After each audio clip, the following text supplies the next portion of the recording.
All right. Welcome to the National Transportation Safety Board. I'm Jennifer Homendy, and I'm honored to serve as chairwoman of the NTSB. I'm joined by my fellow board members, Member Michael Graham, Member Todd Inman, and Member Tom Chapman. Before we begin, I'm going to yield 1 minute to Member Chapman. Thank you for the opportunity to speak briefly, Chair. I'm going to excuse myself from today's proceedings as I did prior to last summer's investigative hearing. Before doing so, I want to again explain why I will not be participating. As I have formally disclosed in various public financial disclosure filings, my family and I continue to receive flight privileges from American Airlines pursuant to what's called an executive change in control and severance benefits agreement. Without going into details, that's an arrangement which dates to a circumstance and time much earlier in my professional career. American Airlines is not a formal party to the investigation. However, I have recused myself from participation in this investigation because of the business and corporate relationship between American Airlines and PSA Airlines, and PSA is a party, of course. I commend our team and my colleagues on the board for their hard work. I've followed the investigation closely, and I'll be observing today's board meeting by video. A thorough determination and examination of the facts is owed to those who lost their lives in this terrible tragedy, and to their loved ones who are grieving the unimaginable loss. I know that some of the folks are here today, and others are undoubtedly watching online. My heart goes out to you. I am confident the lessons learned from this investigation will help ensure such a tragedy can never be repeated. And Chair, that concludes my remarks. My thanks again for the opportunity to explain my situation. Thank you, Member Chapman.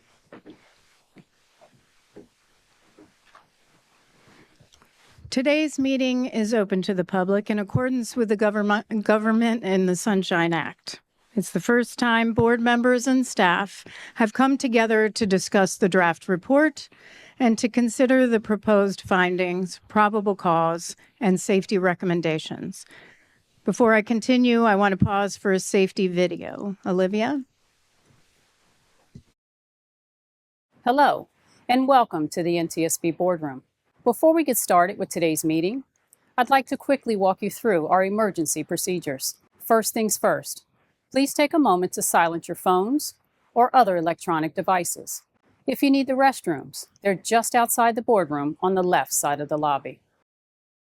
If someone experiences a medical emergency, our on-site Federal Protective Service officers are trained to respond. They'll call 911, perform CPR if needed, and use the automated external defibrillator device mounted in the lobby between the boardroom exit doors. They're also trained to provide first aid. There's a first aid kit at the security desk in the lobby. If we're asked to shelter in place, like during severe weather or a security incident, please stay seated and listen for instructions. Our security team will manage the situation and let us know when it's safe to leave. If the fire alarm sounds, please follow NTSB staff to the nearest exit. There are two main options. You can exit via the stairs next to the stage, or you can exit the same way you came in through the lobby. Please walk, don't run. Once outside, you'll be directed to an assembly area. Stay there until we're clear to come back inside. If there's a small fire, our security officers are trained to respond using one of the fire extinguishers. You'll find them in 3 locations: by the stairwells on either side of the stage at the front of the boardroom, mounted on the wall at the back of the boardroom, and near the security area in the lobby. For anyone who needs an accessible evacuation route, you can use the door on the left side of the lobby, which leads you into the parking garage. From there, turn right and follow the walkway to the street level. NTSB staff will be available to assist anyone who needs help. And finally, safety is everyone's responsibility. If you see anything that seems off or concerning, please let a staff member or security officer know right away. Thank you for helping us maintain a safe and secure space. Thank you, Sherry, for that excellent safety video. And before I continue on with my opening statement, I'll yield 2 minutes to Member Graham. Thank you, Chair. Today is a heavy day, and I do not think that is lost on any of us. This has been an incredibly difficult year for our agency and our investigators, the first responders to this accident, and the aviation community as a whole, as we have mourned the loss of 67 lives nearly 1 year ago from an accident and tragedy that never, ever should have happened.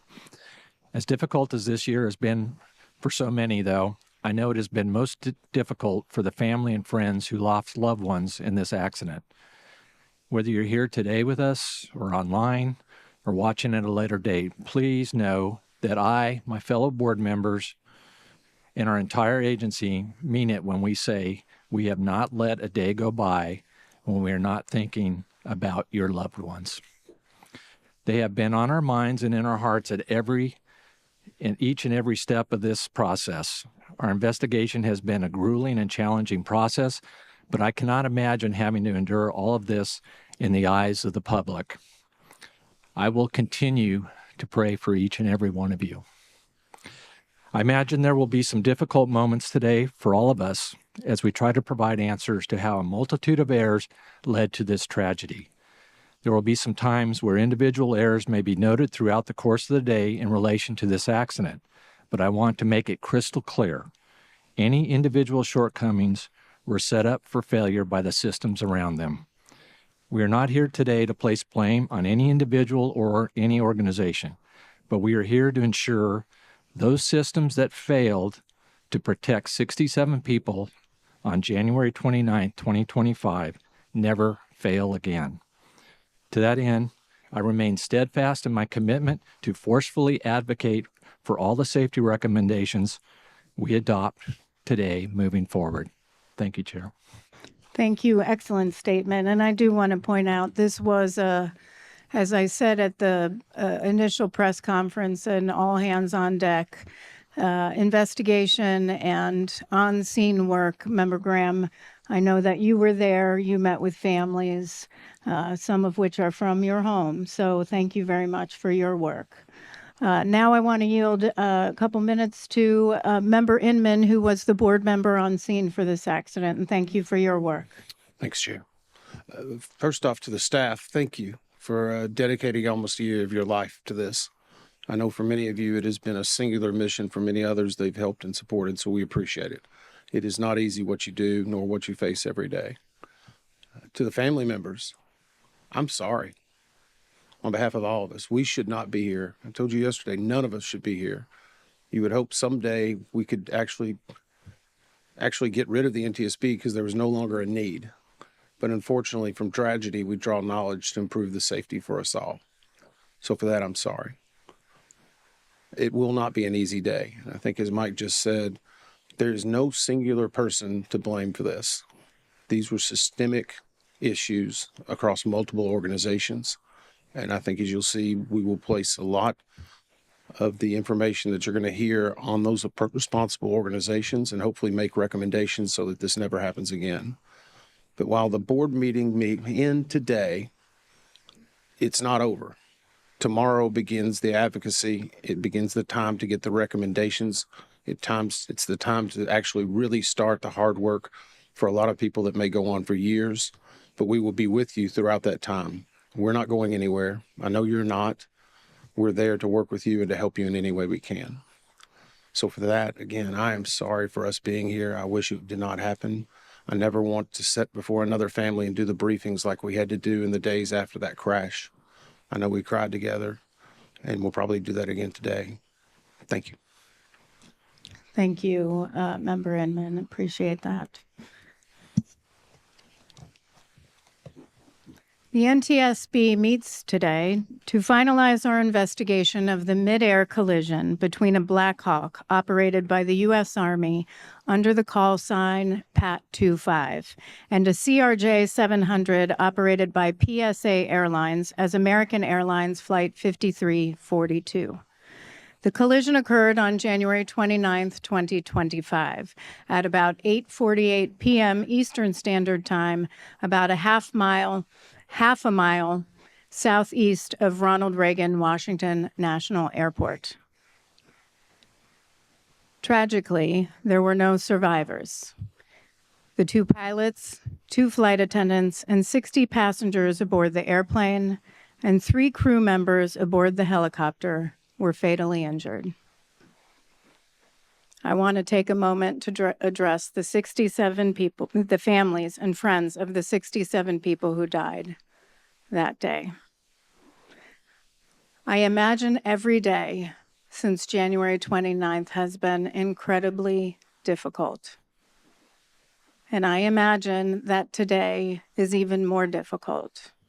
And Thursday, as we mark 1 year since this tragedy occurred, since you lost your loved ones. As a mom, I can only imagine all that you've been through. You are in our daily prayers. I pray for you every single day. And on behalf of everyone at the NTSB, our entire agency, please accept our heartfelt condolences and our deepest, deepest sympathies. Unknowingly, you are also an inspiration to so many of us. You have, in the wake of absolute devastation, shown remarkable selflessness, courageously advocating for important reforms in aviation safety to save lives for others. I have no doubt that the information uncovered by our investigation will support all of your efforts to make aviation safer, to work towards a future where no family endures such tremendous loss. Our family assistance team and the American Red Cross are here today to provide support for anyone here who might need it. Colleagues, where could you indicate where you are in the room right now? We have several. If you can stand, raise your hand. Some in the back. If anyone needs support, please do not hesitate to ask. We have private rooms that we can sit down with you and meet with you. I also want to recognize NTSB staff for your incredible work on this investigation, which is undoubtedly one of the most complex in NTSB's history. If anyone would like a glimpse of what these dedicated safety experts have done over the past year, look no further than the public docket for this investigation. It spans more than 19,000 pages and includes testimony from our 3-day, 33-hour investigative hearing last July. And yet, we can never quantify the time you dedicated to this investigation over the past year, from your work on scene to the countless hours spent analyzing and distilling the information into a comprehensive report that exceeds 500 pages to ensure every lesson is learned from this devastating tragedy. That you did so in less than 12 months' time while meeting the high bar for quality and impartiality that our agency is known for. At one point, working through the longest government shutdown in history with a myriad of other accident investigations underway is a true testament to your dedication and your professionalism, and we thank you for all that you do. There is a tendency in the immediate aftermath of any investigation or any accident that we investigate to question human error, the actions or inactions of individuals. However, human error in complex systems, like our modern aviation system and the national airspace system, isn't a cause. It's a consequence. Many things need to go wrong for an accident to occur. In any investigation, the NTSB could choose to focus on a simple moment, on what happened immediately prior to an accident, on the individuals involved. But that's not the whole picture. To quote research from the National Highway Traffic Safety Administration, what we refer to as human error is in reality the last event in the causal chain immediately preceding a crash or accident. Indeed, in board meetings over the years, in our findings and our analyses across all modes of transportation, we've often referred to the work of leading scholars like Dr. James Reason, Captain Dan Marino, and Professor Nancy Levison to demonstrate that human error is a symptom of deeper underlying systemic failures, as my colleagues stated in their opening statements. A consequence, not a cause. These underlying deficiencies, often referred to as latent conditions or systemic vulnerabilities, are what aligned to allow for the worst U.S. aviation disaster in terms of fatalities since November 12, 2001, when American Airlines Flight 587 crashed into a residential area of Belle Harbor, New York, killing all 260 people aboard the airplane and 5 on the ground. And certainly we remember always the 50 people who lost their lives on February 12, 2009, when Colgan Air Flight 3407 crashed into a residence in Clarence Center, New York. A year before the Midair collision at DCA, Alaska Airlines Flight 1282 experienced an in-flight separation of the left mid-exit door plug and rapid depressurization during climb after takeoff from Portland International Airport. We were fortunate no one lost their life or was seriously injured. But within weeks, there was a lot of focus on human error, on the actions of a team of Boeing manufacturing personnel in Renton.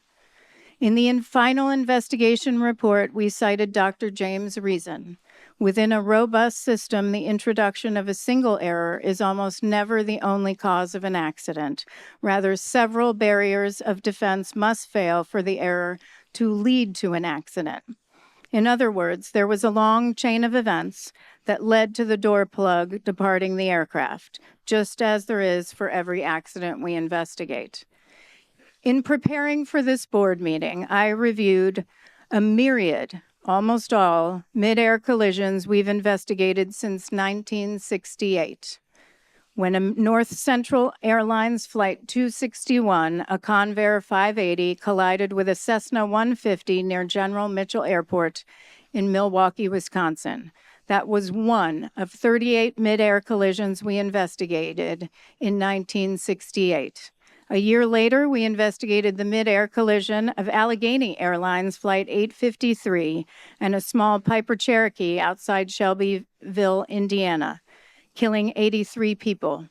Within months, the board held a hearing on mid-air collisions in general and issued 14 recommendations aimed at preventing them from reoccurring, including our first recommendation to expeditiously develop and implement a collision avoidance system in all civil aircraft. Fast forward 50 years to 2019. I was the board member on scene for a mid-air collision between a de Havilland DHC-2 Beaver airplane and a de Havilland DHC-3 Otter airplane. About 8 miles northeast of Ketchikan, Alaska, 6 people died, 10 were seriously injured. Mr. Banning and Dr. Bramble were also on scene. We didn't conclude that the cause was pilot error, that one pilot hit the other's plane. Rather, we concluded that the inherent limitations of the see and avoid concept were the concern. The similarities between the mid-air collisions we investigated 50 years ago in 1969, in Ketchikan in 2019, and in DCA, near DCA in 2025 are chilling.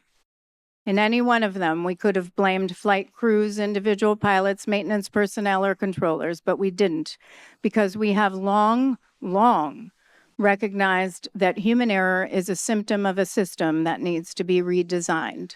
That is a quote from Professor Nancy Levison. When Spaceship Two broke up during a test flight in 2014, our probable cause didn't cite human error, but scaled composites' failure to consider and protect against the possibility that a single human error could result in a catastrophic hazard. And in 2022, when an Amtrak train derailed after hitting a dump truck that was blocking a grade crossing in Mendon, Missouri, we didn't blame the driver. We found the design of the crossing was significantly flawed. It reduced drivers' ability to see approaching trains and made stopping difficult for heavy trucks. That enabled Governor Parsons to address not only the safety of that grade crossing, but make improvements to 49 others across Missouri, saving countless lives.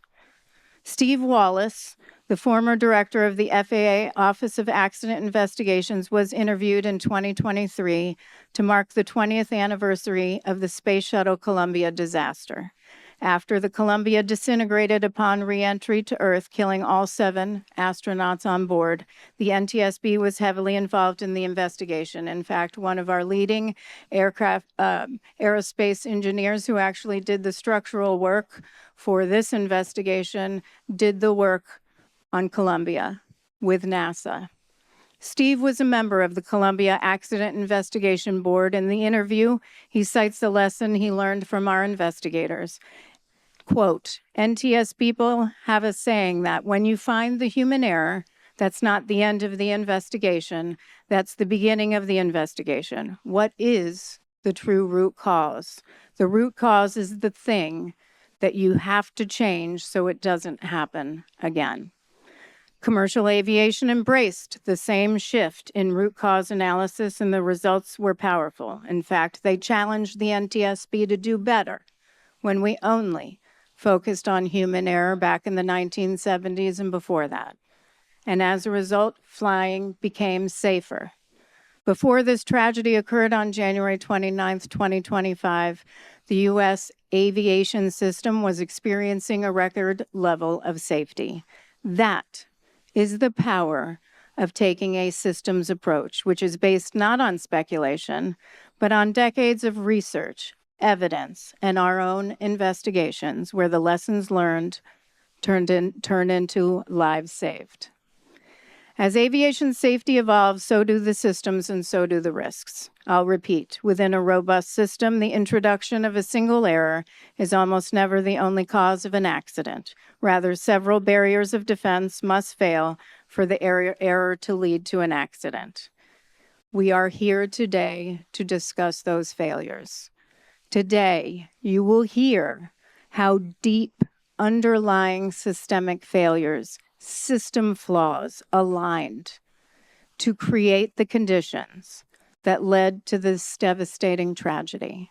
From design of our airspace around DCA to the limitations of see and avoid, which we've been warning about for over 5 decades, to failures of entire organizations to evaluate and act on readily available data, heed repeated recommendations, and foster robust safety cultures, to name a few. Months ago, I received a letter from someone sitting in this audience today whose fiance was aboard 5342. In that letter, he challenged us to, quote, leave no stone unturned, ask the hard, uncomfortable questions that will ruffle feathers, and let no one obfuscate or delay the truth. I assure you, we did just that. You will see today that we left no stone unturned. We asked the hard, uncomfortable questions that ruffled feathers, and we got to the truth. Our work, however, doesn't end today, as Member Inman stated, with the issuance of a final report. This is just the first step. We must, it is our duty to relentlessly, vigorously pursue safety change, which means we must do everything in our power, even ruffle feathers, to get our recommendations implemented, or this will happen again. I'd like to thank the first responders on behalf of the board. I have a slide listing all of the first responders that were on scene, the 8 organizations, tremendous work. As you can see, dozens of organizations responded to the scene of this tragedy to support search and recovery efforts and assist in our investigative work. Law enforcement, fire officials, dive teams, federal, state, and local agencies we don't often talk about, but they're human too. And what they experience can also be quite difficult. So thank you, if you're listening or you're here, thank you for your public service, for your dedication, and for your heart. You embody the best. You embody the best, each of you, of what public service means. Now let's turn to today's meeting. We're going to do things a little bit differently today, as there's a lot of complex information that we have to go through. We've divided staff presentations into 3 sections, each of which will be followed immediately by board member questions. We believe this is the best way for those watching and in the room to follow along. So let me go through today's agenda. Media will want to get their little pens out. You'll know, look, they are all actually doing it right now. Okay. So in a moment, Brian Curtis, our Deputy Managing Director for Investigations, will introduce the staff. Then we have 75 minutes of staff presentations, starting with our investigator in charge. Then we will move to air traffic control. We will discuss air traffic control and human performance. And then we will go through air traffic control post-accident drug and alcohol testing. We will then have 45 minutes or so of board member questions, and then we will take a break, a 15-minute break, which should occur somewhere around 11:30. We will then move into a second group of staff presentations. That will take about 45 minutes. We'll start with collision avoidance and ADSB, move into helicopter operational factors, and then move into human performance. Then there will be 45 minutes or so of board member questions just on that section and relevant material in our docket and the draft board report. Then we will break for lunch. I imagine, assuming everything goes right, and I mean that we don't lose heat or video, that I've probably doomed us now, we'll go for a lunch break. That should occur shortly after 1 o'clock. We'll have an hour for lunch. I want to make sure that our staff, most importantly, has the break they need to eat, to get water or Gatorade, and to regroup before the next portion of the board meeting. So after lunch, we'll come back around a little bit after 2 o'clock. Then we'll go through staff presentations focused on safety management systems, safety culture, and safety data. After that, we'll have board member questions focused just on that portion, on that presentation and relevant material in the docket and the board report. Then we'll go to a 15-minute break. That should be slightly after 3 o'clock. And then we'll go through the proposed findings, the proposed probable cause, and the proposed recommendations, as well as the draft report. Mr. Curtis will be supplied with a lot of water because he will be doing a lot of reading. From what I understand, his reading alone on the findings, probable cause, and recommendations in total will take about an hour and 10 minutes. That's not even considering the time that we'll have for deliberation. We have numerous findings and numerous recommendations. And after that, I'll have a brief closing statement, and then we'll adjourn. Okay, so I'll now turn it over to Mr. Curtis, our Deputy Managing Director for Investigations, to introduce the NTSB team. Thank you. Good morning, Chair, and good morning to the board. I'll now introduce staff for today's meeting.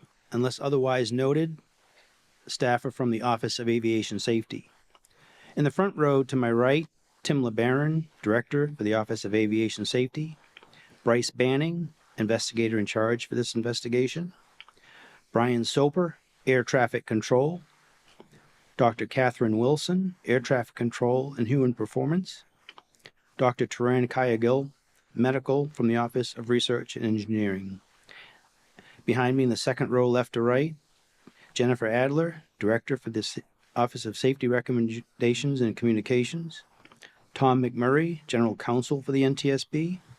Carl Schultheist, Vehicle Performance Chief from the Office of Research and Engineering. Allison Diaz, Report Writer. Sarah Lewis, Air Traffic Control. And Marie Moeller, Aircraft Performance from the Office of Research and Engineering. And in the third row, left to right, Olivia Fowler, Audiovisual for today's meeting. Chihoon Shin, Helicopter Operations. Mike Richards, Meteorology. John O'Callahan, Aircraft Performance from the Office of Research and Engineering. And Nathaniel Hoyt, Recommendations from the Office of Safety Recommendations and Communications. Additional staff present to answer questions from the board today: Captain Van McKinney, Helicopter Operations. Dr. Jana Price, Safety Data from the Office of Research and Engineering. Dr. Bill Bramble, Human Performance. Michael Portman, Recorders from the Office of Research and Engineering. Caleb Wagner, Systems. Captain Rocky Stone, Airplane Operations. And Dr. Lauren Groff, Safety Data from the Office of the Managing Director. The presentations will begin now with an investigation overview by the investigator in charge, Bryce Banning. Mr. Banning.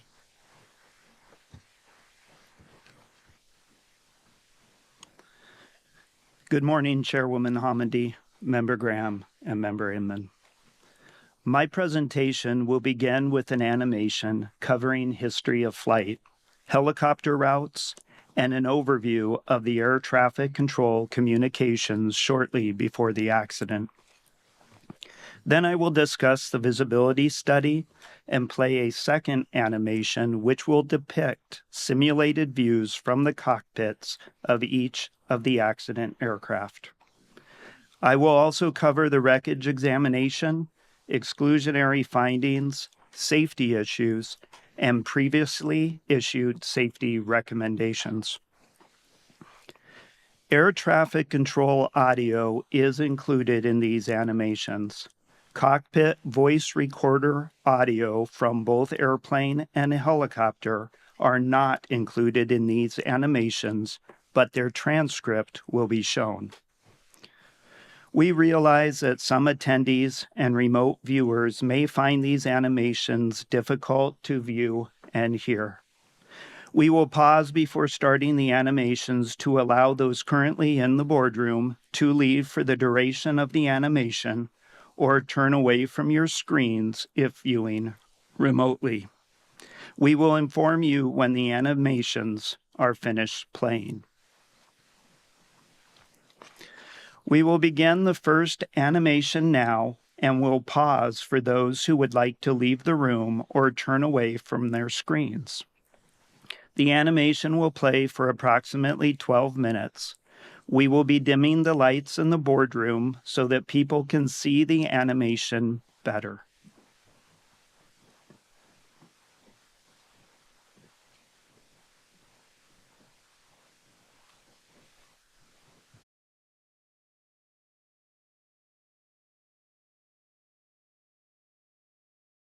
On January 29, 2025, about 8:48 p.m. Eastern Standard Time, a Sikorsky UH-60 Lima helicopter operated by the United States Army and a PSA Airlines CRJ700 collided in flight approximately 1/2 mile southeast of Ronald Reagan Washington National Airport, or DCA. The two pilots, 2 flight attendants, and 60 passengers on board the airplane, and all 3 crew members on board the helicopter were fatally injured. The military helicopter flight originated from Davison Army Airfield, Fort Belvoir, Virginia. The flight was an annual evaluation for the pilot with the use of night vision goggles. The airplane was operated by PSA Airlines, doing business as American Airlines Flight 5342, a scheduled domestic passenger flight under Title 14 of the Code of Federal Regulations, Part 121, from Wichita, Kansas to Washington, D.C. Night visual meteorological conditions prevailed at the time of the accident. In the radio communications, the accident airplane was using call sign Blue Streak 5342, and the Army helicopter was using call sign Pat 25. The Federal Aviation Administration provides charts that specify helicopter routes to facilitate operations in high-traffic areas. The helicopter routes have no defined lateral boundaries, but they do have maximum altitude limits.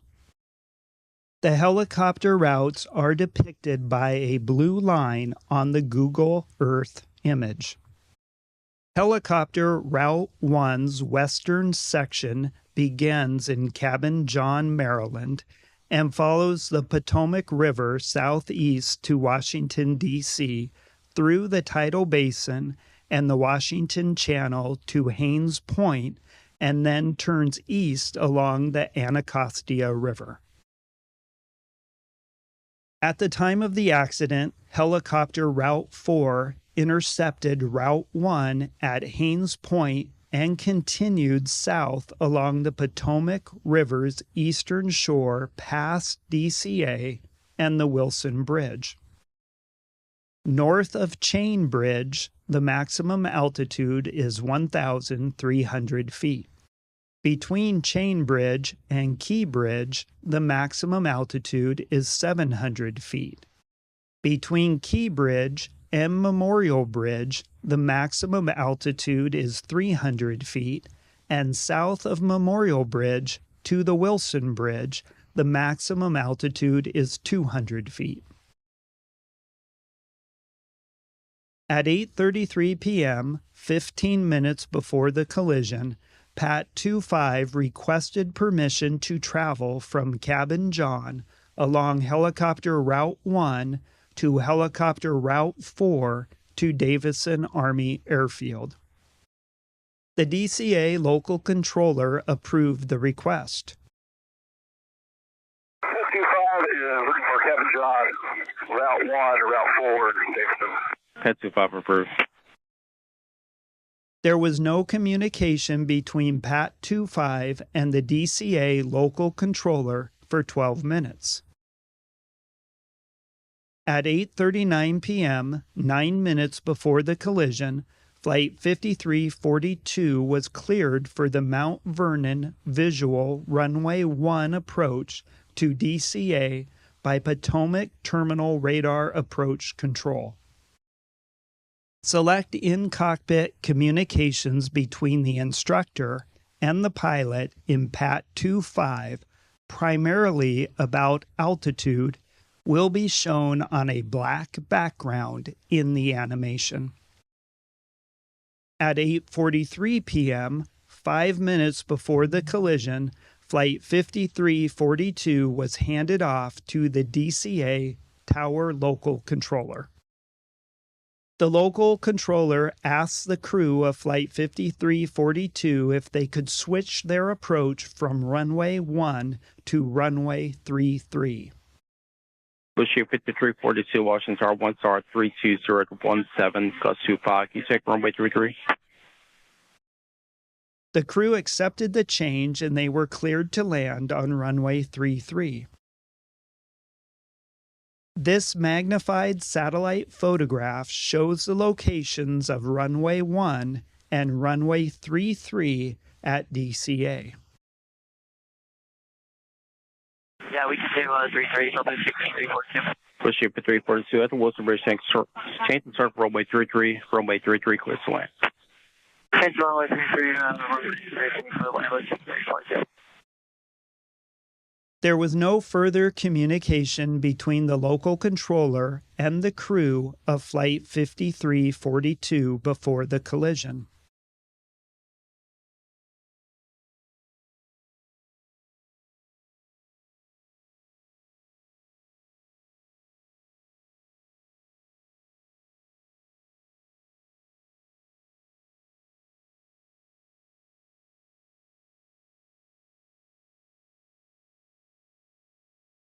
This animation shows aircraft in the vicinity of DCA for the 3 minutes before the collision. The local control and helicopter control positions were combined, and the local controller was communicating with 6 airplanes and 5 helicopters. Communications took place on an airplane radio frequency and a helicopter radio frequency. The local controller was broadcasting on both the airplane and helicopter radio frequencies, but airplane communications were only heard in other airplanes, and helicopter communications were only heard in other helicopters. The animation includes air traffic control audio for both the airplane and helicopter frequencies. A transcript of the controller communications will appear in the upper left, and the local controller will be indicated on the map. A transcript of aircraft communications will appear in the lower left, and the aircraft call sign will be highlighted on the map. The controller was also communicating with aircraft outside the bounds of this map, which will be indicated.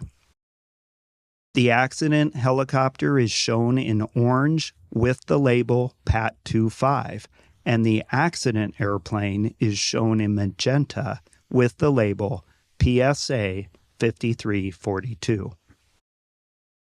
Jet 789, 1 star, 320-15, gust 25, traffic 2 out, no delay, runway 1, clear takeoff. Clear takeoff, runway 1, no delay, Jet 789. Flight Deck 1, landing cleared, 1-1. Flight Jet 1, Roger for exchange for good night. Pat 25 Memorial. Pat 25, Roger. Washington Tower, American 3130 with you, runway 1. American 3130, Washington Tower, 1 star, 310-14, gust 25, runway 1, clear to land. Check with depart, may depart prior to arrival. Okay, clear to land, runway 1, American 3130.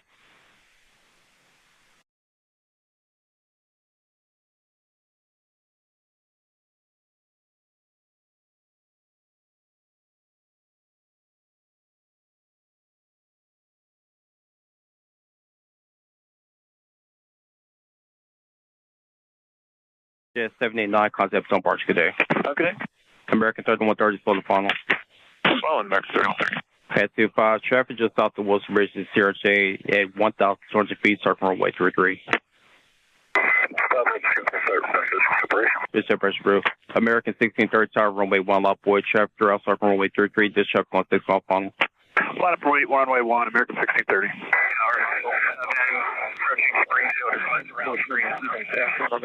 Most 7 standby. Issue 5307. Keep rolling out to November, ground 47. Good day. November 307.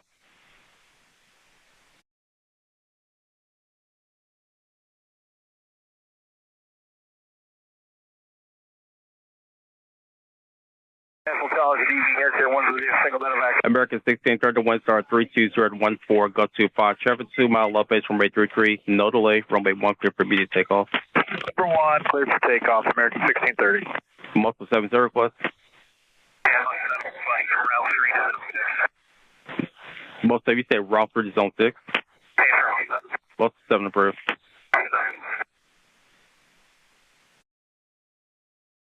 American 4782. Evening Air Care 1's within single medevac helicopter 1,000 feet, 29901 on the altimeter. Requesting zone 6 for Fairfax. Medevac Air Carrier 1 Washington Tower, just altimeter 2990. Approved to Washington class, Robert Space for Land Shared at Fairfax. 2990 for Air Carrier 1, copy. Pad 25, this is CRJ in flight. Pad 25, pass behind this CRJ. Pad 25 has an aircraft in flight proceeding operation. Mr.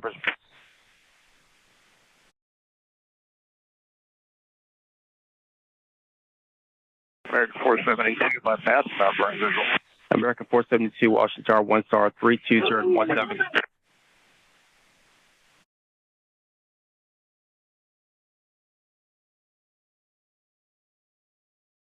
The following video shows the airplane and helicopter leading up to the point of collision. The video was recorded by a camera located near the approach end of runway 33 at DCA, oriented to the south. The video shows the night lighting conditions and the appearance of the aircraft lights against the cultural lighting of the city. Aircraft lined up on approach to DCA can be seen in the right corner of the screen. The flashing lights identify the touchdown zone of runway 33's landing threshold. Flight 5342 is visible in the upper left corner as it approaches runway 33. Pat 25 appears from the left side of the screen, moving to the right as the two aircraft cross flight paths.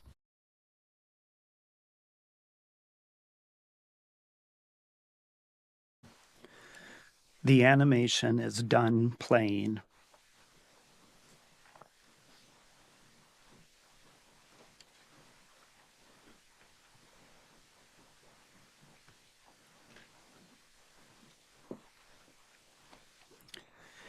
A visibility study documents the location, size, and movement of other aircraft in each respective pilot's field of view and how the aircraft structure might limit that field of view. Human performance investigators can determine how conspicuous each aircraft would be to the flight crew and how that impacts their see and avoid task. The visibility study faced additional challenges due to the night conditions and use of night vision goggles by the helicopter crew. As we will discuss, it is difficult to accurately represent how the night lighting or cultural lighting looked to the crews at the time of the accident. Investigators documented the cultural lighting around DCA in a series of night observation flights conducted on March 27th and 28th of 2025. We chose these observation dates to replicate the conditions on the night of the accident. Crews flew the accident flight paths individually using exemplar aircraft, which were observed by human performance, operations, and air traffic control investigators.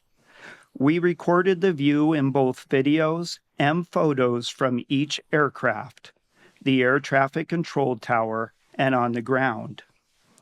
This documentation was used to determine which available flight simulator program best represented the cultural lighting at the time of the accident and inform the human performance analysis.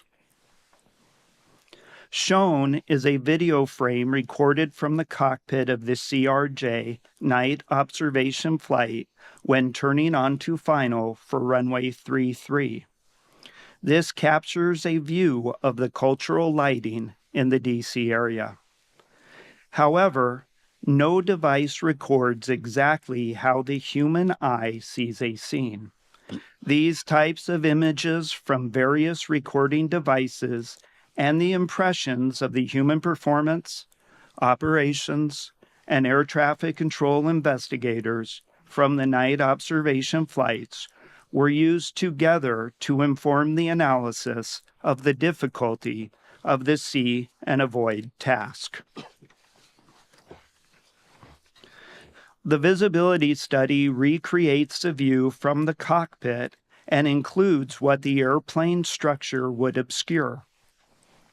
The photo on the left is of a CRJ700 cockpit and labels the 4 cockpit windows: left window, left windshield, right windshield, and right window, and indicates the location of the captain, who was the pilot flying, and the first officer, who was the pilot monitoring. The image on the right shows the field of view of the captain looking forward through the left windshield. The light gray mask indicates how the structure of the airplane would have obscured some of the view. The night imagery is from Microsoft Flight Simulator 2024, and the simulated view shown is from 35 seconds before the collision. The location of PAT 25 is circled, but it is difficult to detect and identify against the cultural lighting of Washington, D.C. The left photo shows the helicopter cockpit and labels the left window, left windshield, center windshield, right windshield, and right window, and indicates the location of the pilot, who was the pilot flying, and the instructor pilot, who was the pilot monitoring.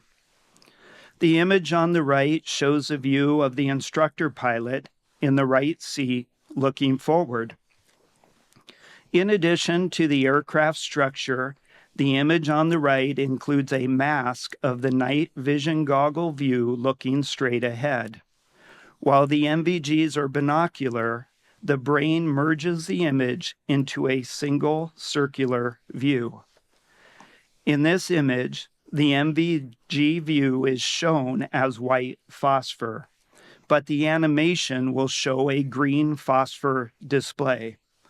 Both types of NVGs were available to the crew.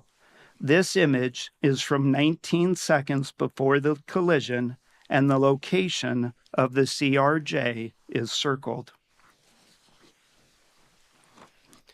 While the location, size, and movement of each aircraft in a pilot's field of view is accurate, there are important limitations to the visibility study, including: first, the accuracy of the cultural lighting. You will see in the animation that some landmarks are unrealistically bright. Additionally, not all of the aircraft south of the Wilson Bridge were visible in the simulation. Secondly, the accuracy of the external lighting on each aircraft, which affects how visible it is against the cultural lighting. The CRJ700 model for Microsoft Flight Simulator 2024 did not have functional external lighting, so a model of a Boeing 737 was used instead. The differences in the appearance of these airplanes at night is insignificant until just before the collision. Lastly, the accuracy of the night vision goggle view. The goggles are shown stationary, and the pilot's head does not move or scan. The imagery also does not include additional light sources that night vision goggles would show more brightly, such as stars. We will begin the second animation now, and will pause for those who would like to leave the room or turn away from their screens. The animation will play for approximately 8 minutes. We will be dimming the lights in the boardroom so that people can see the animation better.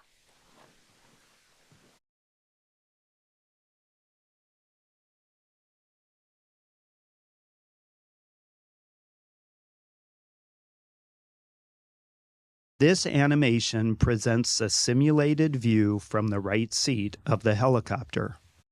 A dark gray structural mask generated from a three-dimensional laser scan of an exemplar aircraft is overlaid on the scene. A light gray mask depicts the mounting structure of the night vision goggles positioned for the instructor pilot looking straight ahead.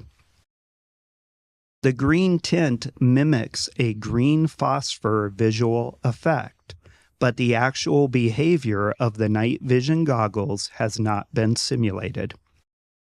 Crew communications transcribed from the cockpit voice recorder are shown as text at lower left. Audio recordings of air traffic control communications on the helicopter frequency are synchronized with the animation, with corresponding transcript text displayed in the center. Radio interference blocked some transmissions from the local controller and other helicopters. Transmissions that were blocked are indicated by striking through words in the transcript. A moving map depicting the locations of PAT 25 and Flight 5342 and synchronized with the view from the cockpit will be shown at lower right.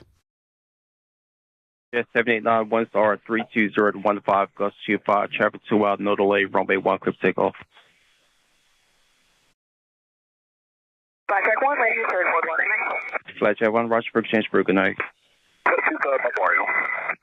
Pat 25, Roger.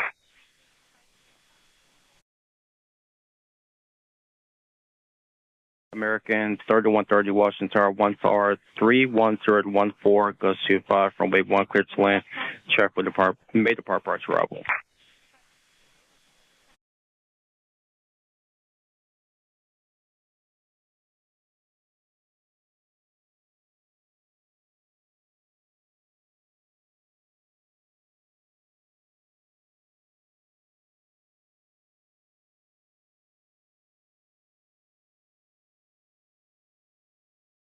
Jet 789 concept on Barge, good day. American 3130 is below the following. Pat 25, traffic just south of Wilson Bridge to CRJ at 1,200 feet, circle runway 33. This separation approved. American 1630 Tower, runway 1, lot boy, traffic throughout, circle runway 33, this traffic on 65 final.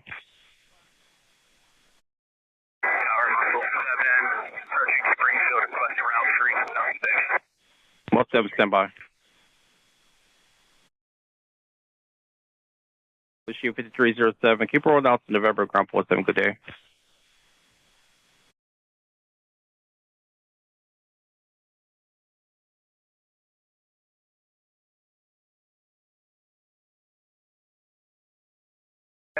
Good evening, Air 1 with the single medevac. American 1630 1 star 32014 Gust 25. Traffic 2 mile left base runway 33. No delay. Runway 1 clear for immediate takeoff.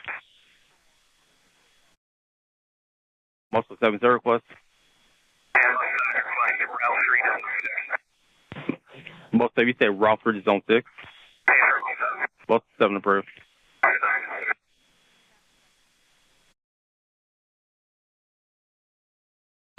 Good evening, Air 1 with the single medevac helicopter 1,000 feet, 299 on the altimeter. Requesting zone 6 for Fairfax. Medevac Air 1 Washington Tower, national altimeter 290. Approved to Washington class Robert Space for Land Shared at Fairfax. 290 for Air 1. Copy. Pat 25, do the CRJ in flight. Pat 25, pass behind the CRJ. Has a aircraft inside precision separation. This separation.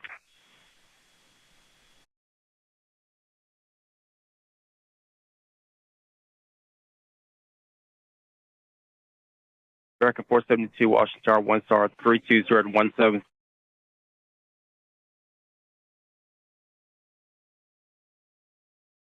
This animation presents a simulated view from the right seat of the CRJ. A dark gray structural mask generated from a three-dimensional laser scan of an exemplar aircraft is overlaid on the scene. Crew communications transcribed from the cockpit voice recorder are shown as text at lower left. Audio recordings of air traffic control communications on the airplane frequency are synchronized with the animation, with corresponding transcript text displayed at lower right. A moving map depicting the locations of both aircraft synchronized with the view from the cockpit is shown at upper left. Jet 789, 1 star 32015, gust 25, traffic 2 out, no delay, runway 1, clear for takeoff. Clear takeoff, runway 1, no delay, Jet 789. Flight Jet 1, Roger for exchange for good night. Pass 25, Roger. Washington American 3130 with you, runway 1. American 3130, Washington Tower, 1 star 31014, gust 25, runway 1, clear to land, traffic with depart, may depart approach arrival. Okay, clear to land, runway 1, American 3130.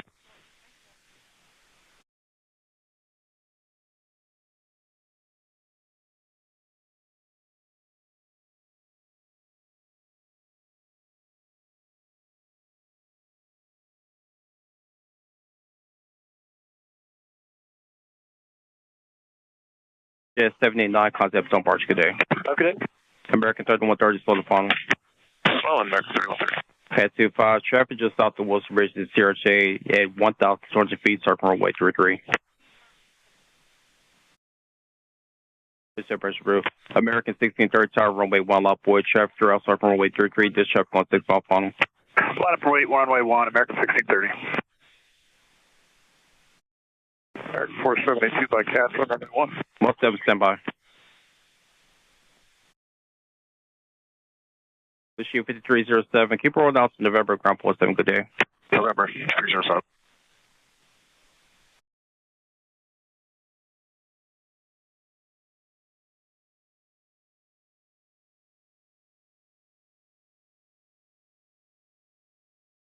American 1630, 1 star 32014, gust 25, traffic 2 mile left base runway 33, no delay, runway 1 clear for immediate takeoff. Number 1, clear for takeoff, American 1630. Muscle 7 0 request. Most of you say route through zone 6. Most 7 approved.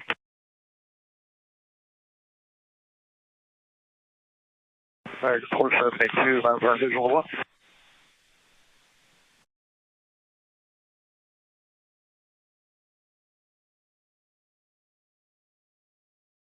Medevac Air Carrier 1, Washington Tower, National Altimeter 290, approved through Washington class, Robert Space for landing straight at Fairfax.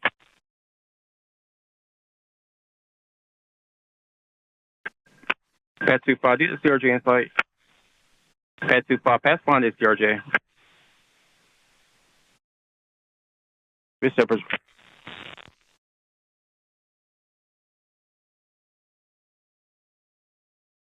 American 4782, my path number and visual. American 472, Washington Tower, 1 star 32017.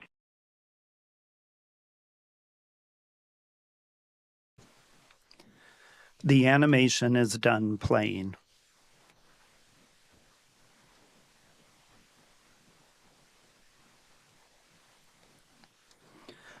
The wreckage of both aircraft were located in the Potomac River in water depths ranging between 1 to 8 feet, depending on location and tidal conditions. About 90% of the structure of both aircraft were recovered. Examination of the recovered wreckage indicated that the helicopter's main rotor contacted the underside of the airplane's left wing, resulting in the outboard section of the wing separating in flight. Video evidence showed both aircraft rapidly descending and impacting the water after the collision. The NTSB's investigation's comprehensive review of the accident circumstances determined that the following did not contribute to the cause of the accident.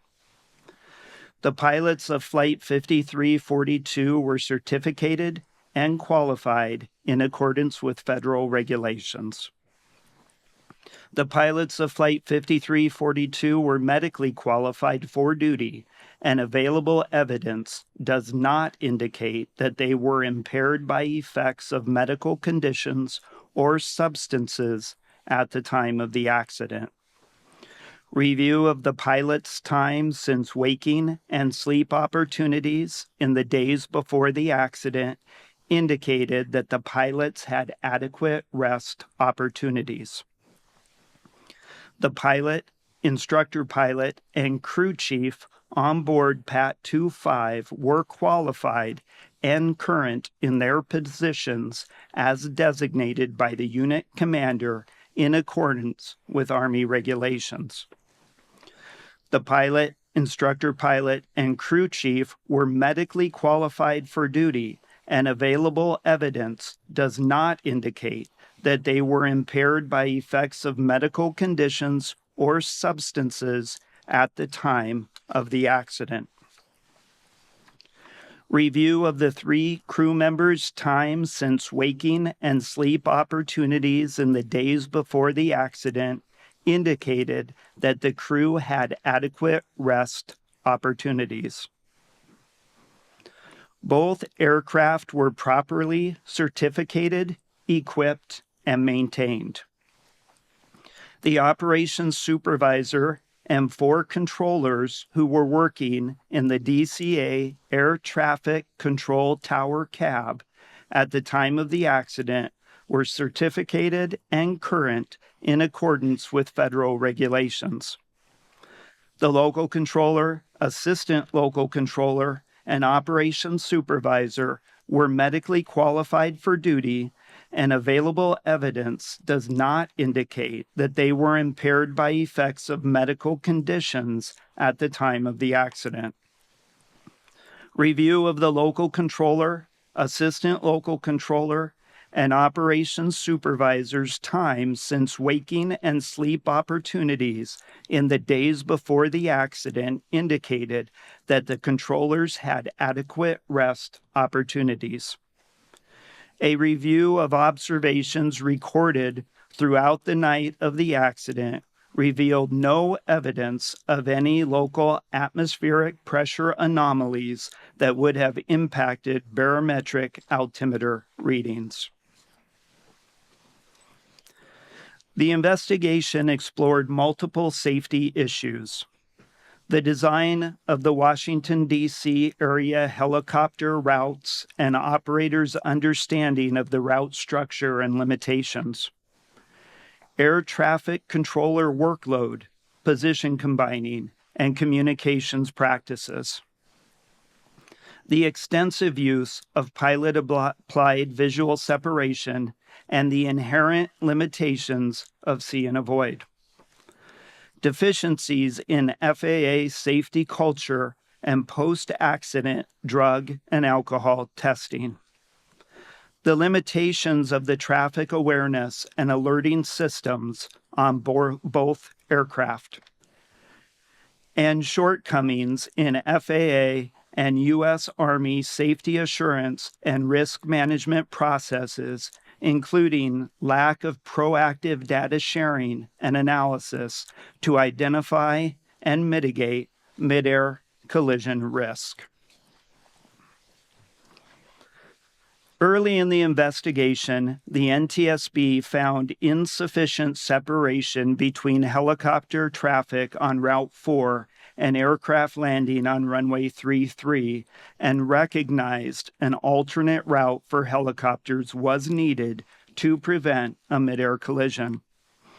As a result, the NTSB issued 2 urgent safety recommendations on March 11, 2025. The first recommendation asked to prohibit operations on helicopter Route 4 between Haynes Point and the Wilson Bridge when runways 15 and 33 were being used at DCA. The second recommendation asked to designate an alternative helicopter route that could be used to facilitate travel between Haynes Point and the Wilson Bridge when that segment of Route 4 was closed. Immediately following the accident, the FAA implemented temporary airspace restrictions around DCA. On March 14, 2025, the FAA removed from helicopter route charts the section of helicopter Route 4 between Haynes Point and the Wilson Bridge. Additionally, the FAA prohibited use of DCA runways 1533 and 422 during specific limited helicopter operations in the vicinity of DCA. What we found about helicopter route design was that airplane pilots were unaware of the possible conflict between helicopter routes and approach and departure corridors at DCA. Pilots were not aware of these conflicts because the current aeronautical charts do not provide adequate information. This is not unique to DCA. Lastly, the FAA was unable to provide documentation of the required annual reviews for the Baltimore-Washington helicopter route chart. As a result, staff has proposed 5 recommendations to the FAA in this area. The following 3 slides list the names of the NTSB staff that supported the accident investigation.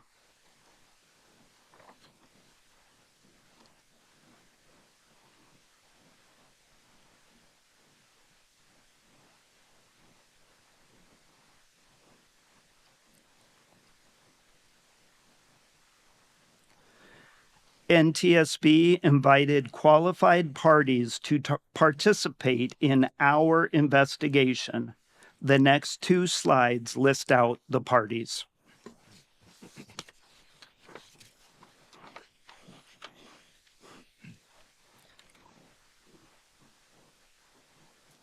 In accordance with the provisions of Annex 13 to the Convention on Civil Aviation, the Transportation Safety Board of Canada, representing the state of design and manufacture of the airplane, provided an accredited representative. Technical advisors from Transport Canada and MHIRJ Aviation participated in the investigation.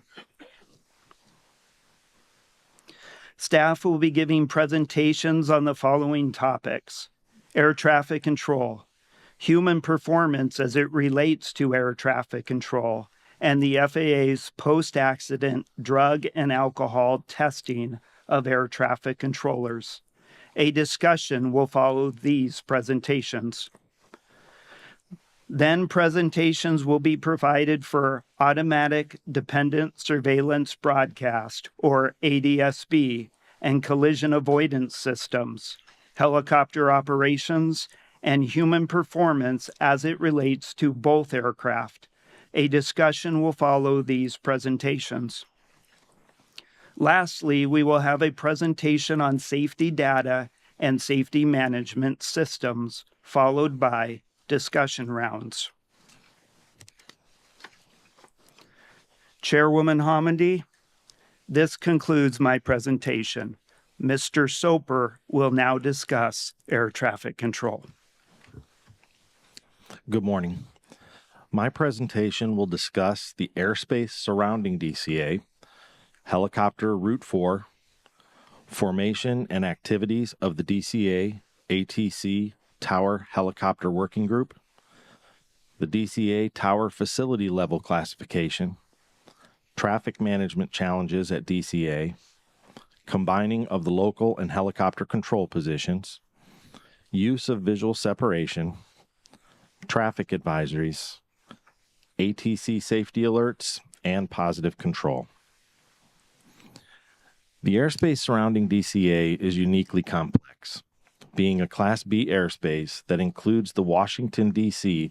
Special Flight Rules Area, or SFRA, the Flight Restricted Zone, or freeze, as well as prohibited areas. The tower's delegated airspace at DCA is also more expansive than that seen at similar airports, covering more than 520 square miles and containing extensive helicopter operating areas and routes charted on the Baltimore-Washington helicopter route chart. Helicopter Route 4 was established in 1986 in the first edition of the Baltimore-Washington helicopter route chart and had changed very little since that time. Helicopter Route 4 was one of several charted routes designed for the transition of helicopters through the DCA Class B airspace. The Route 4 design had always posed a proximal conflict to the runway 33 approach corridor and runway 15 departure corridor, but it continued to be used through the years. The routes were never procedurally separated, meaning there were no written procedures in place to ensure that when applied, aircraft would be automatically separated by a required minimum. While we learned from the FAA during the investigative hearing that these routes were never constructed to provide or ensure separation, we also learned that there was a lack of clear and consistent understanding and varied interpretations across user groups. The DCA ATC Tower Helicopter Working Group was formed as a direct result of a significant near-midair collision in 2013 between a helicopter and an airplane in the very same location of this accident. The working group was composed of ATC personnel from DCA Tower only, with local helicopter operators being invited as necessary to address identified safety concerns as they arose. The working group proposed several recommendations to the FAA, including one to remove or relocate Route 4 in order to deconflict with the runway 33 approach corridor and runway 15 departure corridor, as well as the addition of hotspots to aeronautical charting to bring awareness to pilots about the increased risk potential when operating in these areas of the proximity events. The FAA chose not to act on the working group's recommendation to remove or relocate Route 4. Additionally, the FAA rejected the working group's recommendation to add hotspots to helicopter route charts. In 2018, due to a change in the method in computing facility-level traffic counts, DCA Tower was downgraded from a Level 10 to a Level 9 facility. The FAA declined to provide detailed criteria or the metrics used to establish DCA's facility level, but information available suggested that total traffic count was the driving factor in determining facility levels in general. Staff feel that there was an inadequate consideration given to airspace, airport, and operations complexity in the downgrading of DCA's tower facility level, and negatively impacted facility health as they experienced an inability to retain or recruit the experience level needed in control staff. In addition, no consideration appeared to be given to the high cost of living in the DC area, with a 15% difference in pay between levels 9 and 10, the biggest salary gap between any two air traffic control facility levels.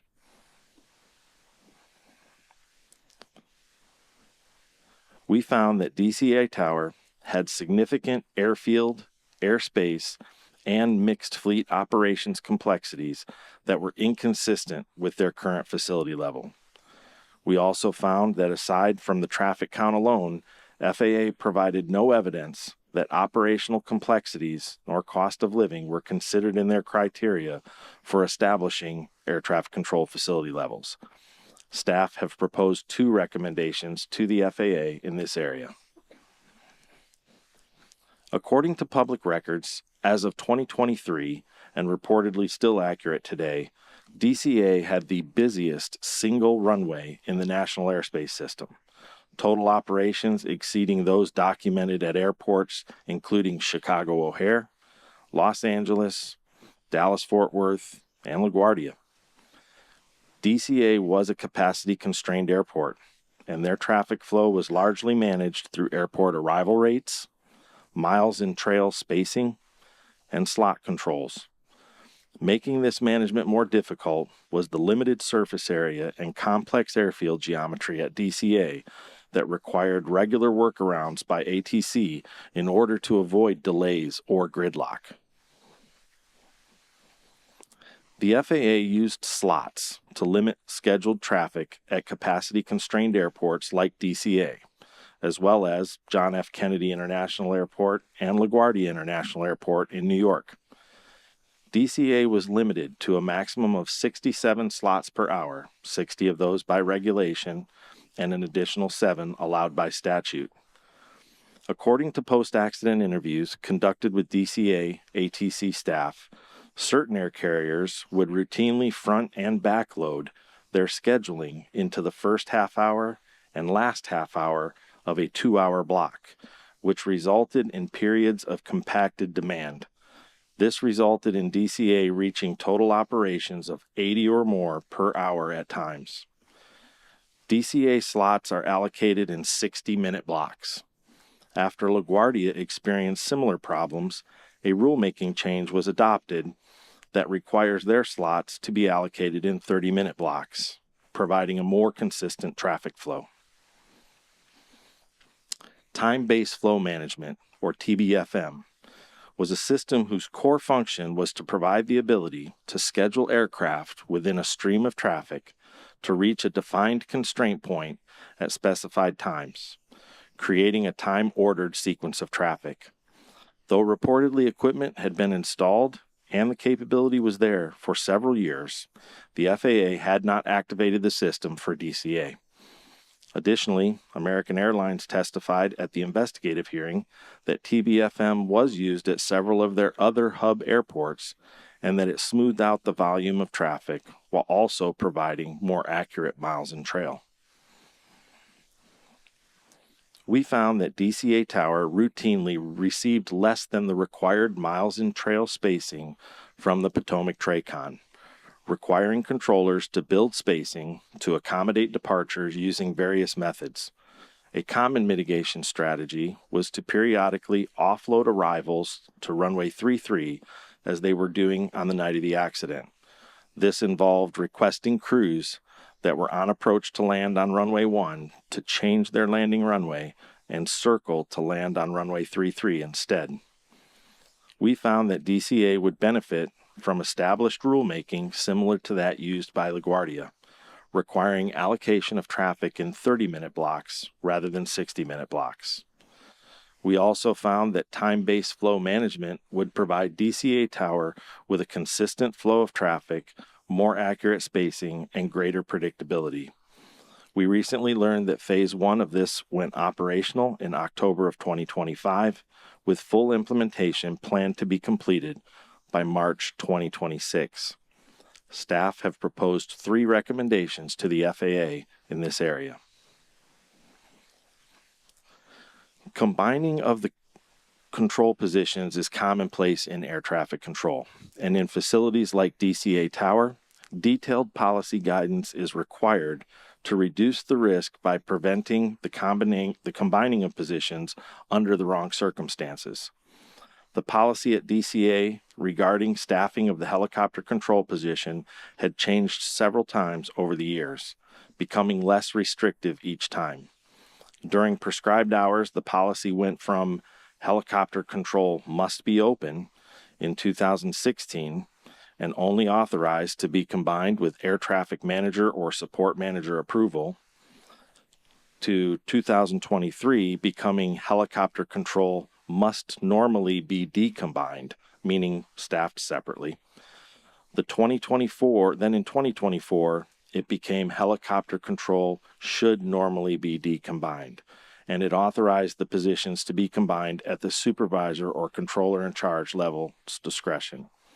The softening in this policy from helicopter control must be open to helicopter control should normally be decombined, with no requirement of a corresponding log entry or rationale, opened the policy up for varied interpretation. On the day of the accident, the helicopter position had been open or staffed separately for less than 1.5 hours the entire day and had been combined with local control for more than 5 hours leading up to the time of the accident. There was no requirement to log the combining of helicopter and control positions, nor any position combination at DCA Tower. Staff have proposed one recommendation to the FAA in this area. We will now show an animation and will pause for those who would like to leave the room or turn away from their screens. The animation will play for approximately 3 minutes. We will be dimming the lights in the boardroom so that people can see the animation better.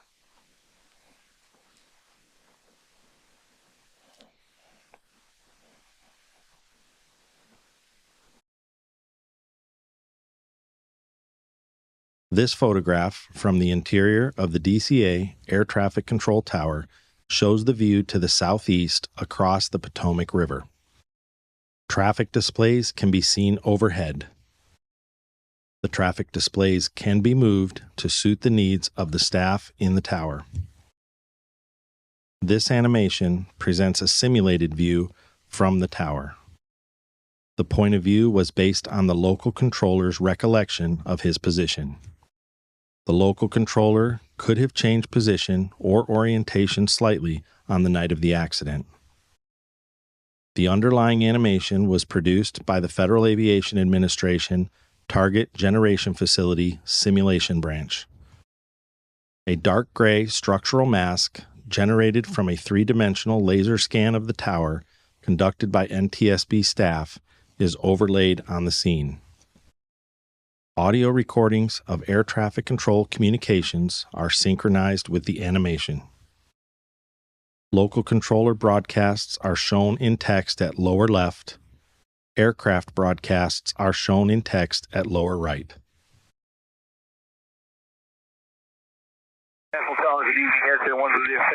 American 16, turn to 1 star 32014, gust 25, traffic 2 mile left base from runway 33, no delay, runway 1 clear for immediate takeoff.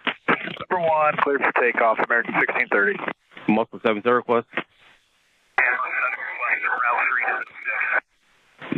Most of you say route 3 to zone 6. Muscle 7 approved.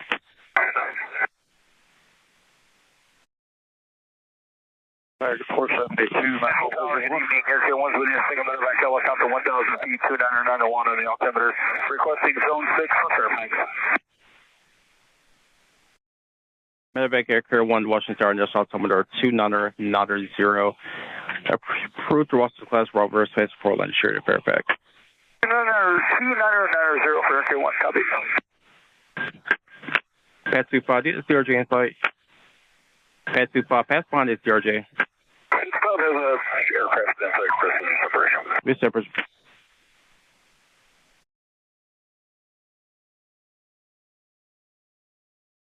American 472, my path number and visual. American 472, Washington Tower, 1 star 2017. The animation has completed playing.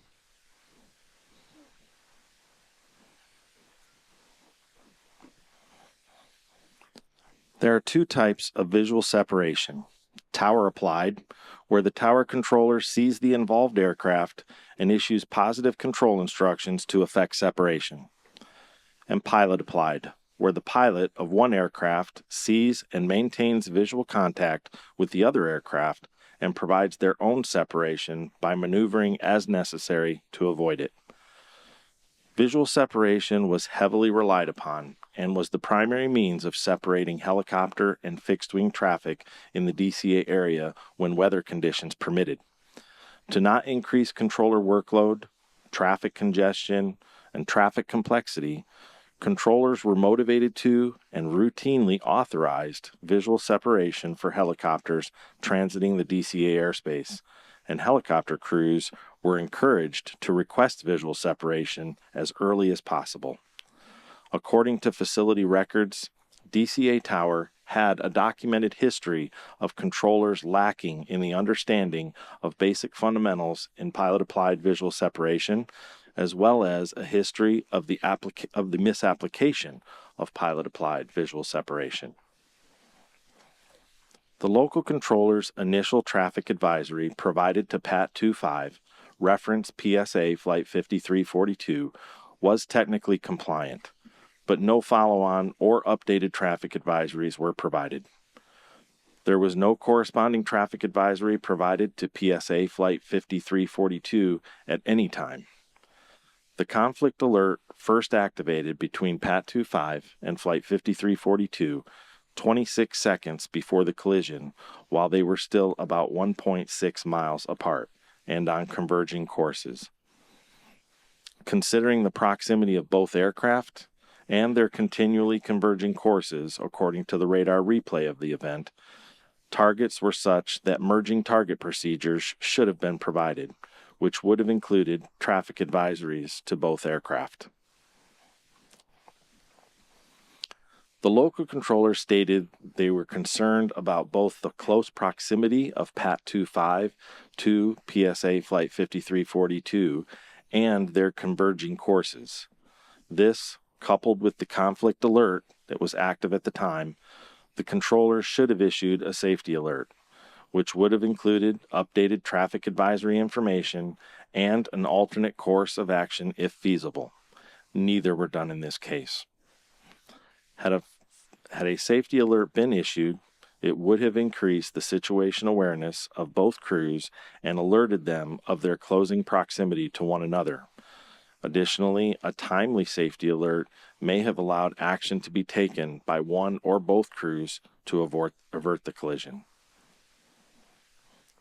Positive control is defined by the FAA as the separation of all air traffic within designated airspace by air traffic control.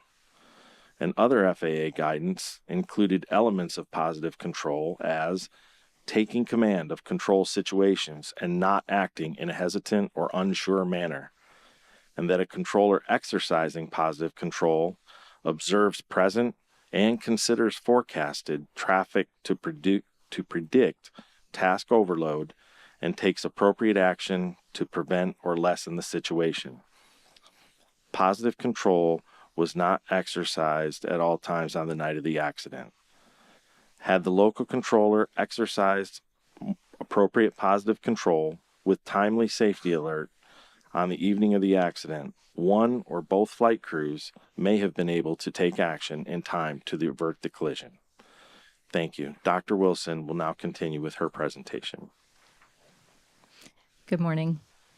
I will discuss DCA air traffic control tower use of visual separation on the night of the accident, the concept of situation awareness, combining the local control and helicopter control positions, recognition of impending collision and expectation-driven process, the conflict alert system, radio communications when the local control and helicopter control positions are combined, time on position limitations, threat and error management, and risk management.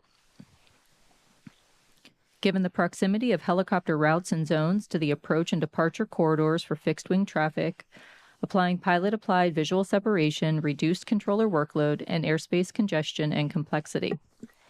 As such, DCA ATC tower controllers were motivated to provide a traffic advisory and authorize visual separation for helicopters transiting DC airspace as early as possible.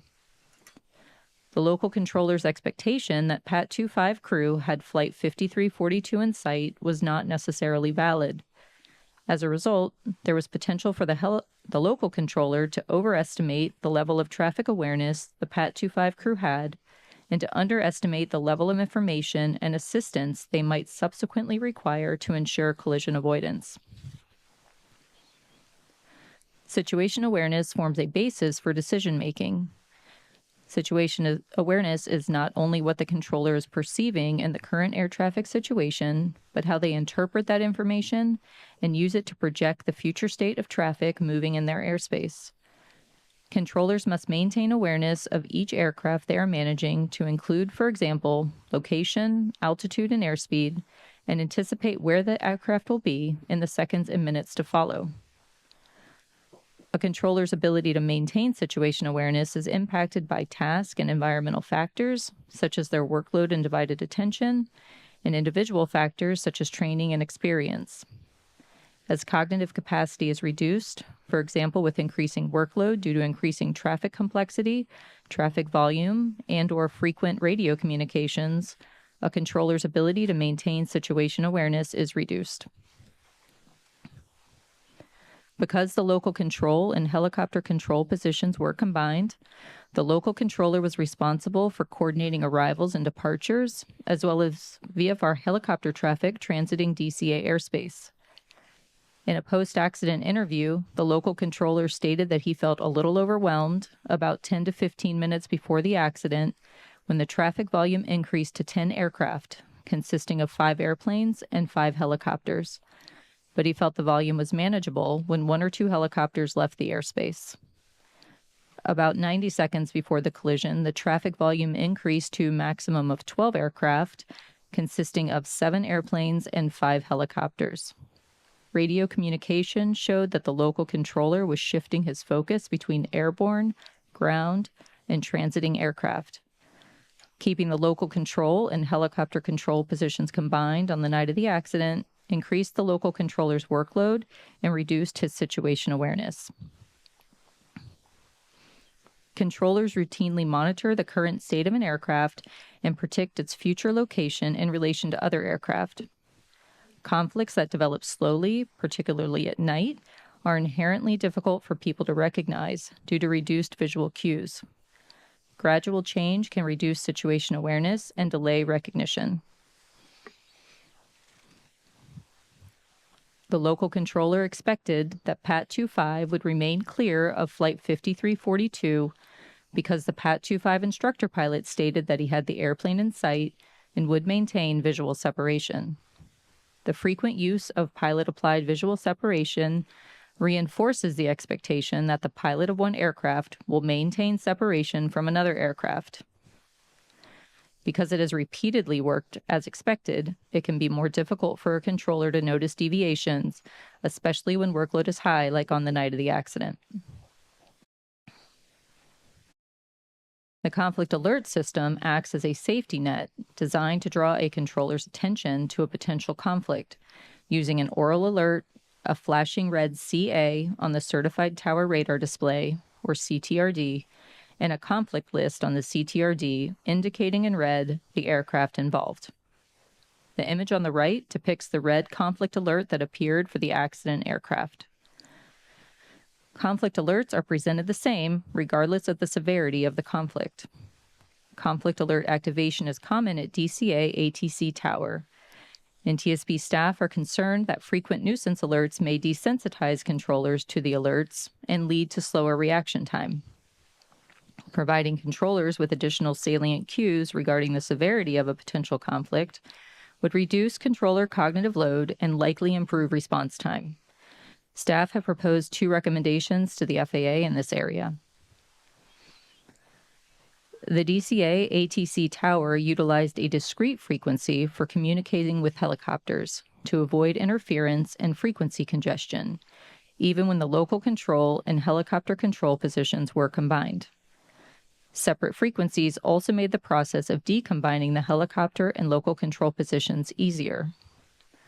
When the local control and helicopter control positions were combined, airplane and helicopter pilots could hear all transmissions made by the controller. However, transmissions made by helicopters were not audible to airplanes, and transmissions made from airplanes were not audible to helicopters.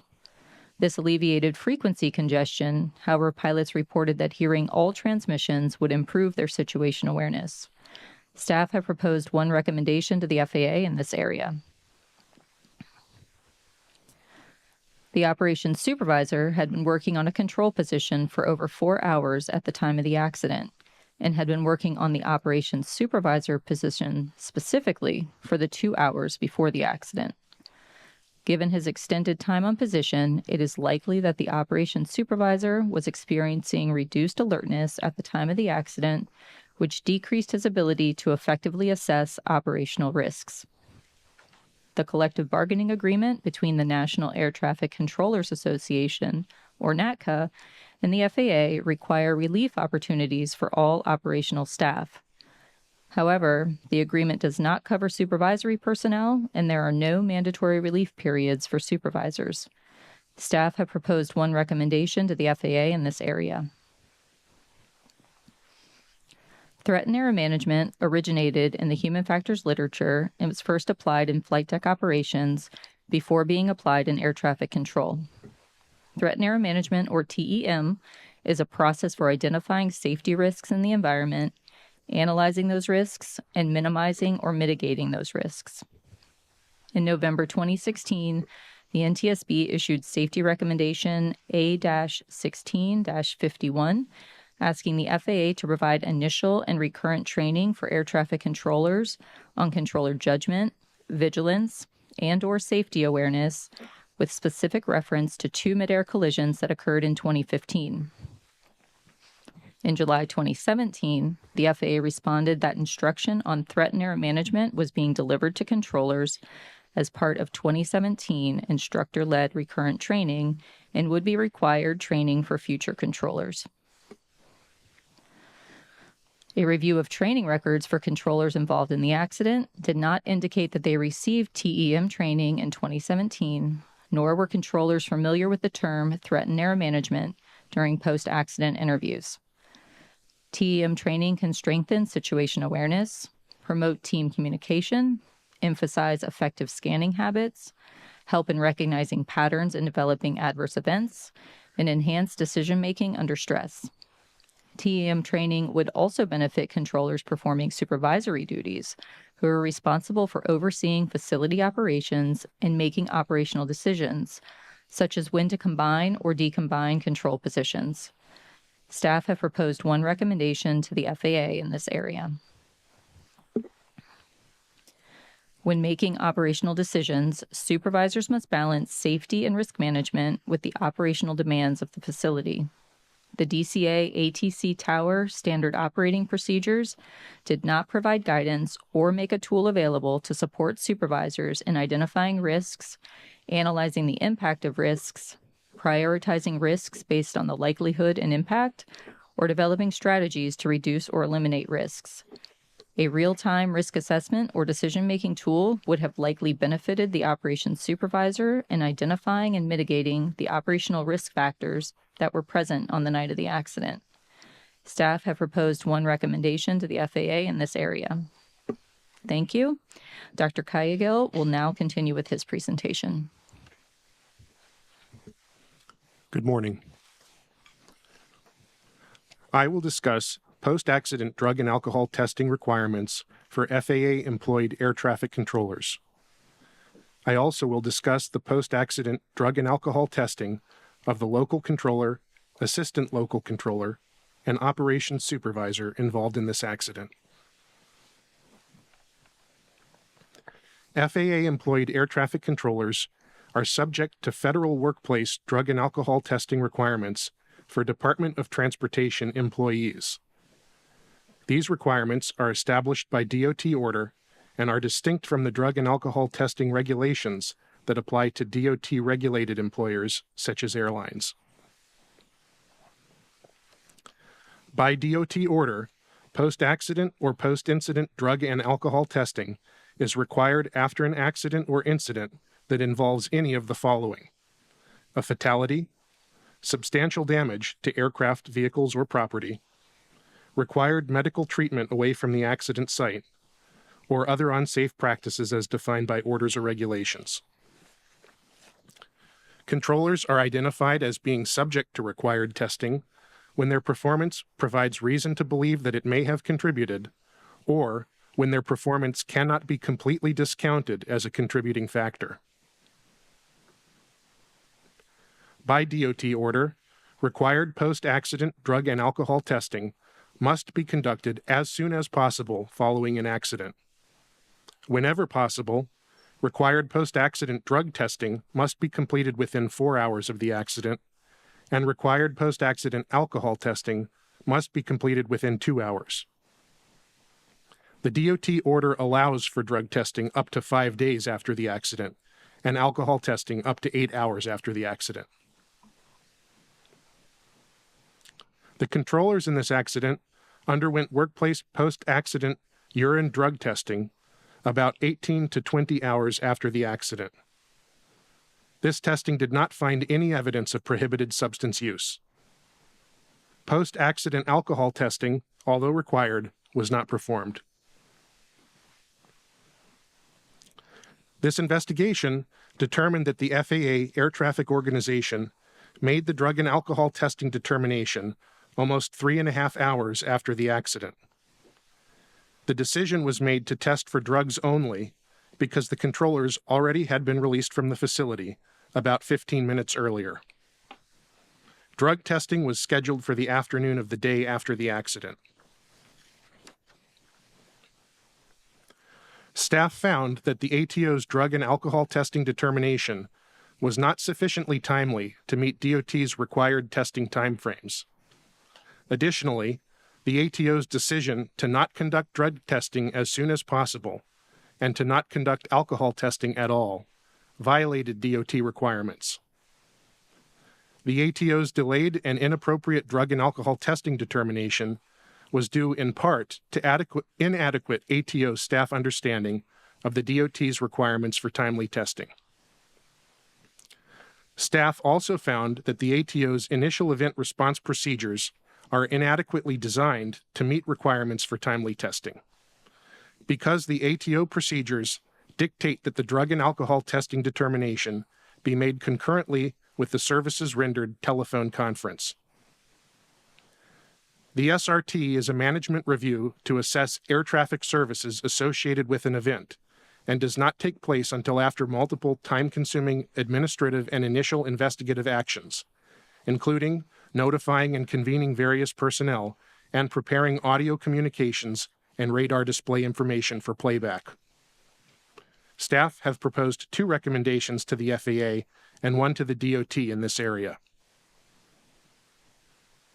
This concludes my presentation, and we are now ready to answer your questions.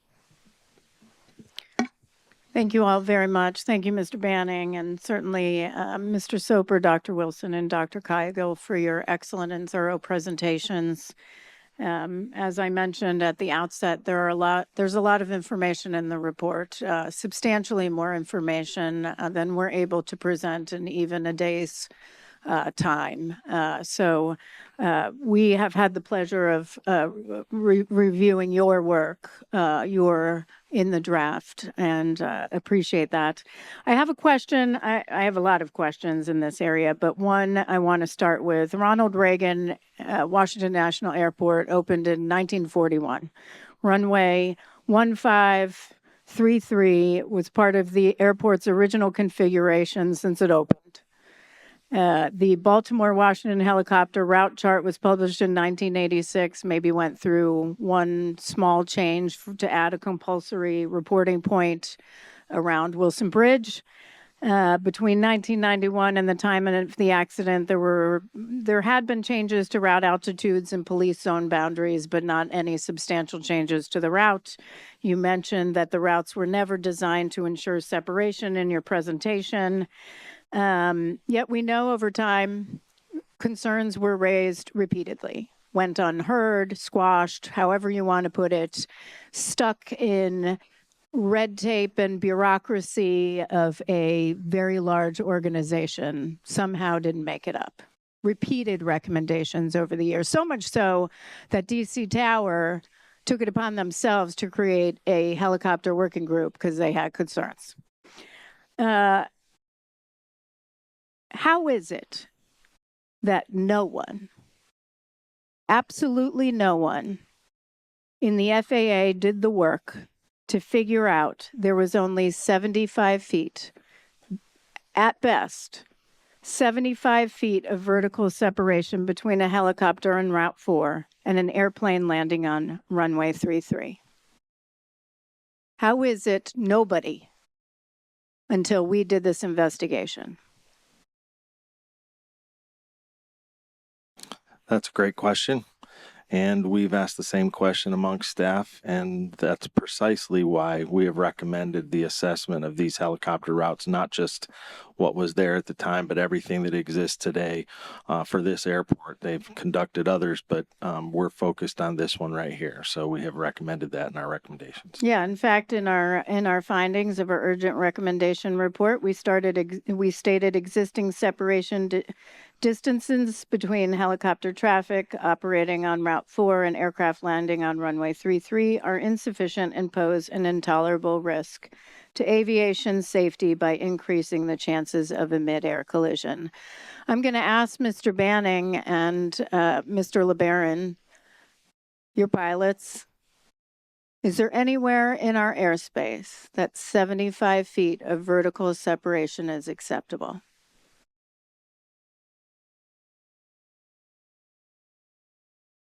I'd say not to me as a pilot. Yeah, not that I'm aware of. Absolutely not. Absolutely not. But it wasn't until Ms. Moeller and others mapped it out, thank you for your work, that we figured it out. Yet years of nobody listening. Opportunities too. So I'm going to ask, FAA order states that terminal operations service area directors are responsible for conducting annual reviews of existing helicopter route charts to determine their accuracy and continued utility. Do we have any evidence that these annual reviews were conducted? No, we do not. We asked for that information and they were unable to provide that nor identify the individual that you just named. Right. Since then, it has been changed to the air traffic manager responsible for those, but at the time of this event, it was that individual that you named, and we have no evidence of any of it. Do we even know who the terminal, so we have no idea who the terminal operations service area director is for the Baltimore-Washington helicopter route chart. That was the requirement, and the person responsible for conducting these annual reviews at that time. That's correct. We do not know, and as of 2 days ago, the FAA responded in the same manner. They did not either. The FAA had no idea who a terminal, terminal operations service area director was, who was responsible for conducting annual reviews, ensuring the safety of helicopters transiting the airspace around DCA. No idea who that was. Yeah. So we invited an individual to our hearing from the mapping office to our investigative hearing to discuss the route, to discuss annual reviews and discuss any sort of proposal. Turns out we learned after the hearing she wasn't the right person to invite. We should have invited this terminal operations service area director that nobody at FAA could figure out who that was. Was FAA a party to this hearing? Yes, they were. What is required of parties to the hearing when we come to a hearing? For example, are they part of the planning of the hearing, and would they go through the witnesses and list of witnesses with us and possibly be required to identify when we have the wrong witness? Absolutely. They are their responsibility is to advise us on the correct witness for the correct subject area. Did FAA raise this with us at all, that this was not the right person to question at the time? They did not. They actually provided this person to us. They provided this person to us that could not answer any of our questions at the hearing regarding annual reviews, probably because they had no idea who a terminal operations service area director was. Thank you. That runs out my 5 minutes. So turning to member, I am so sorry, Mike Graham. It's been a long few weeks, hasn't it? I'd like to direct these questions to Mr. Soper, and I'm going to ask you some questions about the primary duties and responsibilities for the different control positions in the control tower as they relate to the DCA ATC tower information outlined in their SOP. As a former controller yourself, I want you to share your perspective on which duty or responsibility is most important for each of the following positions. What would that be for the local controller? According to the DCA's SOP, Air Traffic Control Tower's SOP, the local controller must provide initial separation between successive departures and arrivals, and provide separation between arrivals and departures in those aircraft operating under their jurisdiction airspace. That's their primary duty. Yes. How about the helicopter controller? The helicopter control, according to the SOP, is to separate VFR traffic from the DCA arrivals and departures or fixed wing traffic, issue safety alerts and traffic advisories as required, and to clear VFR aircraft on routes or into zones as depicted on the Baltimore-Washington helicopter route chart. How about the assistant local controller? They are there exactly like you might think, to alert the local controller or assist and alert the local controller of any unusual situations or developing traffic conflicts, maintain surveillance of the local traffic pattern and landing areas, and utilize visual memory aids when required to help them not miss anything, and assist the local control in monitoring aircraft in their airspace as well as on the CTRD or the control tower radar display. And how about the primary duty and responsibility for the operations supervisor? The operations supervisor provides operational supervision and directs the tower operation to ensure an efficient flow of air traffic, making necessary notifications of suspected operational errors, pilot deviations, near midair collision reports, other incidents requiring notifications, combining and decombining of positions in accordance with criteria outlined in their SOP. Thank you.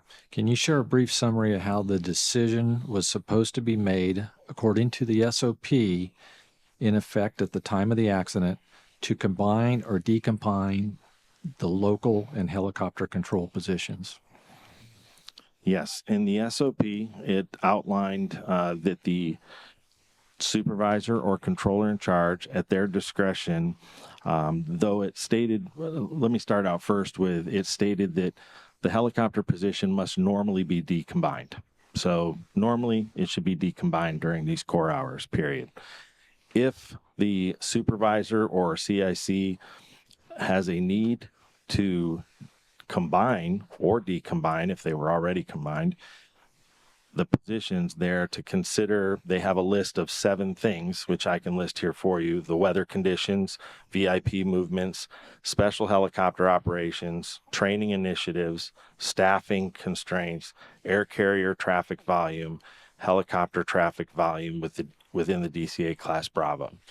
So when making a decision to combine or decombine, they should be taking all of these into account.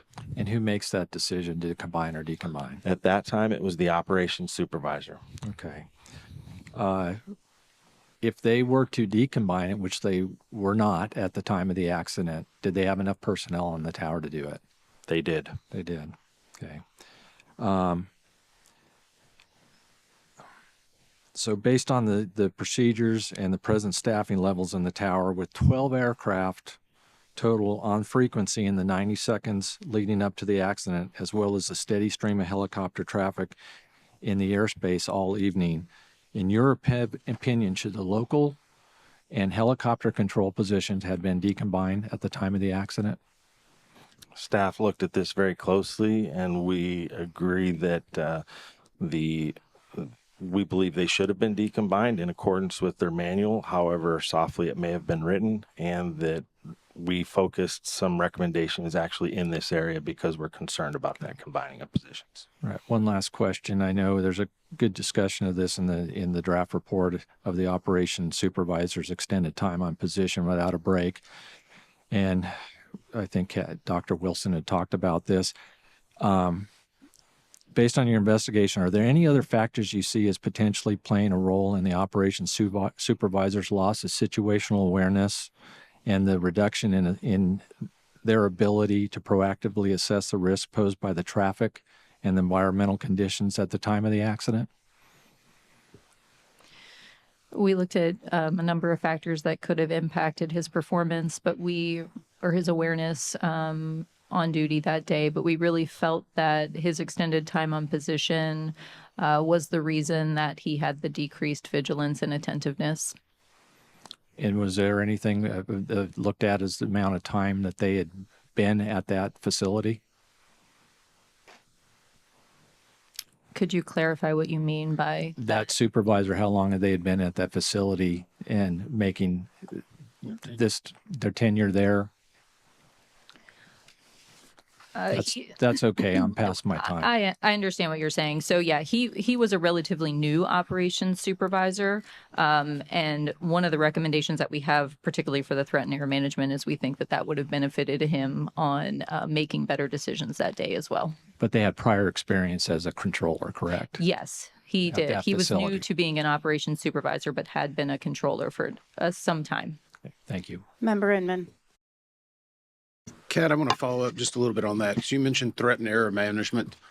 We made this recommendation in 2016 based on something we had seen, and the response we got was, yes, we're going to do it, and all new controllers are going to get it. We were promised that this was happening, right? We were. Did they do it? When we reviewed the training records for the controllers involved, we did not see that they received the integrated safety training workshop, which included threat and error management training. We did see that the operations supervisor did have a workshop of that same name several years, a couple of years before, and then a new hire who was working on position, not one of the controllers involved, he had a workshop in, I believe, 2023 with that same name. But that was the only evidence that we had of that workshop being provided to any of the controllers on duty. So you just mentioned 2 people, Yes. and there were 21 that were assigned to the tower? We only looked at the training records for the controllers that were involved the night of Okay. the accident. Okay.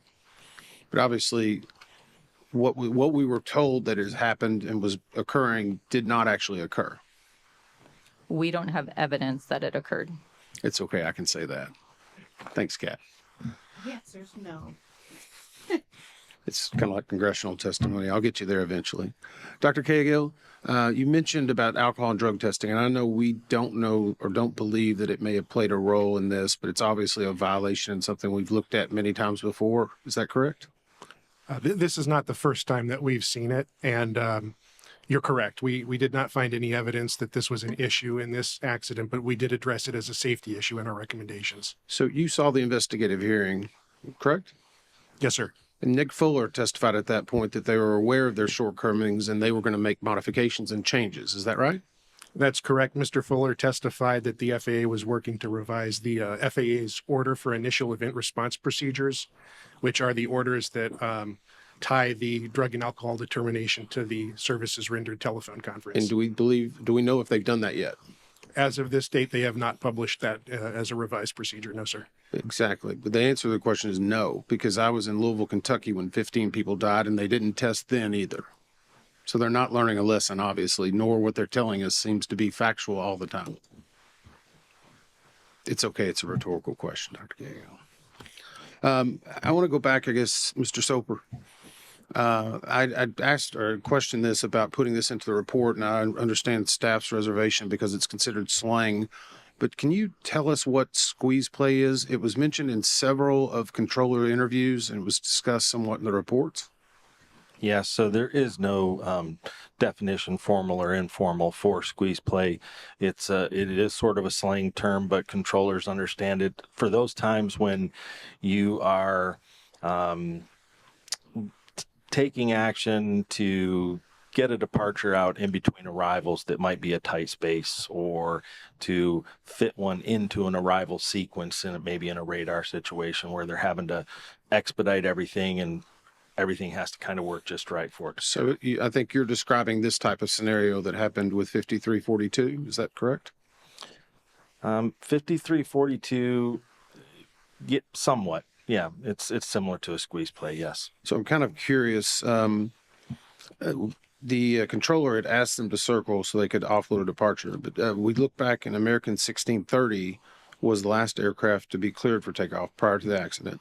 And it departed 12 minutes early. They have safely arrived 25 minutes early. I guess, do the controllers know when they're prioritizing an aircraft so it can leave earlier, or should they even be aware whenever they're trying to attempt this, or are they trying to just, I know we've heard some testimony in regard to the geography at DCA, but should they be aware of that? So they would generally not necessarily be aware if they were early. They would be aware if they had been assigned a departure time based on traffic initiatives or something where they actually get an assigned time. So in those cases, they would know they have to get this aircraft out in a particular window. As far as if a aircraft had taxied maybe a little bit early, they might see the fact that he was scheduled for departure at 2020 and he was ready for departure at 2015 or something. They might see that, but it wouldn't necessarily alarm them, or change something. Okay. I'll wait for the next round. Thank you. At the time the helicopter and local control positions were combined, are the communications for air traffic control all on speaker? For local control, yes, they are. At this tower, they keep local control communications on speaker all of the time. So the operations supervisor could hear what was being stated? He should have been able to. Okay. Potomac, my understanding is that at some point the operations supervisor received a phone call from Potomac Tracon requesting a reduction in miles and trail, correct? That is correct. And essentially what that means is to reduce spacing to allow for more arrivals. Correct. What does that do for the controllers?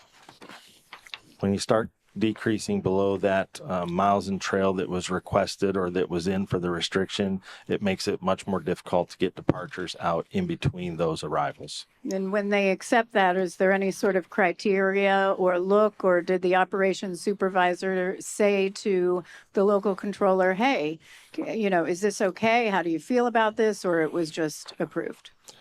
We have no evidence that he asked anybody, and according to the recording, it was relatively quick. When he asked, he responded immediately that it was approved. That it was approved. So they would reduce spacing and get more arrivals in, increasing workload for the controllers. What was the assistant local controller doing at this time? At the time that they made the decision to... I'm sorry, at the time of the accident, time of the collision? So at the time of the accident, according to post-accident interviews, the assistant local controller was writing down information on helicopters. And what is the role of the assistant local controller? To assist the local controller in surveilling the airborne aircraft and monitoring the CTRD for conflicts and alerts. Monitoring and helping alert? Correct. Okay, thank you. How was the mix of, actually, I'm going to read this from our report because I don't want to catch you off guard because you don't have the full report right in front of you. But I do think it's worth noting that in our report, we state DCA is capacity constrained. Since 1991, annual air carrier tower operations increased from 175,224 to a peak of 294,312 in 2024. Over the same period, tower operations attributable to air taxi and general aviation declined substantially. Air taxi operations peaked in 2007 at 118,228 operations, but fell to 1,594 operations in 2024. General aviation operations declined sharply after 2001 from 32,286 to fewer than 3,000 operations per year in every subsequent year. Air taxi, GA, meaning general aviation, and military operations accounted for 43.8% of all fixed-wing instrument flight rules operations in 2007, but only 1.3% by 2025. This change also altered the mix of traffic operating at DCA, with smaller airplanes increasingly replaced by larger air carrier category aircraft because larger, heavier airplanes have more restrictive performance margins on DCA's shorter runways. Demand for runways 119, the airport's longest runway, increased. What did this change in the mix of traffic do did this increase workload for the tower and any sort of coordination demands for local and ground controllers? It certainly did. We've documented in the report that as we mentioned earlier, even in my presentation, they have the busiest single runway in the national airspace system, and what you just explained is precisely why.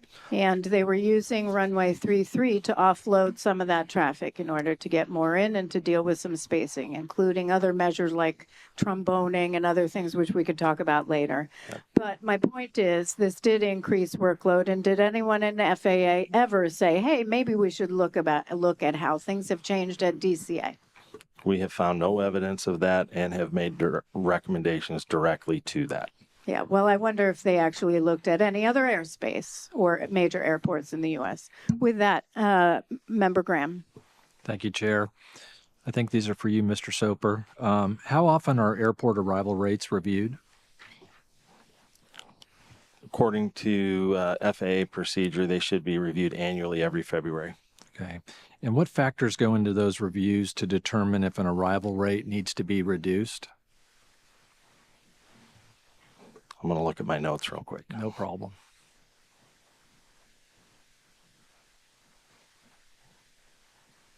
So there is a list, and that's why I knew I wanted to look at my notes. I had this list handy because I thought this may come up. So they look at a list of things that they have listed: intersecting arrival, departure runways, distance between arrival runways, dual purpose runways for when they share arrivals and departures to the same runway, land and hold shortened utilization, availability of high-speed taxiways, airspace limitations and constraints, procedural limitations for missed approach protection, noise abatement, etc., taxiway layouts, and meteorological conditions all should be considered. And all those factors in context with DCA, would you say that every one of those factors was in play with the arrival rate at DCA? I think our staff concluded that it does not appear that, and we have focused recommendation for that very thing.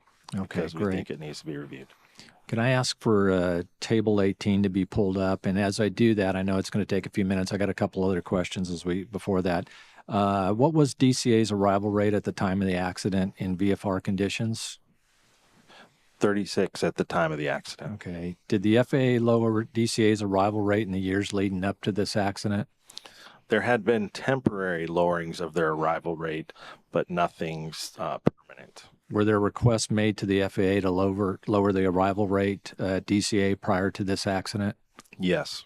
Okay. Can you explain in detail the request that was made to the FAA to lower the arrival rate and when that was made and who made it and why did they make it?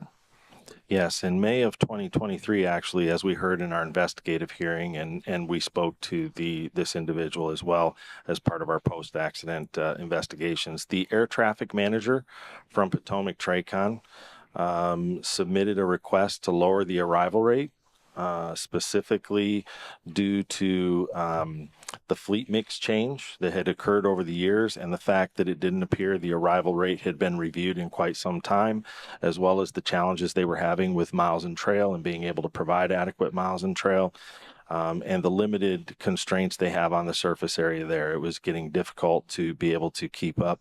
So they submitted a request to lower the arrival rate at that time. And how did the FAA respond? We were unable to locate the final, but ultimately they did nothing in response to that. What's the arrival rate today after the accident? It is 30 today. Okay, so they lowered it now, but they didn't in 2023 after the request. Correct, and it has fluctuated since the accident. You got Table 18, please put that up there. You can see there.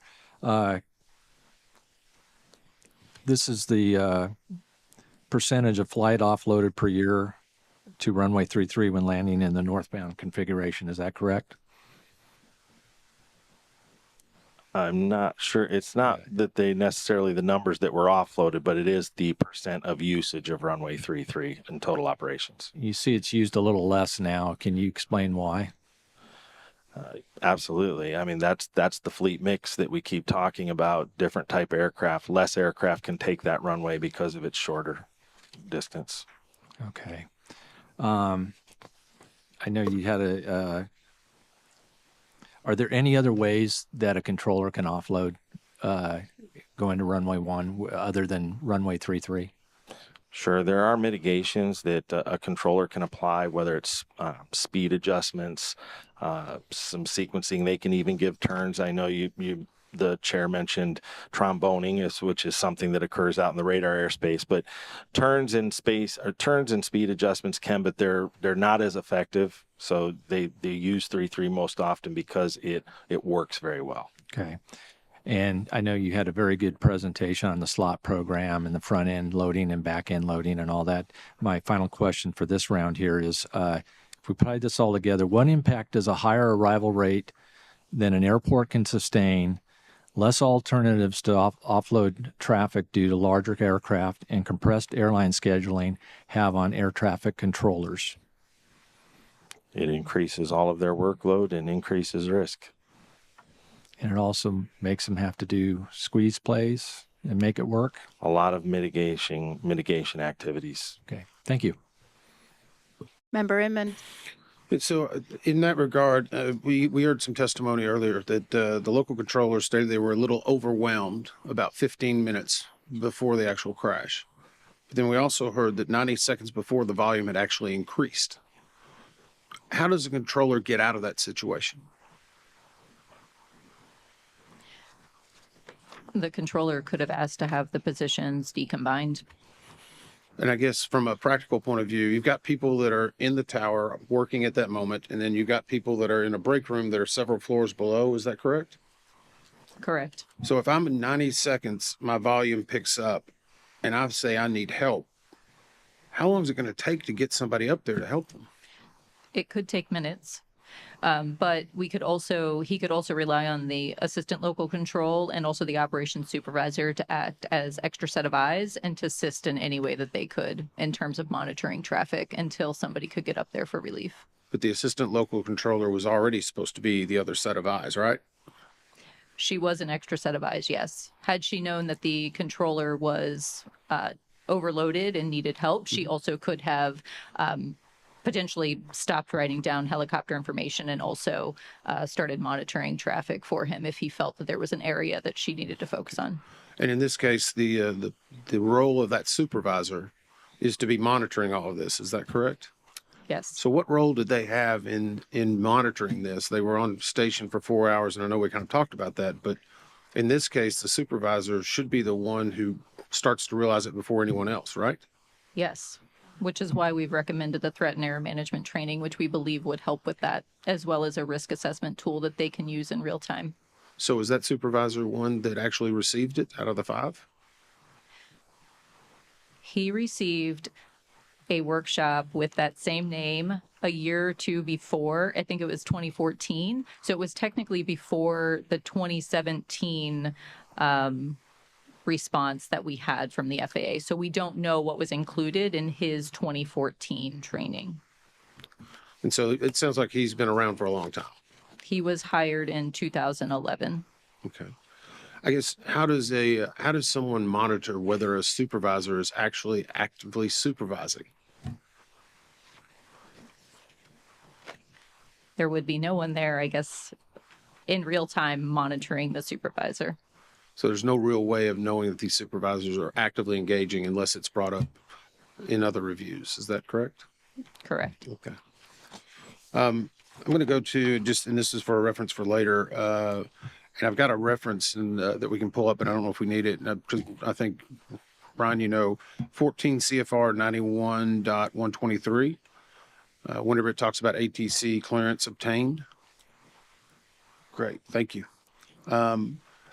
It says no pilot in command may deviate from that clearance unless an amended clearance is obtained, an emergency exists, or the deviation is in response to a traffic alert and collision avoidance system resolution advisory. So I guess my question is, in that regard, we're going to talk about TCAS and ADSB later, but in this instance, if they had gotten some type of warning, the pilots, could they have made any change? Or does it have to be what ATC actually tells them? Now, the pilot is always in final command of the aircraft, and in that case, I think we're talking about a traffic advisor or a collision avoidance alert to them with a resolution advisory, and in that case, it meets that exactly where they will respond to that and they can break away from that clearance. Okay. And we may get to that in the next section. Do we know what the ATC scope showed at the time that this incident occurred? Because I know we've had discussions about whether it rounds up and rounds down. Yes, air traffic altitudes displayed on radar are rounded to the nearest 100 feet. And at the time of the closest time to impact that we can see there, the helicopter was shown at 300 and the CRJ was shown at 200. Or, no, wait a Do you minute. have that I'm sorry, I reversed? got that wrong. Hold on. Let me check that.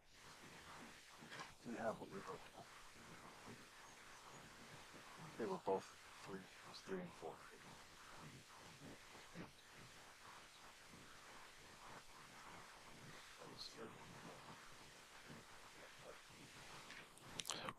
We can look and check on that, but essentially we believe that the CRJ showed above the helicopter, but the helicopter climbed right just before impact. It showed a climb from 200 to 300. I do know that. Okay, so we can go on the next round. You can maybe answer that for me if that's okay. Yes. Okay, great. I want to, one, I've been asked a lot about staffing. Obviously, we felt that you determined the tower was adequately staffed, though certainly the workload was significant given positions were combined. But I do want to I asked the staff to check based on September 29th, 2025 versus today. I think we looked at January 5th, 2026, and what those numbers were. And I'm just going to go for, certainly there are more authorized positions, but I think I'm going to focus on who was operational, meaning numbers of people available to work that are working in the tower, not what's authorized, but that are working on the tower. And so, by my, the draft report shows for certified professional controllers on January 29th, operational was 25. Today, 20. Traffic management coordinators, they had 2, today 0. Operational. Operations supervisors, 4 on that date today, or as of January 5th, 3 operational. Operations managers, 1 on January 29th, 2025. Just a few weeks ago, 2. Support manager, 1 at that time, now 2. Air traffic manager, still at 1 temporary, was what existed on January 29th, 2025. Today, still 1 temporary. Staff support specialists, although authorized to have 3, there are 0.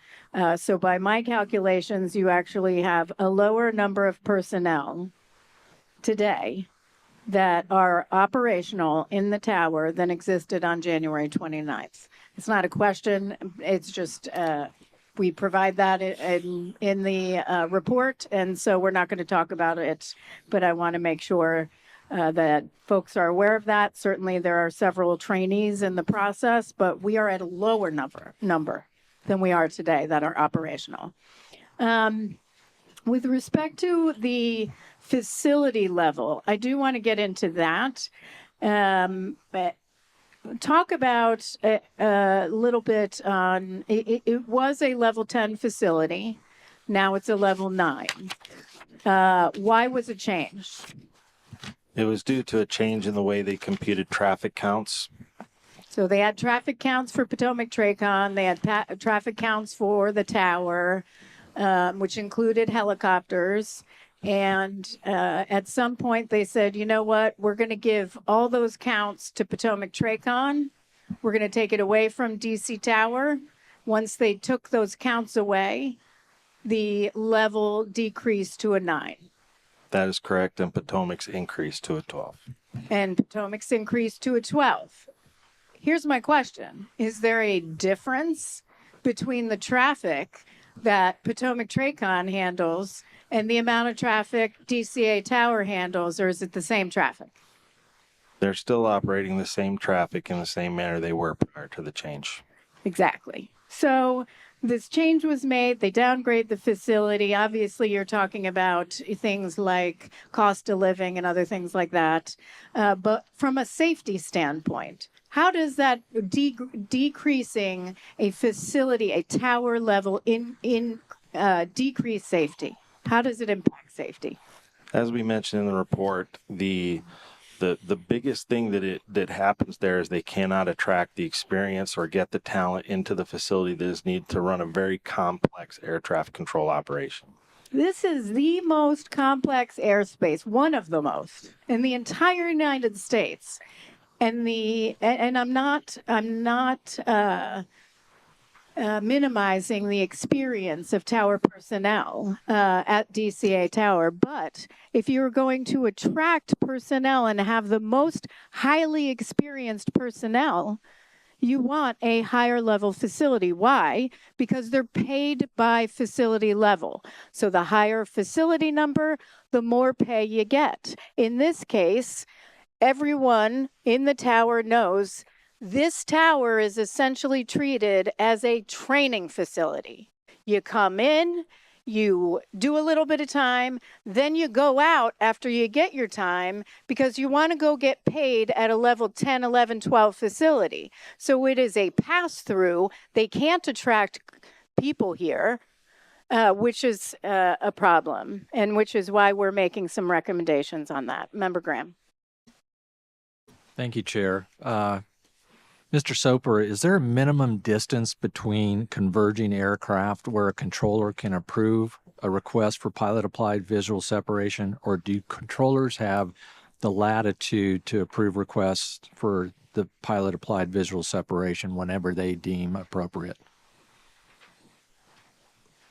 So when a controller is going to approve the application of visual separation, they must have approved required standard separation prior to that. So in the case of DCA, they're Class Bravo airspace between a helicopter and a VFR helicopter and an IFR fixed wing. They would be required to have 1.5 miles of separation or 500 feet vertical separation, and before up until the point they approve visual separation. Okay.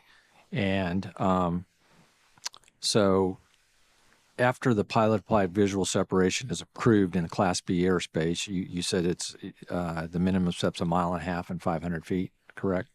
Not after it's vertically. Prior to approving it. Once it's approved, then it becomes the pilot's responsibility for that distance. Is there a distance in there that if they decrease that range, that's something the controller has to do at that point?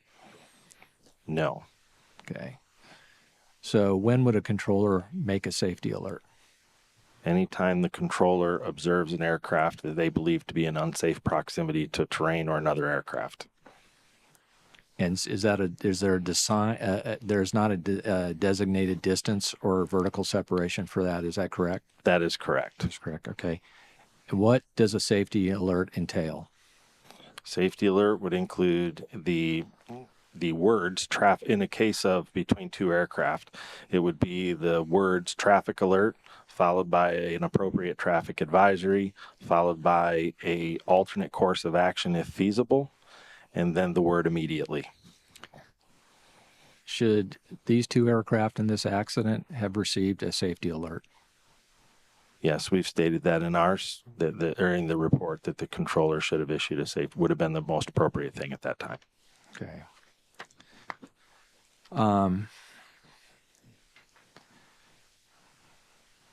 Switch here a little bit. There was a lot of impacts on the higher arrival rate coming into DCA, changing fleet mix. We talked about compressed airline scheduling practices, the controllers and their ability or inability to continue following SOPs in order to make it work. Would you agree that one of the consequences of the cumulative effect was the deviations in traffic calls, phraseology, application of visual separation, call signs, radiocom, training records, the list goes on, and other issues that had become standard and were identified in multiple external compliance verifications of DCA air traffic control tower? I think I understand your question, and I would say that we've outlined in the report, and staff believes that the continually increased workload for many reasons, whether you're talking about from the traffic to the combining of positions inappropriately to whatever at the time, we believe that led to the ability for a lot of deficiencies to occur, or operating, as we heard during the investigative hearing, the operations manager said specifically we're operating on that borderline of safety regularly. So we made recommendations, obviously focused in that area. Okay, so do you think the controllers at DCA had fallen into a state of relying on pilot-applied visual separation as a crutch, despite its many well-known and well-documented shortcomings? Staff does believe that there was an over-reliance on the use of visual separation as a means of providing separation for aircraft and moving aircraft through the airspace so regularly. Okay. Yes. Thank you. And finally, the last communication between the controller and Pat 25, was that an appropriate safety alert? It was not a safety alert by definition, but it was an attempt at the time to deconflict. Thank you. Thank you. Member Inman. You have an answer for me, Ryan? Or you haven't maybe had a chance? Sorry. I do have an answer for you. According to the STARS maintenance replay, the PSA Flight 5342 was at 400 and Pat 25 was at 200. The moment targets merged, we had 400 and 300. And so the controller, if they were looking at their scope, would have seen that, at least indicated on the scope, that it was 100 feet or approximately 100 feet, depending on the averaging of the recommended route maximum altitude? Well, it had actually been at 200 feet for a brief time there, where he was at 200 right up until he was at 300, then 200 for a little bit, and then came up to 3 right when targets merged. Okay. So, and that would have made a conflict alert, correct? The conflict alert was active at that time, yes. So I think in your research, I believe in the 30 minutes prior to this accident, we have 18 controller radio transmission where a conflict alert is going off. Does that sound accurate? It is accurate. And that actually it appears to be 5 separate interactions that were occurring.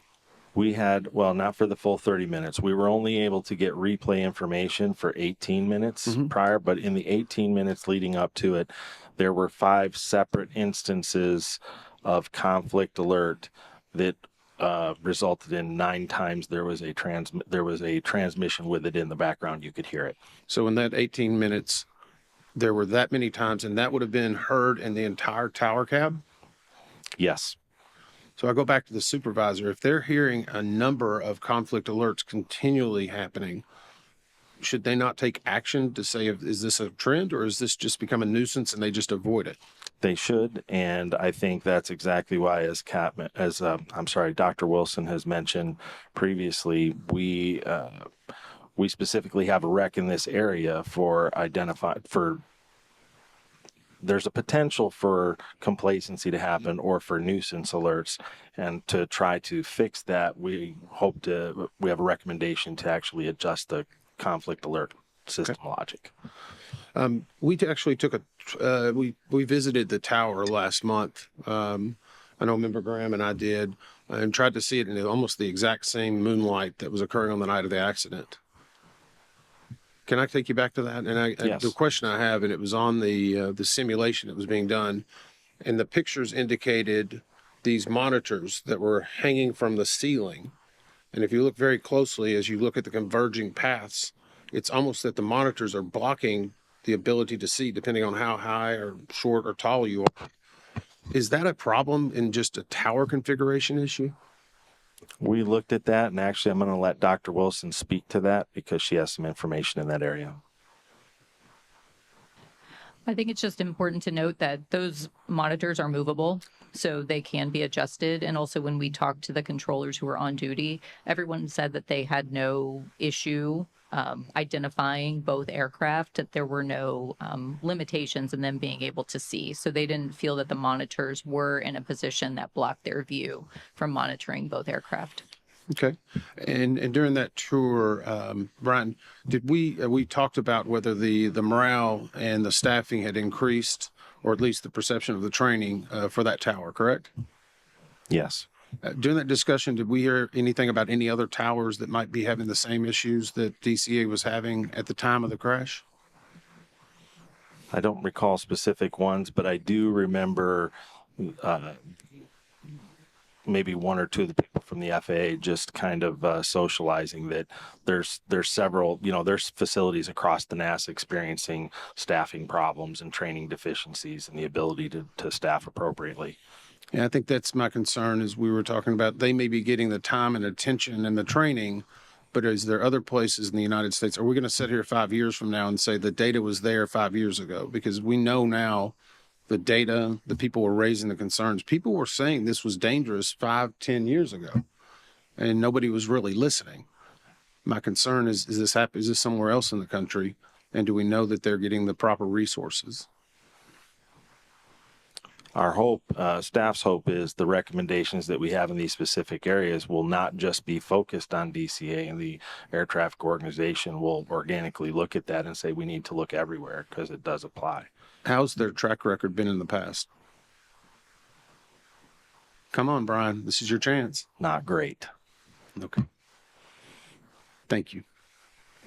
All right, thank you very much. I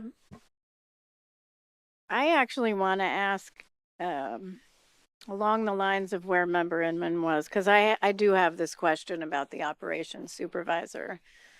It was on speaker, all the conversations. I mean, all the communications going back and forth. He took a call to then reduce essentially miles and trail and approve that reduction by Potomac Tracon. And I want to point out, something in our report. In the 20 minutes before the accident, the total number of aircraft the local controller was handling fluctuated between 7 and 12. At about 10 to 15 minutes beforehand, he said he was feeling a little overwhelmed. The operations supervisor said it was totally fine, no problem. I was a little bit surprised by that. I mean, even if you have procedures in place on decombining, how do you even capture to one person, he's fine, to that local controller who's busy, and maybe doesn't have 2 seconds to say, hey, let's deconflict, while the operations supervisor is listening to all of this. Everybody in the tower is hearing it. I mean, how is that not complacency? I mean, we talk about reduced alertness and vigilance, but I raised this earlier about, is it complacency? You just mentioned complacency, actually, Mr. Soper, in your answer to Member Emmett. I do agree. I do believe, and I mean, I think that staff believes there was complacency occurring in that tower on some level. But again, not to keep going back to them, but that's actually the primary reason for our focused recommendation in the area of giving them the tools that they should need, the requirement to log when they combine positions. So there's some sort of accountability and tools available to the supervisor to be able to make better decisions and understand what their true responsibilities are while they're there, instead of just kind of, here you go, you got it. He had received very little supervisory training, from what was documented from the FAA, to prepare him for that job. And so we made recommendations there. We hope would improve that. Well, I think when we get to those findings and recommendations, I may have some more questions on that. You talked about, Member Graham had asked about what are essentially merging target procedures, where you do issue a safety alert. At what point, and Member Graham had asked about a communication, at first it was, do you have visual on that? Do you have visual on that CRJ? First of all, that you can't distinguish between a CRJ700 and anything else in the dark with night vision goggles at that point. But at 8:47 and 41.9 seconds, the communication of pass behind the CRJ was made. Yes. Okay, so 8:47:41, then the collision is 8:47:59, so we've got about 18 seconds in between. Is that when that safety alert, should that safety alert been issued instead of pass behind the CRJ? Is that when, I'm asking when that should have been issued? So from the stuff there, the time in which the safety alert should have been issued was when he first asked him, do you still have that CRJ in sight? Okay. So 8:47:39 seconds. So that does that provides about 20 seconds. Yes. Okay. My last question is, given that apparently no one we interviewed was aware of routine close encounters of helicopters other than people in the tower, was any organization in your opinion, effectively monitoring the potential for the risk of a midair collision between military helicopters and civilian aircraft in that area? I believe that's going to be discussed with some depth in the third panel today. In the third panel. Yes, we'll go ma'am. with that back in the third panel. And Dr. Price, thank you for that. Okay. Do you have any additional questions? You have one more. Member Graham. Let's talk about the supervisor at the time. This was brought up about the situational awareness. What did they say in the interview when asked about how many helicopters they thought were on frequency at the time? Oh, I'm sorry. Yeah, the supervisor only recalled one helicopter. But yeah, leading up to it, there were 5. It varied between that's 3 and 5. 3 and considerably 5. different.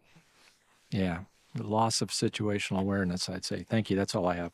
Member Inman. I've got just a little bit of follow-up, and I want to go back to the helicopter route structure itself. And this was a little bit baffling to me that we got so many different answers from the FAA. Is there a maximum altitude for a helicopter route? Yes, they do have maximum altitudes published on the chart, as we found. Then why did their testimony say it was only recommended? Because they had conflicting information on the helicopter route chart, as we outlined in the report, and produced recommendations to hopefully correct that. That in one place it said altitudes are recommended, and then in another place it said altitudes are maximum. Where I'm from, that's called talking out of both sides of your mouth. Right. And I mean, just to add on to that, the letters of agreement with all of the helicopter operators are clear that the altitude maximum is what they are being cleared at. They are to maintain that altitude through the airspace. That's their Class Bravo clearance, actually. Okay. And the same thing in this route structure. I continue to be amazed as we learn more about it. How can the Coast Guard tell me the exact depth of every piece of terrain that's on the Potomac, and yet someone tells us that this route is drawn with a Sharpie on one side and a riverbank on the other? Again, we do have recommendations to that effect too, because of the vagueness of that routing, or to at least explain better so operators understand fully what their responsibilities and restrictions are. And I guess I'll go to Bryce if you don't mind, just because being a pilot, not going to let you off that easy. Is it not concerning that, I mean, you have 16,000 hours, I think? About 8,000. Sorry, doubled it. It's a long time ago. 8,000 hours. Is everything usually very precision in regard to not only landing, approach plates, everything is lined out with GPS, exactly where you have to be when you're on the bug? IFR, is that not just a science that's defined? Yeah, in the instrument flying world, it is very regulated, and yes, and it was disturbing to see that these helicopter routes had no lateral boundaries and the confusion on the charts with regard to altitudes. So it was set up for failure just by the administration of what they were telling aviators. It was most certainly not clear, and there was a misunderstanding about what those routes also provided, which we'll, I think, discuss in more detail in another panel. That's all I got for this one. Thank you. Just a few for me. Dr. Kayagil, why is it important? You know, obviously, we were not concerned about anybody having been impaired by alcohol. We didn't think that was the case here. But, you know, time and time again, they're not doing testing. It wasn't just the UPS crash in Kentucky, but it was Austin, Texas, any number of investigations that we've conducted where time and again, they're not doing testing. Why is it important to do testing? Well, doing testing provides us with investigative information, obviously, but beyond any single investigation, a primary intent of drug and alcohol testing is to identify and deter use of certain prohibitive substances, as well as abuse of alcohol, with the recognition that that can impair performance of safety and security sensitive duties. So anytime you have a systemic barrier to this getting done on a regular basis, routine basis as required, that's a safety issue. It's a significant safety issue, and it's one that could be left unchecked if they are not doing the required testing. That's correct, and that's why we have proposed several recommendations to try and close this loop and make sure that this testing that's required is actually being done. At the hearing, Mr. Fuller had stated, well, they didn't do testing because no one was in the tower. Mr. Soper, how long after the collision was somebody in the tower from FAA? Within minutes. 18 minutes. Yes. Specifically. Yes. He also stated that they weren't quite sure there were any fatalities, and that drug and alcohol testing was required when they can confirm fatalities. We know that's not the only. Was it clear there was substantial damage? Was anyone unclear that there was substantial damage? Anyone? I think beyond what's obvious in this case, the important thing to point out, as you say, is fatalities were not necessary for testing to be required. That's right. That's correct. I have one last question for Mr. Soper or Mr. Banning, whoever wants to respond to this. We have significant traffic changes over time. We have no one who reviewed the routes. We have routes designed that were not designed to ensure separation. No safety reviews. We have arrival rates increasing. We have reductions in miles and trail, including reductions in miles and trail that night, which reduced spacing. We have less and less alternatives where controllers are using other measures to deal with getting increasing planes arrivals in due to pressure, offloading onto runway 33, reducing speeds. We have increased workload. We have a supervisor. We have all of this that was on speaker. We have a supervisor who didn't take action and then improved less spacing, more arrivals. We have an assistant local controller who had diverted attention to writing down something on helicopters at the time. And we have an entire tower who took it upon themselves to try to raise concerns over and over and over and over again, only to get squashed by management and everybody above them within FAA. Were they set up for failure? Panel 3 is going to hit this nail on the head. I'm asking you. they were not adequately prepared to do the jobs they were assigned to do. Great. Thank you very much. All right, that concludes our first portion of presentations and board member questions.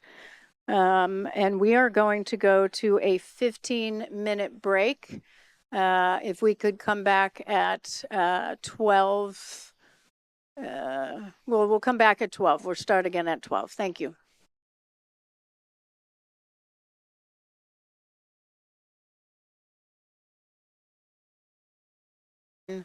I will give a couple of minutes because I certainly want the families to be able to get back and hear everything. So we'll give it a few more minutes for everybody to come in and take a seat. I know sometimes there are bathroom lines, so that could be going on as well. All right, welcome back. We're ready for the next round of staff presentations. So I don't know if I defer to Mr. Wagner or tell Bryce to take it away. Mr. Wagner, the floor is yours. Good afternoon, Chairwoman Hamady, Member Graham, and Member Inman. My presentation will begin with background information on Automatic Dependent Surveillance Broadcast, or ADSB, and the Airborne Collision Avoidance System, or ACAS. Then I will discuss the limitations of the airplane's collision avoidance system.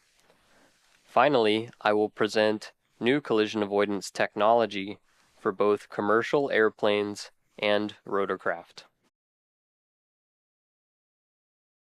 Automatic Dependent Surveillance Broadcast, or ADSB, is a surveillance technology that uses GPS, aircraft avionics, and a network of ground stations to determine an aircraft's location with more precision than legacy radar technology. ADSB includes two different services, ADSB Out and ADSB In. ADSB Out works by broadcasting information from an aircraft at least once per second regarding the aircraft's GPS location, velocity vector, altitude, ground speed, and other data to ground stations and other ADSB In equipped aircraft. Since January 1st, 2020, ADSB Out has been required on all aircraft in most controlled airspace within the National Airspace System. ADSB In is the capability to receive ADSB information. This information can be received via air-to-air transmissions from nearby aircraft that are broadcasting ADSB Out, or via ground-to-air transmissions from nearby ground stations. Once an aircraft has ADSB In data, it can be used by various applications to provide the pilot with information such as displaying or alerting of nearby traffic. The FAA does not mandate ADSB In. The accident airplane was equipped with and transmitting ADSB Out. It was not equipped with ADSB In. The Airborne Collision Avoidance System, or ACAS, is an onboard system that operates independently of ATC to reduce the risk of midair collision by displaying traffic information and alerting the pilots. ACAS works by monitoring the position and altitude of nearby aircraft that have an active Mode C or S transponder. ACAS serves as a last resort safety net when other safety barriers have failed. As shown in the figure on the right, ACAS iterations include the Traffic Alert and Collision Avoidance System, TCAS 1, TCAS 2, and ACAS X. ACAS products can issue two types of alerts to pilots, Traffic advisories, or TAs, are aural and visual warnings used to alert the pilot of a potential collision threat. Pilots can use a display to help them visually acquire the intruding traffic. FAA and operator guidance instructs pilots not to maneuver based on TAs alone. On the other hand, resolution advisories, or RAs, are aural and visual warnings with vertical maneuvers to avert a midair collision. Only TCAS-2 and ACAS-X products issue RAs. The vertical maneuver commands are issued to pilots to climb, descend, level off, or maintain their flight path to resolve traffic conflicts. Pilots are trained to immediately obey RAs. They serve as a backup to see and avoid the application of right-of-way rules and ATC separation services. While TCAS-1 provides TAs, it does not provide RAs. Since 1993, large transport category airplanes engaged in air carrier or commercial operations have been mandated to have TCAS-2 installed and active. The airplane in this accident was equipped with TCAS-2. As part of the investigation, a simplified TCAS display was simulated using the accident flight data. Due to technological constraints, the simulation omits details that would have been available to the crew, such as the airport symbol, course overlay, extended runway centerline, or terrain. A symbol depicting the airplane is shown in the bottom center of the display. This video shows the display set to a 5-mile range. 5 and 2.5 mile distance rings are visible. An indication TA only, located in the top right corner, indicates that RAs are inhibited at this altitude. The blue diamond depicts the relative position of the helicopter. Below the blue diamond are numbers that indicate the helicopter's altitude below the airplane in hundreds of feet. Occasionally, an up or down arrow will appear to the right of the blue diamond to indicate if the helicopter is climbing or descending. Using accident flight data, a simulation of the accident airplane's TCAS display is shown on the right. The blue diamond represents PAT-25, and the target symbology will change from a blue diamond to a yellow circle when a traffic advisory is issued. The crew of Flight 5342 received a TA for PAT-25 about 20 seconds before the collision.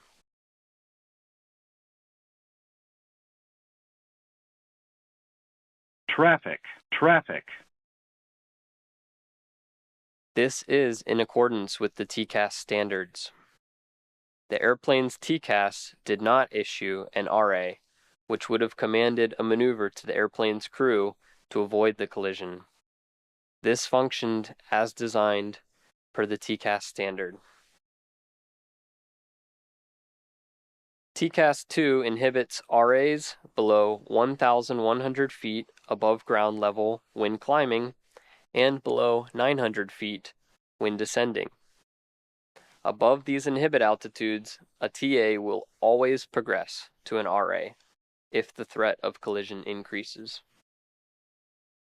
During the development of the TCAS-2 minimum operational performance standards in the late 1980s, significant research and testing went into establishing the inhibit altitudes as a trade-off between maximizing the effective alerting envelope and minimizing nuisance alerts. This trade-off was made based on the technological limitations available at the time of TCAS-2 development. The accident airplane was below the RA inhibit altitude, resulting in no RA being issued to avoid the collision. ACAS-X was developed as the next evolution of TCAS-2.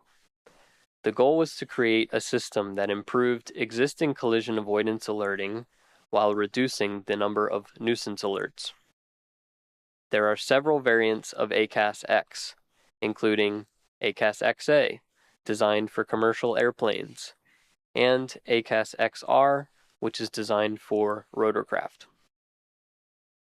Advances since the development of TCAS-2 standards allow ACAS-XA to provide improved alerting. Among other enhancements, ACAS-XA systems utilize ADS-B in information in addition to transponder interrogations and replies. ACAS-XA includes improved algorithms to more accurately reflect actual collision risk. The ACAS-XA standards are approved by the FAA. A series of simulations conducted by MIT Lincoln Laboratory using the circumstances of this accident showed that the crew of Flight 5342 would have received a TA about 8 seconds earlier if the airplane had been equipped with ACAS-XA, even though ADS-B information directly from the helicopter was unavailable. Staff have proposed 2 recommendations to the FAA in this area. Although ACAS-XA can deliver earlier and more accurate alerts than TCAS-2, the current RA inhibit altitudes under ACAS-XA are the same as those of TCAS-2 and would have prevented ACAS-XA from issuing an RA under the accident circumstances. Simulations of the accident conditions were performed wherein the airplane was equipped with ACAS-XA. This time, the RA inhibit altitudes were lowered to 300 feet above ground level. The results of the simulations indicated that the risk of a near mid-air collision was with lowered RAs was reduced by more than 90%. Staff have proposed 2 recommendations to the FAA in this area. Other traffic display systems, such as ADS-B in displays, can show directional traffic symbols that indicate a target's direction of flight, increasing pilots' situation awareness and reducing the time pilots need to visually acquire traffic. As depicted on the screen as a blue diamond, pilots must monitor the display over time to determine in which direction the target is moving. Alternatively, as depicted on the screen as a blue arrowhead, systems with directional traffic symbols rotate the symbol to indicate the target's direction of flight. Most TCAS-1 and TCAS-2 systems display non-directional traffic symbols. Although ACAS-XA systems can display directional traffic symbols, they are not required for certification as the minimum operational performance standards are currently written. Staff have proposed 1 recommendation to the FAA in this area. Another feature that could reduce the time to visually acquire target aircraft is the detailed traffic callouts in the ADS-B Traffic Advisory System, or ATAS. ATAS generates verbal alerts indicating the clock position, relative altitude, range, and vertical tendency of proximate traffic. For example, traffic, 2 o'clock, high, 2 miles, descending. ACAS does not include detailed traffic callouts that could reduce pilots' time to acquire a target. Staff have proposed 1 recommendation to the FAA in this area. The accident helicopter was not equipped with TCAS or an integrated ADS-B in traffic display, nor was it required to be. ACAS-XR, the version of ACAS-X designed for rotorcraft, is still under development. Therefore, no ACAS XR systems are commercially available. The simulations using the circumstances of this accident showed that, had the helicopter been equipped with ACAS XR, the risk of a near midair collision would have been reduced by more than 50% without changing the airplane's TCAS-2 inhibit altitudes. Staff have proposed one recommendation to the FAA and one recommendation to RTCA in this area. This concludes my presentation. Now Captain McKenney will present.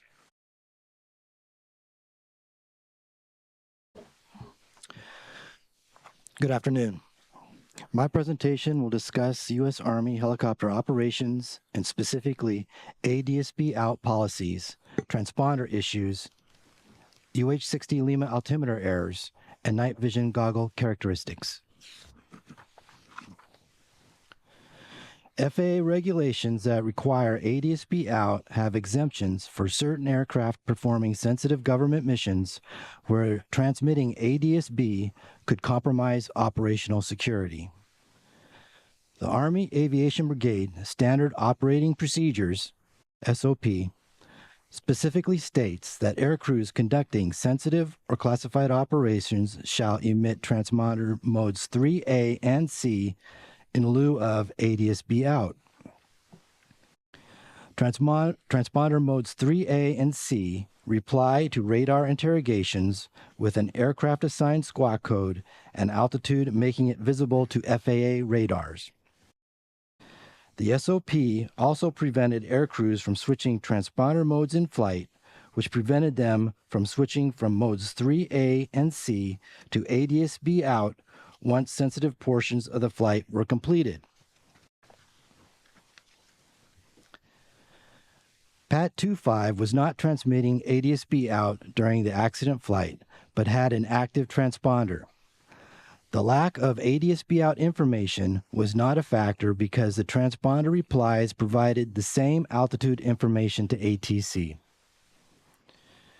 A review of ADSB data from the UH-60 Lima helicopters at the battalion showed that the accident helicopter, as well as 7 others, did not have a recent history of transmitting ADSB out information since 2023. We found that an incorrect transponder setting on these 8 helicopters was the cause of the ADSB out issue. The Army Aviation Brigade Standard Operating Procedure restricted flight crews from changing transponder modes in flight. This restriction prevented flight crews from transmitting ADSB out when flying non-sensitive portions of their mission. Additionally, the U.S. Army did not require a recurrent check of the installed transponder to ensure it was transmitting properly, including the ADSB out function. Because of this, the battalion was unaware of the ADSB out issue on 8 of their helicopters. Staff have proposed 1 recommendation to the U.S. Army and 2 recommendations to the Department of War in these areas. The Baltimore-Washington helicopter route chart provided recommended paths without defined lateral boundaries. As seen in the figure, the chart provided conflicting information about whether published altitudes were recommended or maximum. This created the potential for pilot confusion about interpretation of the published altitudes. Although some Army pilots believed momentary exceedances above the published altitudes were acceptable, most regard them as maximum altitudes. However, most Army pilots interviewed incorrectly presumed complying with the published altitudes would provide them separation from arriving and departing aircraft. They rarely had the opportunity to test this presumption because they rarely encountered airplanes circling runway 33, and when they did, ATC typically instructed them to hold for arriving traffic. Staff have proposed 1 recommendation to the U.S. Army in this area. Aircraft pitot-static systems and barometric altimeters have defined performance specifications, including tolerances for allowable errors after manufacture. These allowable errors can generally be split up into two categories: instrument error related to the performance of the barometric altimeter itself, and position error due to the effects on the pitot-static system, such as external aerodynamic effects. Instrument and position errors can become additive, but still must remain within their design criteria. Analysis of flight data from this accident showed that PAT 25's pressure altitude parameter was about 100 feet lower than other recorded altitudes. Data from flights conducted on other UH-60 Lima helicopters at the battalion found similar offsets between indicated altitude and true altitude. The crew of PAT 25 was trained to fly the helicopter routes using the barometric altimeter, including Route 4, where the altitude ceiling went down to as low as 200 feet. The crew of PAT 25 likely saw an indicated altitude that was 100 feet lower than the helicopter's true altitude and believed they were at or below the prescribed altitude ceiling for Route 4 when they were actually about 100 feet above the altitude ceiling. The U.S. Army UH-60 Lima Operator's Manual did not contain information on possible indicated altitude errors, such as how the installation of the external wing tanks can increase position error. This information would be crucial for flight crews when flying on helicopter routes with low altitude ceilings, such as the 200-foot altitude ceiling of Route 4. Staff have proposed one recommendation to the U.S. Army in this area. Night vision goggles, or NVGs, amplify low ambient light levels to provide enhanced vision at night. As with all technology, NVGs have advantages and disadvantages. Helicopter operators generally consider the advantages to outweigh the disadvantages. The advantages include improved nighttime visual acuity of low illuminated objects where normal night adjusted vision acuity is greatly reduced, along with the ability to identify objects, obstacles, and other aircraft at a distance.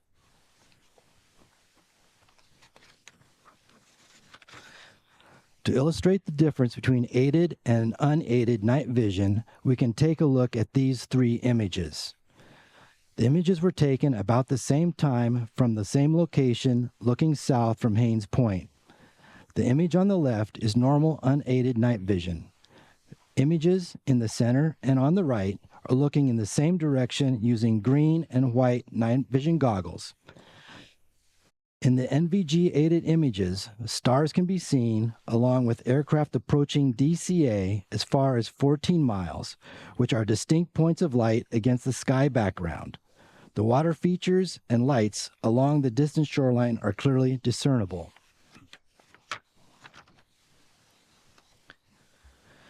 The disadvantages of NVGs include a field of view limited to 40 degrees, a monochromatic image, depth perception is degraded, both ground and airborne lights appear similar, light sources tend to have halos, and aircraft silhouettes are faint, making it difficult to determine type and size of aircraft.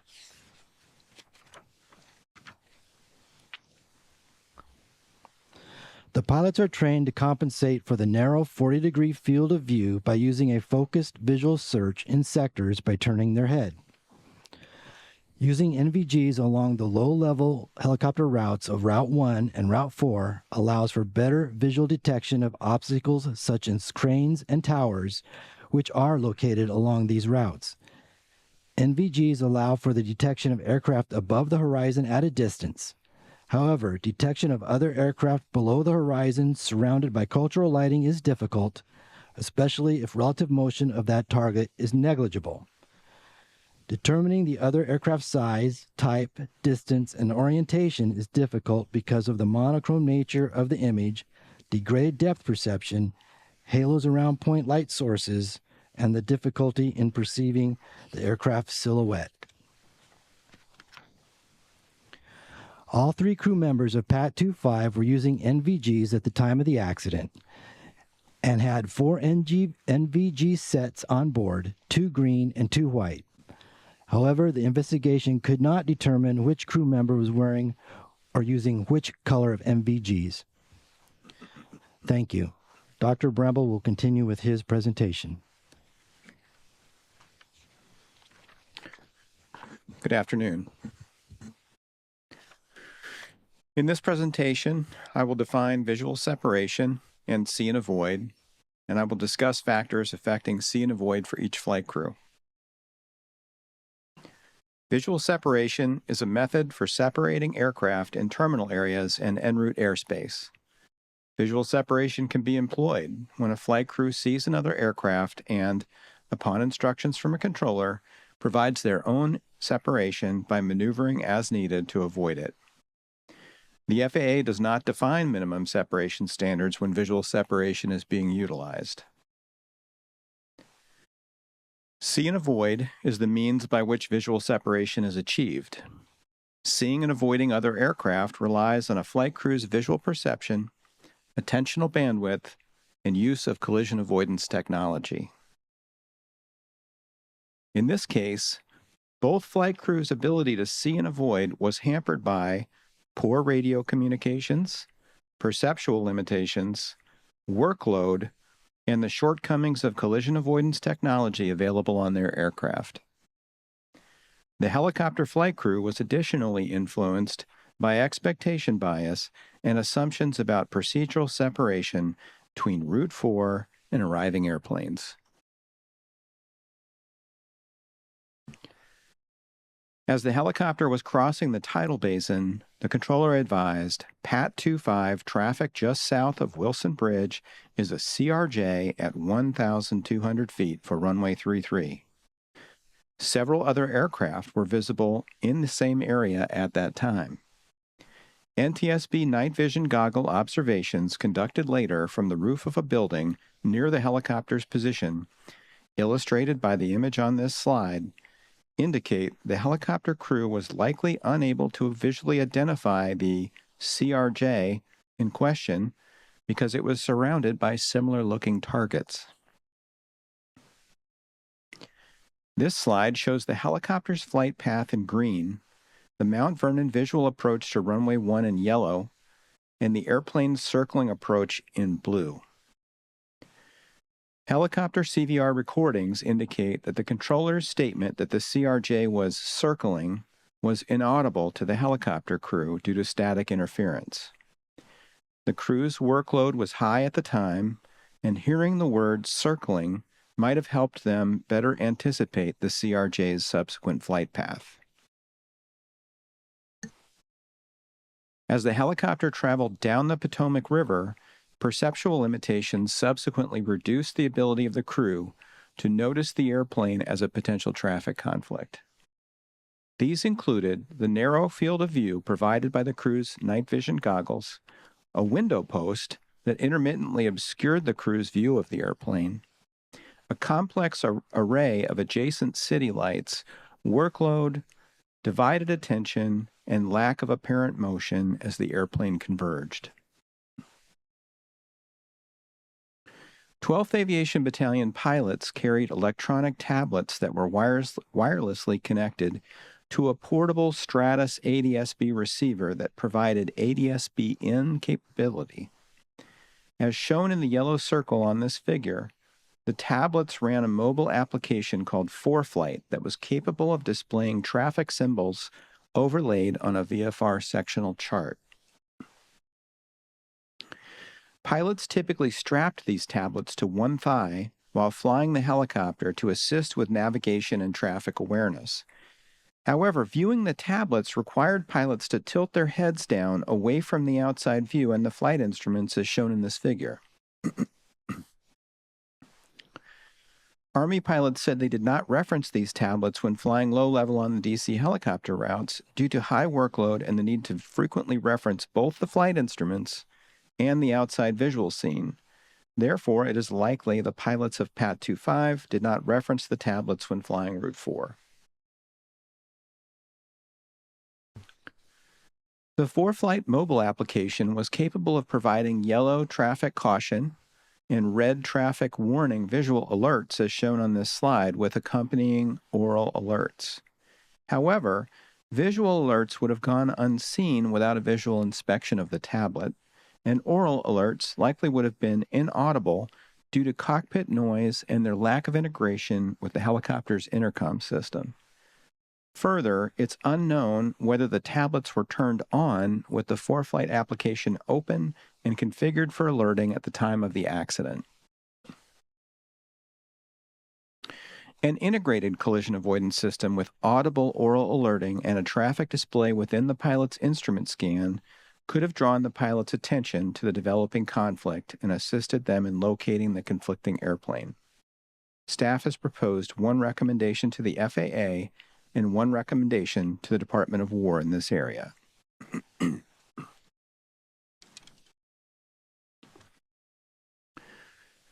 Radio communications came into play again when the controller asked if PAT 25 had the CRJ in sight. The controller did not provide a clock direction or distance. As a result, the helicopter crew did not know where to look for the target. As shown in this figure, there were multiple other airplanes in view that could have been mistaken for the CRJ. The local controller directed the helicopter crew PAT 25 pass behind the CRJ. However, the crew was unable to hear the words 25 pass behind the due to a partially blocked audio transmission. As a result, the message the helicopter crew received was PAT CRJ. The instructor pilot responded that the crew had an aircraft in sight and requested visual separation. The controller, unaware that his transmission had been partially blocked, approved the request. Hearing the instruction to pass behind the CRJ might have prompted the helicopter crew to ask a question of the controller or perform a broader visual search. Staff is concerned that blocked transmissions can lead to miscommunications and reduce flight crew and controller awareness of potential hazards. As a result, staff have proposed one recommendation to the FAA and two to the Department of War in this area. The helicopter crew's communications and actions leading up to the collision indicated that they lacked an accurate mental model of the CRJ's location and intended flight path. As a result, baseline expectations likely drove the instructor pilot's visual search. Only 5 to 7% of northbound arrivals typically landed on runway 33. Therefore, the pilots likely assumed the CRJ, referenced by the controller, was one of several airplanes approaching runway 1.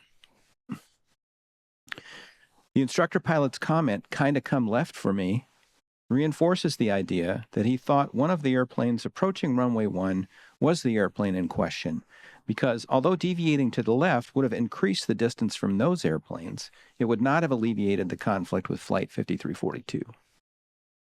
Moreover, neither the helicopter pilot nor the instructor executed an avoidance maneuver or vocalized any concern prior to impact, indicating they were unaware of Flight 5342 approaching from the left. I will now discuss factors affecting the airplane crew's ability to see and avoid. The local controller never provided a traffic advisory about PAT 25 to the crew of 5342. The use of separate frequencies by airplanes and helicopters prevented the airplane flight crew from hearing the helicopter's radio transmissions. This likely reduced the crew's awareness of the helicopter's location and intentions and their ability to anticipate a potential conflict. FAA guidance on pilot response to TCAS traffic advisories, which had been adopted by PSA, stated that pilots should respond to a traffic advisory by attempting to establish visual contact with the intruder aircraft. Pilots were explicitly prohibited from maneuvering based solely on a traffic advisory. FAA guidance on response to TCAS resolution advisories, which had also been adopted by PSA, stated that the pilot flying should respond immediately to resolution advisory displays and maneuver as indicated, even if doing so conflicted with their air traffic control instructions, unless such action would compromise the safety of flight operations. When an aircraft is below resolution advisory inhibit altitudes, TCAS automatically switches to TA-only mode. PSA's Flight Operations Manual listed TCAS inhibit altitudes. However, when 5 PSA pilots were asked about the inhibit altitudes during investigative interviews, only one was able to correctly state the inhibit altitude that applied to the accident scenario. Flight crew workload was high at the time the traffic advisory occurred, resulting in limited capacity to look for and acquire the conflicting traffic, and the pilots did not see the helicopter until it was too late to avoid. The pilots likely would have performed an avoidance maneuver if a resolution advisory had occurred. However, no resolution advisory occurred, and the crew was likely unaware of the severity of the developing conflict until just before impact. The captain was manually flying the airplane and turning left onto final approach for runway 33 and decelerating when the traffic advisory occurred. This required careful control of the airplane's lateral path, thrust, airspeed, and vertical path. Doing so required the captain to reference the flight instruments, as well as the runway 33 edge lights, and a precision approach path indicator, or PAPI, on the ground. The captain likely did not have the spare capacity to perform an extensive visual search for conflicting traffic at that time. As pilot monitoring, the first officer was also responsible for ensuring the approach remained stable. Doing this required him to reference the flight instruments, the runway 33 edge lights, and PAPI. In addition, the first officer was likely monitoring the airplane departing runway 1 to ensure it would not conflict with their landing on the intersecting runway. Thus, the first officer's capacity to search for potentially conflicting traffic was also constrained. The ability of the airplane flight crew to notice the approaching helicopter in the final seconds while engaged in these primary tasks was further degraded by the helicopter's low conspicuity, complex background of cultural lights, and by the helicopter's lack of apparent motion in the visual scene. This concludes my presentation. Staff is now ready to answer your questions. Thank you very much. We will now move to board member questions. We'll start with Member Graham. Thank you, Chair. I want to pick up with visual separation as it applies to the helicopter operator. It was clear from the interviews we did and the investigative hearing and other information uncovered during the course of this investigation that all helicopter operators in the DCA Class B airspace had come to expect that they would request visual separation from DCA tower almost immediately. Is that correct? Yes, it is. That's correct. And that, I want to iterate this point. It wasn't just Army. It was all the civilian operators also, according to Mr. Dresser's witness statements in the hearing. That is correct. Okay. Was it also true that in an interview with the Army standardization instructor pilot post-accident, he stated that he and other pilots he knew would request visual separation from traffic that they had not yet visually acquired? Yes. Are pilots allowed to request visual separation from traffic they have not positively identified and acquired according to FAA regulations? No. No. I'm kind of amazed by that comment in the interview. You being a longtime pilot as myself, and I think Captain Stone in the back, longtime pilot. When you're given a traffic call, what are you to do? And what is your response to air traffic control? Yeah, once you receive a traffic call, then you search for the traffic and you identify it. If you can't identify it, you tell traffic that you have negative contact or that you do have visual contact. Okay. Would you agree with that, Captain Stone? Absolutely. Absolutely. Yeah, and if you're still looking for it, you maybe make some comment like that, that I'm looking for the traffic. But once you identify it, and then you ask for visual separation, are you required at that point to keep your eye on that traffic? Absolutely. And if you lose the traffic at any point, what should you do? You'll have to notify ATC that you have lost the traffic. Yeah, traffic is no longer in sight. Would you agree with that, Captain Stone? Yes, that is correct. Did that happen in this case? No, it did not. Did not, no. I like that you pointed out the fact that it was pretty much impossible to pick out which one the traffic was in your visual study out there. Now, 15 seconds prior to the collision, the helicopter IP, they were about a mile away from 5342. A requested visual separation, is that correct? I believe so, yes. Do you believe, or the rest of the team believe, that they had sight of the correct aircraft at that point? We don't believe he had sight of the correct aircraft. Yeah, I would agree. And unfortunate for them. Do you think if they, and this is an opinion question, if they had sight of that aircraft where it was, they would have made some kind of positive control movement to deconflict with the aircraft? Absolutely. Had an appropriate safety alert from the air traffic controller, would that have helped in this situation? I believe it would have, because it would have directed their direction they needed to look for the traffic. So they would have looked in the 1 to 2 o'clock position for the traffic, and they would have possibly identified it. I agree. Do you feel, I'm going to ask this of Dr. Bramble, do you feel the lack of the circling call that they did not hear the helicopter crew? Do you think that played into them not being able to visually acquire the aircraft? I do think it had an impact, yes. Now, they did, as far as we can tell, did hopefully hear 3-3, but how do you think that played into this at all? So they were high workload at the time, calling out cranes in the middle of a turn. The instructor was giving the pilot feedback on use of paddle, and they heard this partial transmission that said the CRJ was going to 3-3. Realizing that was going to conflict with their flight path further on Route 4, required them to do a fair bit of thinking about the transmission, and it appears that they didn't process that information very deeply, just thought that target is a long ways away, we'll worry about it later. If they had heard the word circling, that would have been a salient cue that something unusual was going on here that they might need to keep an eye out for. We'll talk more about this when I come back. I'm done. Thanks. Thank you, Member Inman.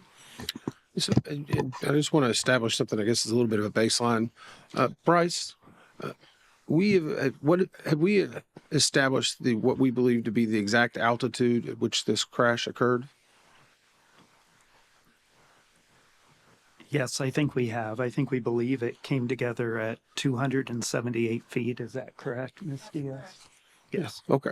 I just wanted to try to get that. Now, Captain McKinney, I want to go back to your presentation, your deck, and it was on page, I just want to clarify something. It was on page 25 that we stated PAT 25's pressure altitude was 100 feet lower than other recorded altitude data. But then on the next slide, we say on slide 26, likely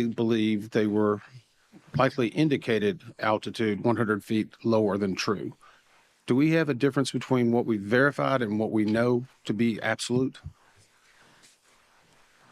Between the absolute altitude of what the aircraft was at versus what we believe they thought they were at? I'm sorry. One slide says that it was 100 feet lower. The next slide says likely was 100 feet lower. It might just be a statement, but the FDR recorded pressure altitude, if you made the correction for the local barometric conditions, was 100 feet lower than the other altitudes. And we believe that that is likely what they saw on their altimeter. Okay. I'm just trying to get to that area because it's whenever we say likely and was, sometimes that can be a little bit different. So we indicated, at least in the airworthiness report, that flight testing by Sikorsky found that the installation of the external store systems would increase this position error, meaning that would change possibly what the altitude would be. Is that correct? Yes, when you install the wing tanks, it changes the pressure dynamics around the outside of the aircraft and can lower the recorded pressure altitude. So is there any way for a crew to mitigate that, or do they have to just take it into account and know that it's there? I would pass this to Mr. Shin. Shihun? For the UH-60L, the crew would have to take that into account mentally in their mind.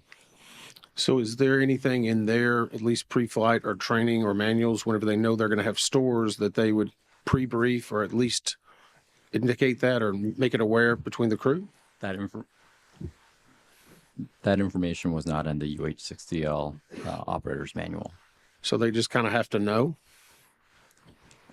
We don't believe they knew, since the Army did not have that published in the manual.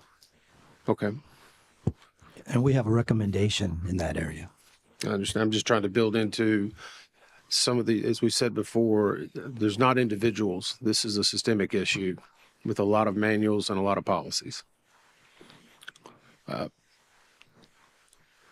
do they educate Army air crews on the position error when they will encounter with this ESS? Is that in their flight training? Is it passed down? Did we get any information of how flight crews would know this? They wouldn't know it. It's not in their manual. It's not in the training. Okay. So in the I'll go into a different area real quick. So we did some discussions in regard to ADSB and the alerts. And I guess if the helicopter, so let me go back. If an ADSB display indicates a traffic advisory or an RA, does that override a controller's instruction as a pilot? Yes. But earlier in the last panel, we showed where it needed to be an emergency, or it had to be something in regard to the FAA circular, specifically what the controllers are told. And no pilot in command may deviate from that unless an imminent clearance is obtained, or emergency exists, or the deviation is a response to a traffic alert and collision avoidance system resolution advisory. Yes, if it's coming from an ACAS system and it's a resolution advisory, then the pilot is authorized to deviate from the ATC clearance by the FAR that you had up on the screen earlier. So I guess my question is, if we ask them to lower the RA threshold from the 900 feet now, does that mean that all air traffic controllers will have to be retrained, as will pilots? There will be training, yes. I'm just curious if that injects additional risk.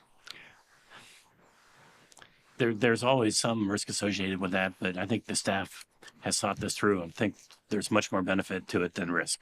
I'm not disagreeing with your recommendation. So don't let me think that. I'm just trying to make sure we get all the facts out there. Thank you. Good thing we have an FAA that will, when doing rulemaking, determine any risk and address that risk, including training needs. When you are flying an MSL route, Mr. McKinney, would you be using your barometric altimeter? Yes, That's what you'd be referring to. that's correct. And could the left seat pilot have easily observed altitude indications on the opposite side of the cockpit? It will be a little difficult, but they can see it. Looks a little difficult from Across cockpit, yes. Yes, we actually did an observation in the simulator. It was very difficult to see the instruments on the opposite side because they're inset and you'd be looking from the side. Correct. So 17 seconds before collision, the aircraft were about 0.84 nautical miles apart. The helicopter's recorded radio altitude was 281 feet. They would have thought, given our assessment that the barometric altimeters, they thought they were 100 feet lower. They would have thought they were below 200 feet, correct? Correct. 6 seconds before collision, it was 266 feet. Again, they would have thought they were under 200 feet. That is correct. 4 seconds before collision, 278 feet. Again, they would have thought they were under 200 feet. They would have not known. That's correct. Okay. So we have established that they thought that they were below 200 feet. We conducted 3 flight demonstration flights. All 3 showed barometric altimeter readings that were 80 to 130 feet lower than true altitude. We also looked at the ESSS, which would add an additional 30 feet. Were the instrument, and so we've got instrument errors, we've got position errors, and then you from rotor downwash, right? And then we've got some adjustments for temperature on the day. Were the instrument and position errors known by the Army? Army, not the pilots. Yes. How about the pilots? No. Should they have been? Yes. Would it have made a difference if they actually knew they were below 200 feet? I believe it would. They would incorporate that into their training, and then they would fly a more appropriate MSL altitude on those routes. Yeah. So you have this tolerance stack of a bunch of instrument position errors. You've got temperature correction, which all add up to this 100 feet. Then you've got the addition of 30 for the ESSS. What is the Army doing to address this?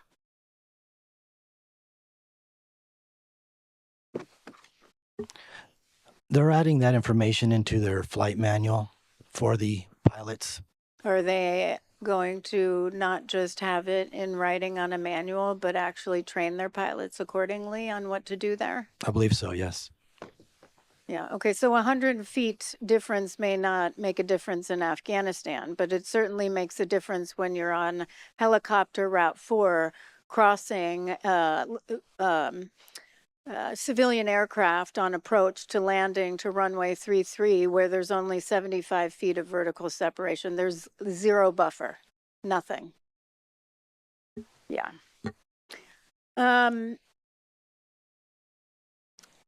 Dr. Bramble, can you talk a little bit about your expertise? You're a national resource specialist for the NTSB. Talk about your expertise in human performance and some of your background. Sure. I have a PhD in human factors from an interdisciplinary program in psychology and industrial engineering, and I worked for a flight safety, a flight training and simulation company for a few years. I've been at the NTSB for 27 years, investigating major accidents for the last 24 years, and I chaired the Human Factors Working Group for the International Society of Air Safety Investigators, and I currently chair the Government Specialist Subcommittee with other human factors investigators from 10 other countries. Do you believe the limitations of see and avoid, which we've referenced back to 1968 in numerous investigations, 96 alone within the past 2 decades, could be overcome simply by telling a pilot to do better, pilot diligence in scanning for traffic? No, we need to do a better job supporting pilots in that task. And I'll come back to that. Member Graham. Thank you, Chair. I want to go back to trying to figure out why Pat 25 crew didn't positively identify Flight 5342. Dr. Bramble, can you explain what expectation bias is? Sure. It's sort of related to confirmation bias in that when you have a strong expectation about things going a certain way, you tend to notice confirming information and overlook disconfirming information. And is expectation bias a well-known vulnerability in human performance? Yes, it is. Yes, we see it a lot, don't we? Yes. Captain McKinney, did Army 12th Aviation Battalion flight crews receive any specialized training on the route structure, including approach and departure paths at DCA? They did not receive specialized training. The training they received was general aerial familiarization, and of course, their basic airmanship. They'd recognize, runway alignments and traffic in that way, but there's nothing specific about DCA. Okay, so would it be fair to say that their expectations for where traffic would be arriving and departing from at DCA would be driven by their experience? Yes. Okay, rather than formalized training, correct? Correct. Okay. As we pointed out in that table I had up earlier, table 18, we see that about 90% of that traffic, even at night, going on a north flow, landing runway 1, majority of that traffic was landing on runway 1. So with their prior experience, I would say the majority of the time, if not almost all of it, they would have been seeing traffic landing on runway 1 and not on 33. Would that be correct? Yes, that's correct. And that's what we heard in their statements also when we interviewed them. So, Dr. Bramble, would that lead to some expectation bias maybe? Certainly, that's a perfect setup for it. Yeah, I mean, I might have a little theory here and be speculation, but I don't think that hearing anything on 3.3 or the circling before 3.3 would have made a difference in this case, unfortunately. Knowing what expectation bias is, and if you don't have that traffic initially, but you're looking at a line of lights, that may have led them to continue to look towards runway 1 immediately. Just, it's a theory, but we don't know, and we'll never know. Let me move on to Mr. Wagner. I want to talk a little bit about ACAS XR. How has ACAS been adapted for the rotor wing aircraft? ACAS XR is different from previous iterations of ACAS in that instead of just offering vertical maneuvers to aircrew, it offers also horizontal maneuvers. And additionally, the committee that's writing the minimum operational performance standards is looking at having significantly lower inhibit altitudes for XR when compared to XA or XO, for instance. Okay. And you said it's not available at this point, correct? It's still in development. That's correct. What are minimum operating performance standards or MOPS? So minimum operational performance standards, MOPS, those are basically a set of criteria that an organization like our TCA develops to say what a company would need to verify that their product meets those standards in order to get a certified product. Have those standards been developed yet for ACAS XR? They are in development currently. Okay, so my concern is the simulation that we run, what performance standards are used? Is it these ones that they're maybe they're thinking of having, or what do we know? What are the performance standards for the simulation? So the simulation used performance standards that they are still in draft. There's some ability to modify those. However, in speaking with the committee chair just a week ago, he stated that they intend to have the standards finalized by December 2026, so within less than a year from now. Okay. So we believe that it's mature enough technology that we can make recommendations in those areas. So the simulation software is a best guess at this point of how it's going to be, the standards are going to be? I wouldn't characterize it as a best guess personally. I think that there's still a couple small things that they need to validate before they finalize the standard.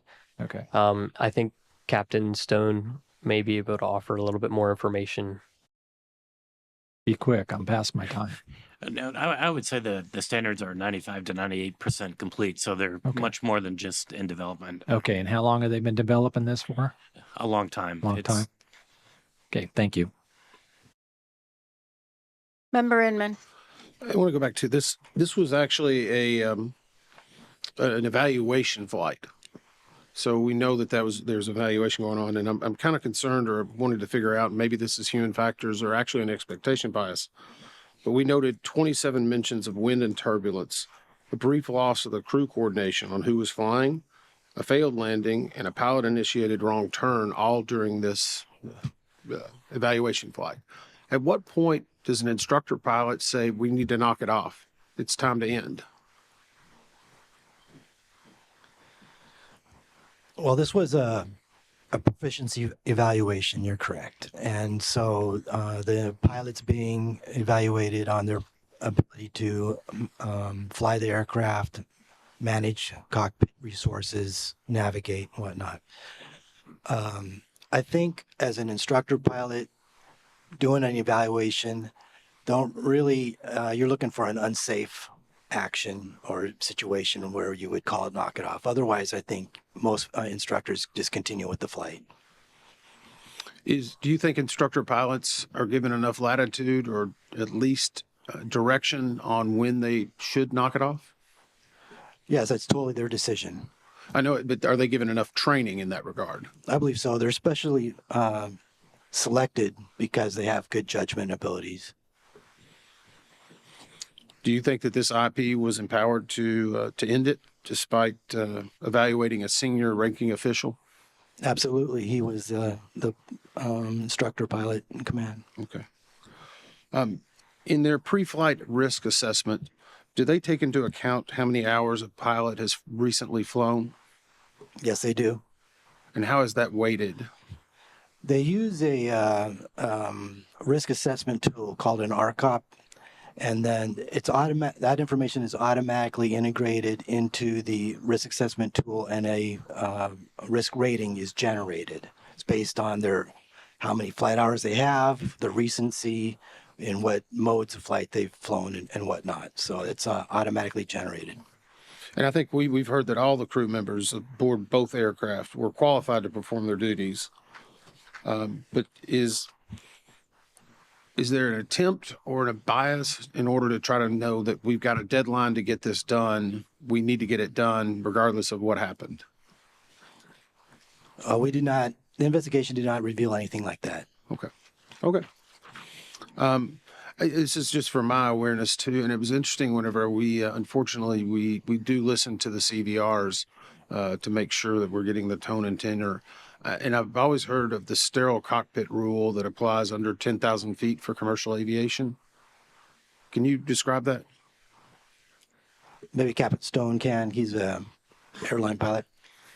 Yeah, so it's below 10,000. Usually it's 10,000 feet. Some airlines have it up to 18,000 feet, and it's basically only operationally significant information can be discussed. So you can't have a conversation about where we're going to go eat tonight or anything like that. So it's got to be directly related to the safe operation of that flight.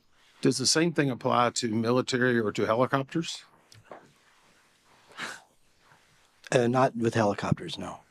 Helicopters you're operating below 10,000 feet almost all the time. So it's a different risk for a helicopter than it is for a fixed wing airplane. Different risk. They're treated differently, I should say. That's correct. Helicopter operations are typically low altitude. You're always going to be communicating with your crew on the situation of the aircraft, looking for traffic, navigating, and communicating with each other about what's going on. So yeah, that's always going on in a helicopter. Okay. And I know we talked a little bit earlier about the bias that these pilots had not been seeing aircraft arriving on 3-3 very often. Did we have a number of ATSAP reports on that? Did we find where this was specifically more defined at night? Do we have any data on that? I think that's something that we'll be covering in the next panel. Okay. I'll wait for the next round. Thank you. This may be for Mr. Hoyt. Hi, Nathan. welcome to the discussion. All right. So I referenced in my opening statement a 1968 Midair collision, and again in 69, which was the worst air disaster in Indiana and remains so. We just passed not a few years ago the 50th. The mark of the 50 years since that occurred. And I mentioned the board's significant work in 1968 and 69 to hold mid-air collision public hearings in general and issue a number of recommendations, including, again, after 1968, recommending the expeditious development of a collision avoidance system and implementation on all civil aircraft. Also of note, in July of 1969, was the NTSB's first ever recommendation on another collision avoidance technology, positive train control, to prevent train-to-train collisions and to prevent incursions, is basically a train slamming right into a work zone and hitting people. We issued a recommendation on positive train control so numerous over the decades, over 50 years, that I could hardly count. It was many, many times, sometimes 6 times a year. For 50 years, we issued that recommendation. In 1969, there was no standard for positive train control. There was no group that got together and agreed on a written document of a standard for positive train control. It didn't even exist. Did not exist. But we recommended it. And guess what? Yes, it took us 50 years to get there. But Congress mandated it. They mandated it because of our recommendation, but in between 1969 and when it was mandated and fully implemented in 2020, over 300 people died and 6,200 people injured, seriously injured. Death after death after death. It wasn't the first time we issued a recommendation where technology did not exist or there was no standard in writing. Let's just review 1968, when seatbelts came into play. We issued our first seatbelt recommendation, now knowing 450,000 lives were saved. Think about the tremendous pushback on seatbelts at that time. Nobody wanted to wear a seatbelt or install them in a car. But we were right out there championing it. 1970, we issued a recommendation to rapidly shut down failed pipelines, now known as automatic and remote control shutoff valves. Didn't exist in 1970, but we investigated 15-something explosions, including one at a daycare that killed so many people. So many people over the years. Excess flow valves is another one, to shut off distribution pipelines before a house exploded. We kept after that one time and again. An excess flow valve didn't even exist at the time. Ground proximity warning systems, 1971. Wind shear detection technology, 1973. Car seats in passenger vehicles, 1983. Runway incursion technology, or ASDX, 1990. Direct pilot alerting, we're still after it, 1990. Automatic emergency braking, forward collision warning, 95. Fuel inerting systems, 1996. Electronic stability control, 2002. Advanced speed limiting technology, 2011. Connected vehicle technology, and thank you for Member Graham for championing connected vehicle technology. First recommendation, 2012, didn't exist. Drug and alcohol detection technology, whether it's DADS or driver monitoring, it didn't exist. 2012. If not us, then who? Every single time we have championed technology to push for lives saved. And when we issue a recommendation and FAA decides we can't do it this way, we need to find another one. Mr. Hoyt, is there an option for FAA to say, well, we can't do it this way, but we are going to do it this way? Yes, if a recipient has another alternative plan or solution for a recommendation, they can propose it to us and we'll consider it. And if we think it's appropriate, we will close it acceptable alternate action. Thank you very much. Member Graham. Thank you, Chair. I want to talk about technology now, too. I've been a big proponent of technology to help as a backup system out there. TCAS was a big deal when it came out. It has matured over time to be a really good thing, and it has saved my rear end a few times over the years with a resolution advisory.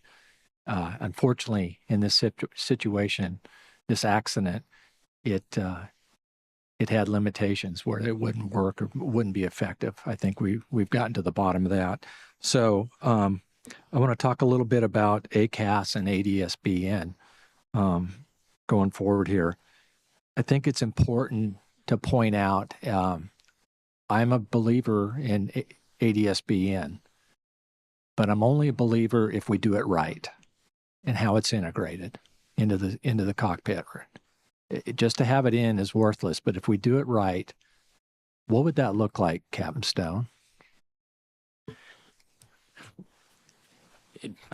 It would require that there be directional targets and that it's in a location on the cockpit in the primary field of view of the pilot so that they could see it. And also the audio for the alert integrated into their audio system so they could hear it. Yeah, so I would agree with that. You know, what else would be good tied in with that? Would it be directional alert, range, altitude? Yes, and one of our recommendations, we actually were asking that more information be given to traffic alerts, so that, and that's the first step in this, in developing situational awareness as to where the traffic is, where the conflict is, and we're recommending that be enhanced beyond what it is today. I would agree. We've seen in the past just to have ADSBN and Ketchikan for IIC, Mr. Banning, that just having it without an alert, a oral alert, or a visual alert was useless, was it not? And unfortunate. So let's talk a little bit about ACAS. Does it incorporate ADSBN? Yes, it does. Okay. So is that just one of the inputs to ACAS? Would that be correct? Yes, ACAS can function off of interrogation and reply, just like TCAS does, but it has the ability to actually look at the geometry, which TCAS really doesn't look at geometry. So, correct. Is there any iteration of ACAS out there that would allow for the ADSBN to make the clock code, range, and altitude callouts? There is no ACAS that's specified to do that today, but it could be. Could be. Might be neat if we're going to use it. ADSBN with it, it would be nice for the crew. So these systems are great, but they're not the primary means of traffic deconfliction in most cases. Is that correct? That is correct. It's primarily air traffic control separation and could be visuals, which could include visual separation. Correct. Yeah. And in this case, this unfortunately was an incorrect visual separation, I would say, on behalf of the tower and the aircrew in this case. And yet, if we had some of this technology in the future, maybe this accident doesn't happen. But it was a breakdown initially in the visual separation. I see my time's up. Thank you. Member Inman. I appreciate, Chair, you bringing up the PTC, and it actually resonates with me a lot. And I would go back to whenever I was the Chief of Staff of the U.S. Department of Transportation, 2020, we actually got that implemented. But it also reminds me that it was another recommendation, and unfortunately from the Colgan air crash in 2009, that had been outstanding, the pilot record database.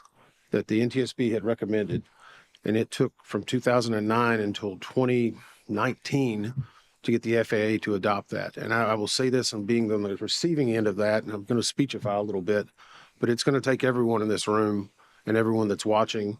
I think we have a receptive administration, a receptive secretary, a receptive FAA administrator, but you have to continually put that in front of them. And that's how PTC, that's how PRD, the Kogan families became huge advocates, and that's how they were successful in getting that done. So it's a good message to know that we don't give up, but no one else can give up either. So I just want to mention that. Let me go back to see and avoid. Are pilots trained differently to see and avoid versus a helicopter pilot versus a fixed wing pilot? Not particularly. Is it not just basic knowledge that you don't hit something? Sorry. Yes. I mean, isn't that the core fundamentals? Don't hit something else. And yet we're using this terminology to see. Rocky, I see you back there laughing a little bit, but I know it's not funny, but it is. It's so ludicrous. It's kind of ironic, I think. Am I wrong in that? I agree.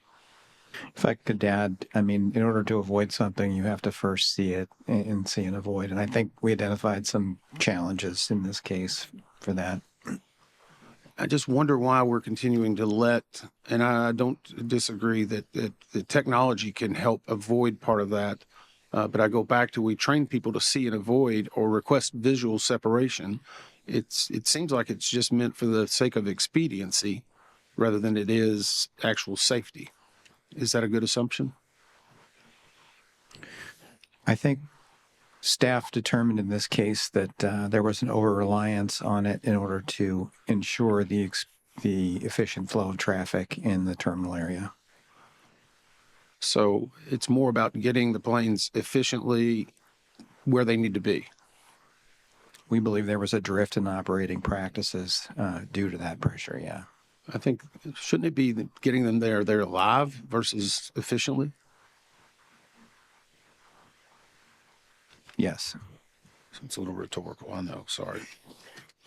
In regard to night vision goggles, is there ever a time whenever a helicopter crew would advise the air traffic control, or they would let them know that we're in a training, either in a training flight, a proficiency flight, or using night vision goggles? Right now, there's no requirement to do that. But we've identified increased risk, obviously, when helicopters are using night vision goggles and operating in a complex airspace. There's advantages and disadvantages in using night vision goggles, and all the helicopter operators in the National Capital Region use them because they think it's advantageous.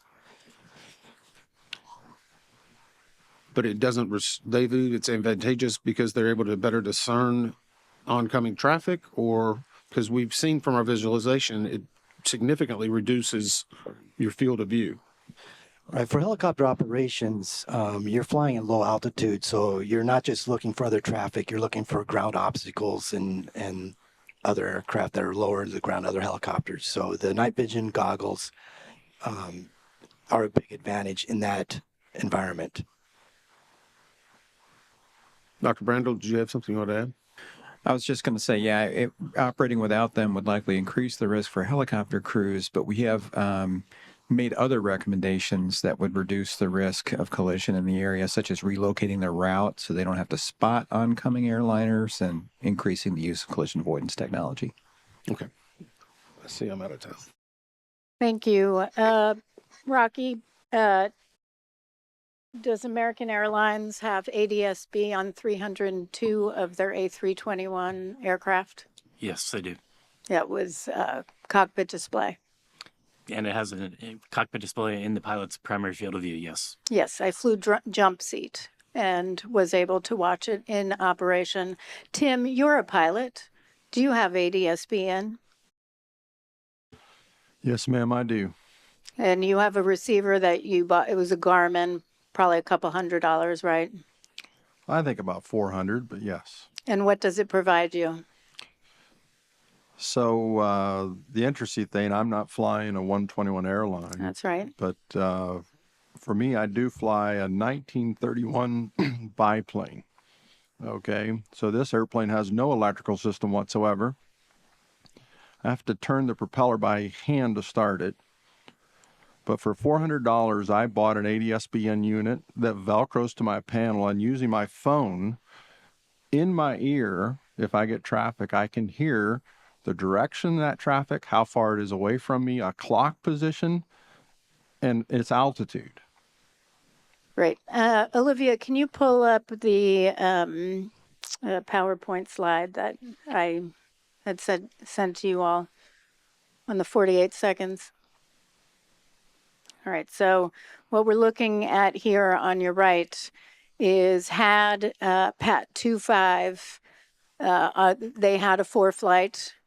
Do you have 4-flight, Mr. LeBaron? Yes, I do. So you have 4-flight with ADS-B in. Yes. And so this, had they gotten that alert and had it been integrated in the helicopter, would have had 48 seconds before collision to do something. We know for a fact, or we know from our analysis, that they didn't realize that plane was there on the left. There was nothing. On the left here, we have flight 5342, and we did a simulation. They're barely even, they're just circling now from the Wilson Bridge 59 seconds before collision with ADS-B, and they would have gotten an alert instead of 19 seconds, correct?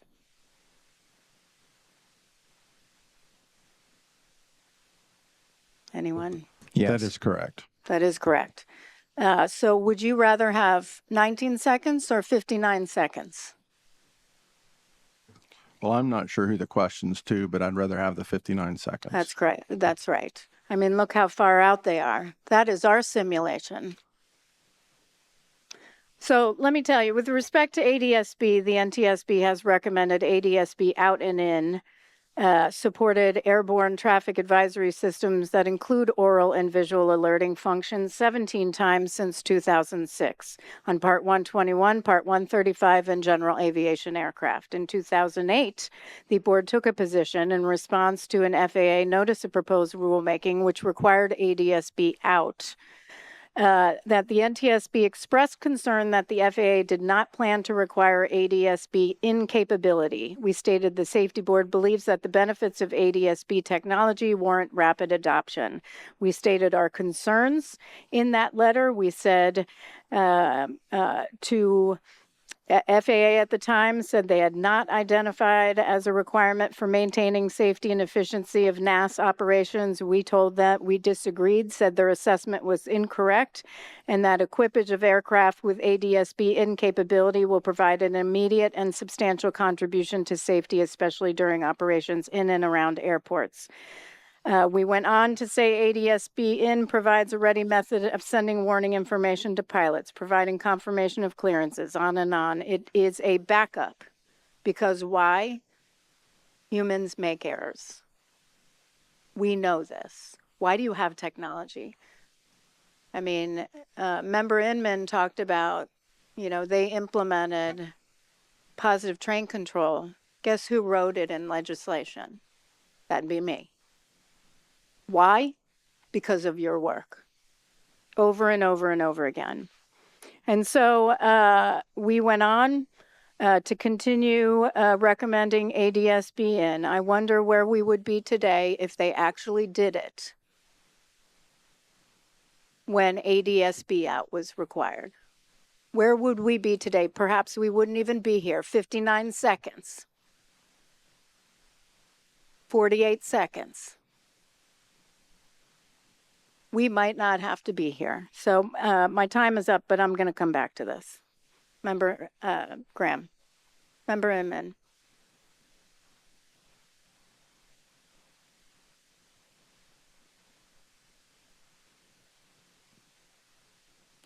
Okay, just along those lines, I do want to stress when we're thinking about where we are today, I want to read the last two responses from FAA, and it predates this administration. Honestly, thank you to Secretary Duffy, who has been a partner from day one.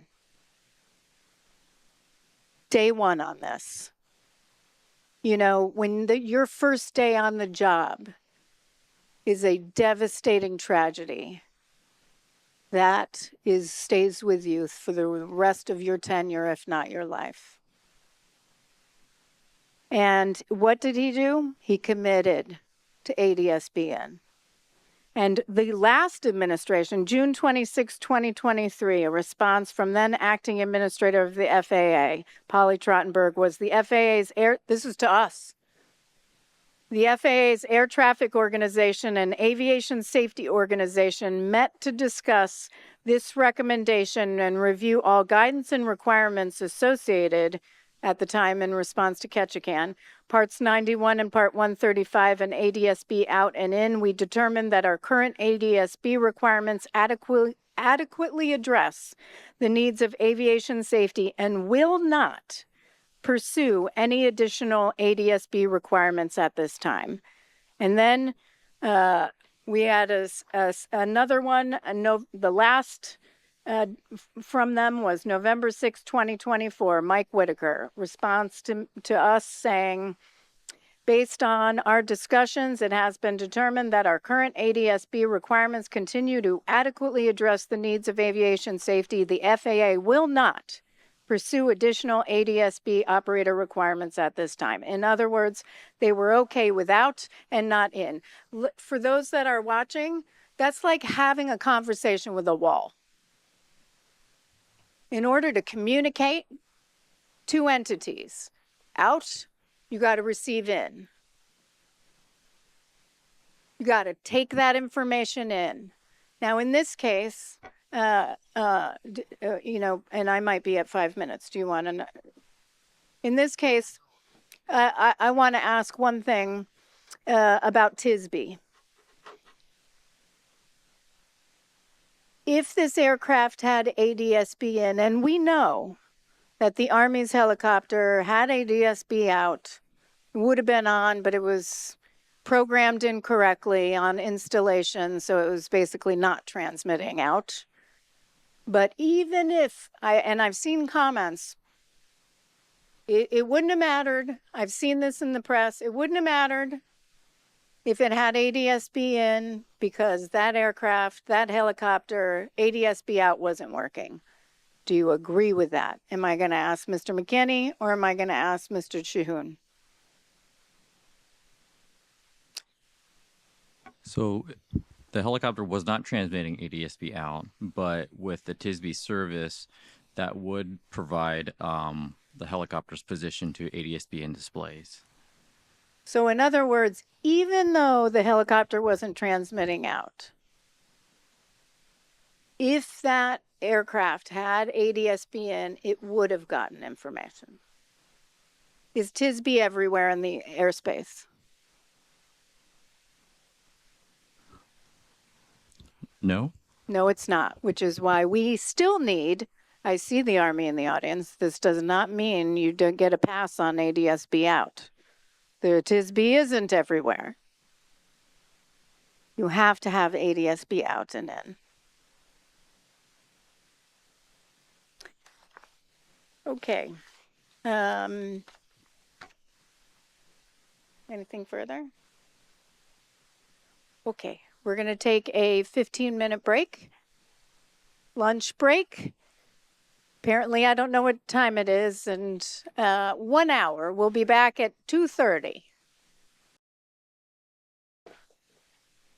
All right, welcome back. We're now going to hear from Dr. Jana Price on safety management systems and safety data. Dr. Price. Thank you, and good afternoon, Chairwoman Hamady, Member Graham, and Member Inman.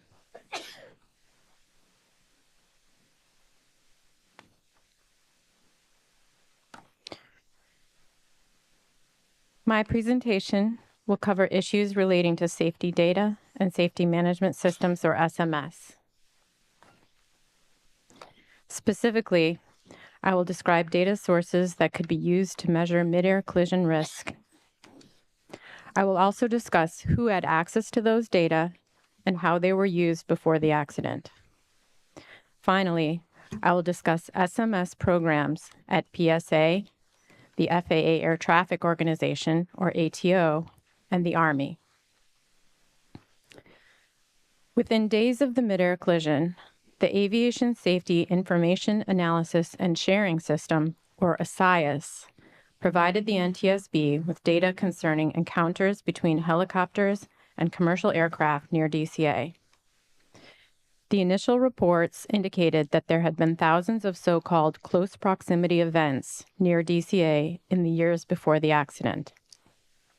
In the weeks and months that followed, seemingly conflicting estimates of proximity events and near misses were shared by FAA. As a result, the NTSB formed a safety data group with the goals of documenting safety data sources that could have provided indicators of midair collision risk before the accident, whether those data were available to stakeholders, and how they were used in the context of SMS safety assurance processes. The data sources were grouped by whether they were comprised of safety occurrence reports or whether they represented objective position data. This slide lists the safety occurrence reporting systems we reviewed. The blocks outlined in yellow were managed by the FAA, including the Aviation Safety Action Program, or ASAP, the Air Traffic Safety Action Program, or ATSAP, Mandatory Occurrence Reports, or MORs, and the Near Midair Collision System, or NEMACS. The Aviation Safety Reporting System, or ASRS, was managed by NASA, and the Army Safety Management Information System, or ASMIS, was managed by the Army. The primary sources of the safety occurrence systems were pilots or air traffic controllers. The systems varied in terms of whether reports were required or voluntary, and whether those who reported voluntarily were de-identified and protected from punishment. There was also variability in which stakeholders had access to the data. Our review of subjective safety occurrence reporting systems found that more than 18 reports per year on average of close calls between airplanes and helicopters near DCA in the 4 years before the accident. When available, we reviewed event descriptions and found reports describing issues like those found in this investigation, including airspace complexity, problems with ATC communications, challenges with combining controller positions, and helicopters flying above recommended altitudes. This slide provides an overview of the position data systems we reviewed. Again, the blocks outlined in yellow were managed by the FAA. The primary sources of data were from aircraft and from surveillance radar. The Flight Operations and Quality Assurance, or FOQA, and the ADSB systems provided information about TCAS resolution advisories and traffic advisories. Systems known as Aviation Risk Identification and Assessment, or ARIA, and Performance Data and Analysis Report System, or PDARS, provided objective information about aircraft proximities using radar and other surveillance data. Data accessibility varied by source, and although the FAA generally had access to all data sources, our review showed evidence of numerous close encounters between airplanes and helicopters near DCA. For example, TCAS resolution advisory data captured by ground-based receivers identified about 15 events per month on average within 10 nautical miles of DCA. The ARIA system found that airplanes and helicopters came within 1 nautical mile laterally and 400 feet vertically, an average of 390 times per month. PDARS found an average of 65.6 instances per month in which airplanes and helicopters came within 1,000 feet separation, and 5.6 instances per month in which they came within 500 feet separation. This heat map shown on this slide comes from PDARS and shows encounters between arriving and departing airplanes and helicopters flying on routes 1 or 4 for the period January 2018 to February 2025. Additional analyses of radar data found that nearly half of all helicopters that transited Route 4 went above altitude limitations at least once along the route. However, we found that neither the FAA nor the Army identified these exceedances before the accident. In all, we found that multiple safety data sources, including occurrence reporting systems and objective position data, showed evidence of mid-air collision risk between airplanes and helicopters near DCA in the years before the accident, but existing systems did not recognize or mitigate the risk. We found that key stakeholders either did not have access to or were not making full use of the data.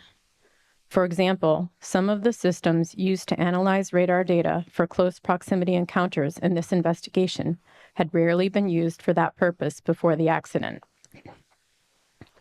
We found that there was no standard definition to signify when aircraft are too close, which hindered the ability to track their incidents over time or to compare risk levels of different locations.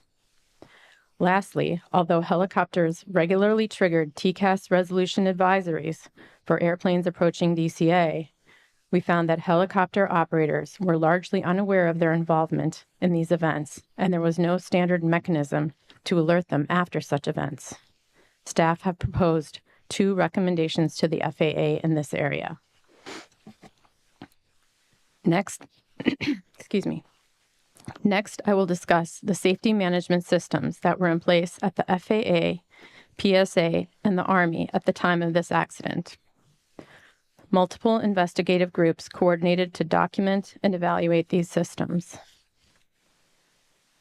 The United States is a member of the International Civil Aviation Organization, or ICAO, which sets standards for SMS.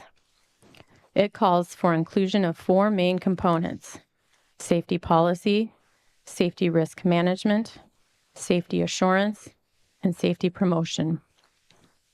Building and sustaining a positive safety culture is also considered foundational to an effective SMS. Both PSA and the FAA developed SMS programs using this model. ICAO requirements do not apply to military aircraft operations. The Army, therefore, had unique regulations and guidance for aviation safety programs. In the remainder of my presentation, I will focus on SMS policies and implementation by the ATO and the Army. At the time of the accident, the FAA had an established SMS for several of its organizations, including the ATO and ATO facilities, such as the DCA Tower. Its SMS policy described the required 4 components of SMS. However, this investigation revealed gaps in ATO's application of safety risk management and safety assurance in comparison to FAA's guidance for other service providers. We found that unlike the FAA SMS guidance for operators, which established requirements for coordinating with relevant external parties to collect and share safety hazard information, the same requirement is not reflected in the ATO SMS guidance, which is limited to bargaining unit representatives and management at FAA air traffic facilities. There was no formal process at DCA for the FAA to share information about helicopter route traffic, TCAS resolution advisories, or potential conflicts with external stakeholders. The formation of a helicopter working group was an example of an informal collaboration among multiple stakeholders designed to promote safety. However, as previously discussed, that group was not able to effect changes such as relocating helicopter Route 4 or adding hotspots to the route chart and spots with potential conflicts. We found that the ATO's application of its SMS did not recognize and mitigate the risk of a mid-air collision at DCA, nor did it effectively coordinate SMS activities with the external stakeholders. As a result, staff have proposed 2 recommendations to the FAA in this area. We also found that ATO management eroded the overall safety culture within ATO by not supporting its workforce, encouraging open communication, identifying and mitigating operational challenges faced by controllers, or fostering a just culture. Interviews with ATO staff indicated that they feared retaliation for raising safety issues, and management often discouraged filing reports because it made the facility look bad. Interviews with current and former DCA tower personnel indicated that morale had been low for years before the accident due to the 2018 facility level downgrade and from the FAA's lack of transparency regarding the metrics used to support that decision. External compliance verifications at DCA between 2022 and 2024 identified non-compliant items, including lack of staff support, poor communication between Potomac TRACON and the DCA tower, and concerns about potential conflicts with helicopter routes, but the ATO failed to recognize these items as indicative of problems at DCA. Finally, DCA tower management personnel were reassigned after the accident, an action that appeared inconsistent with the characteristics of a positive safety culture. As a result, staff has proposed one recommendation to the Department of Transportation in this area.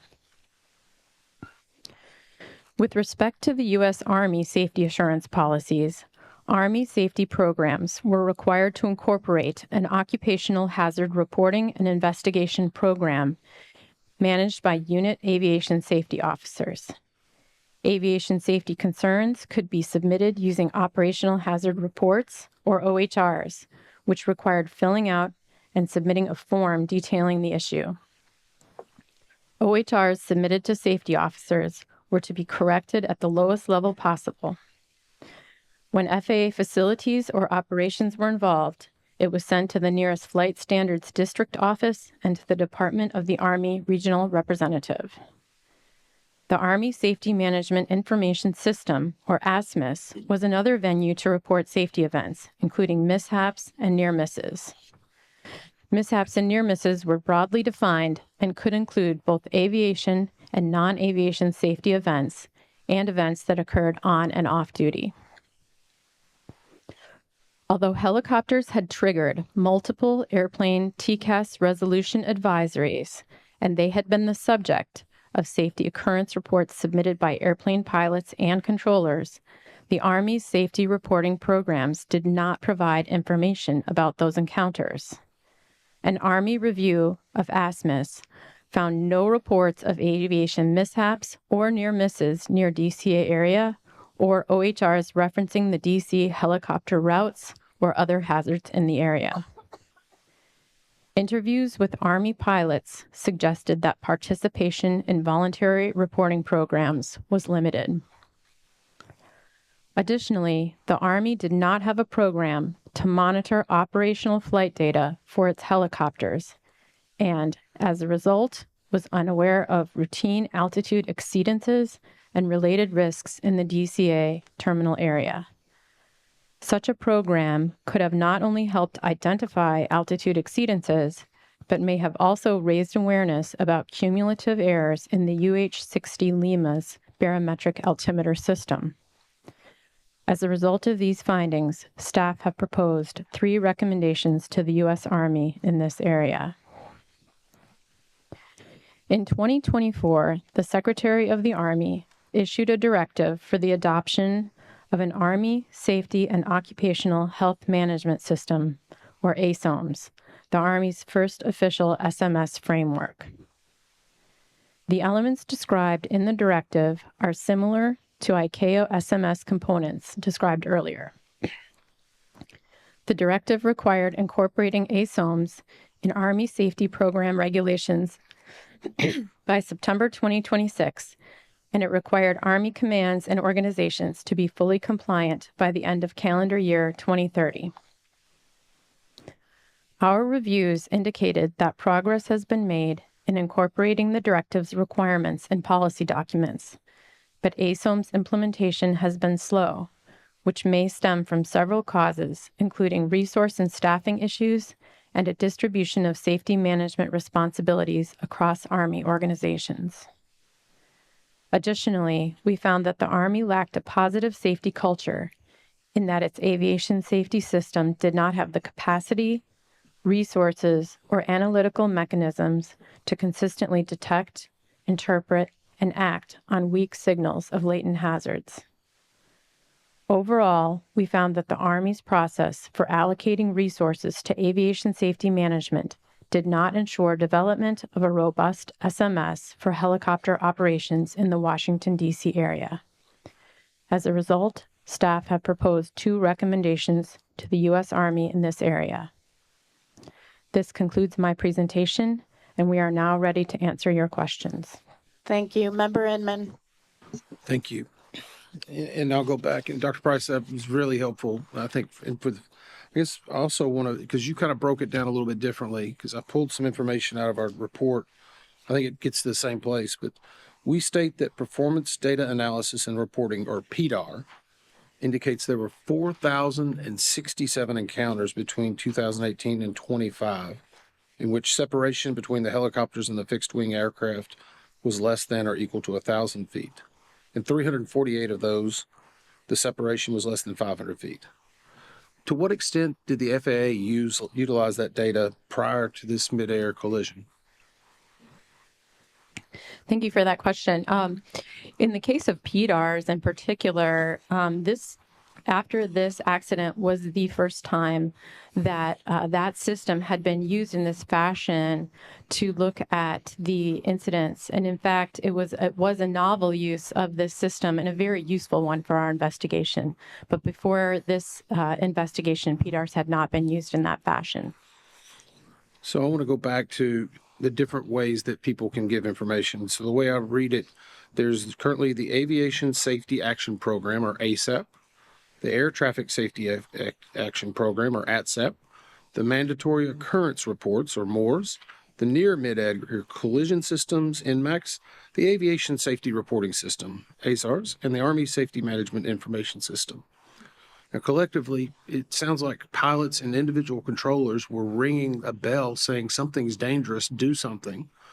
And I'm just curious, is the FAA, were they taking this information? Do they have the capacity? And will they take action on it? That's 3 questions in one. I'm sorry, Dr. Price. Well, certainly there were numerous different reporting systems that provided information about near misses and events that were happening at DCA before this accident. And the FAA did have access to all of those systems.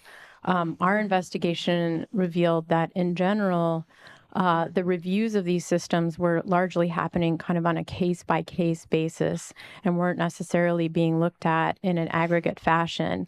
And when we do a look back, of course, we can see that there was a definitive pattern in these data, both with the safety reporting data and with the position data that I mentioned. But as the FAA even noted in our public hearing, that was something that, although they had opportunities to see, they did not detect and mitigate before this accident. Since that time, have they indicated that they are using this data correctly? Thank you for reminding me about that question. Since the accident, we do have evidence that the FAA has put some of these data to use.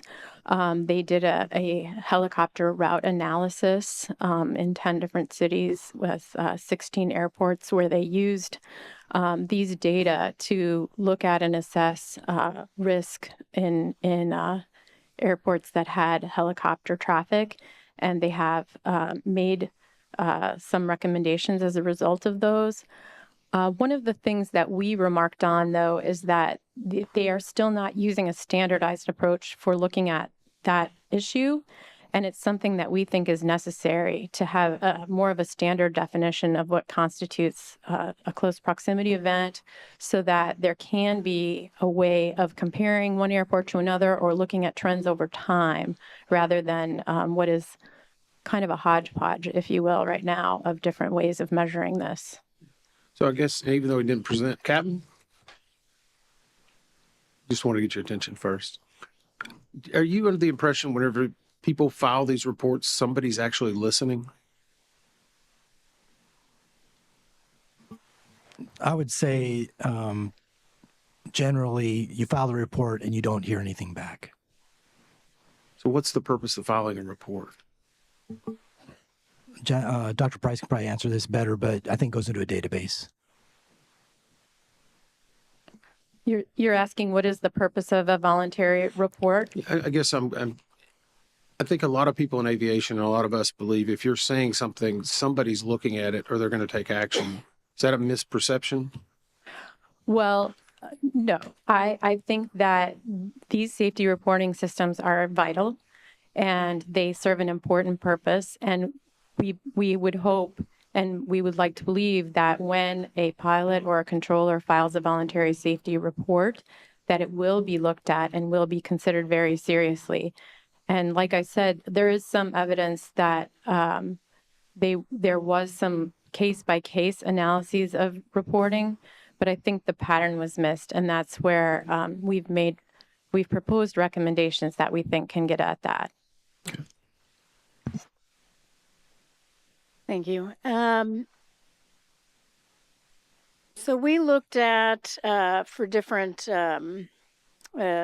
separations, less than 1 nautical mile lateral, less than 400 feet vertical, and this is something we worked out with FAA and looking at the data, and that gave us the 15,214.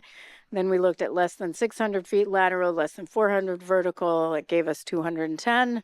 And then less than 1,500 feet lateral and less than 200 feet vertical, which gave us 85, right? And Yes, so, so the FAA has 10 different sources of data that they're taking in. It's a lot of data that they request.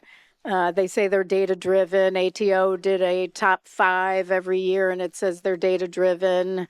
I would say they are not. I was stunned, absolutely stunned, when Senators Jerry Moran and Duckworth held a closed-door briefing and invited me, invited the Army, invited FAA, and was asking us for an update and asking us questions, and data came up. And I talked about our 15,214 events that we've identified, the 210, the 85, and FAA said, actually, it's 5. My 5. And this isn't the first time.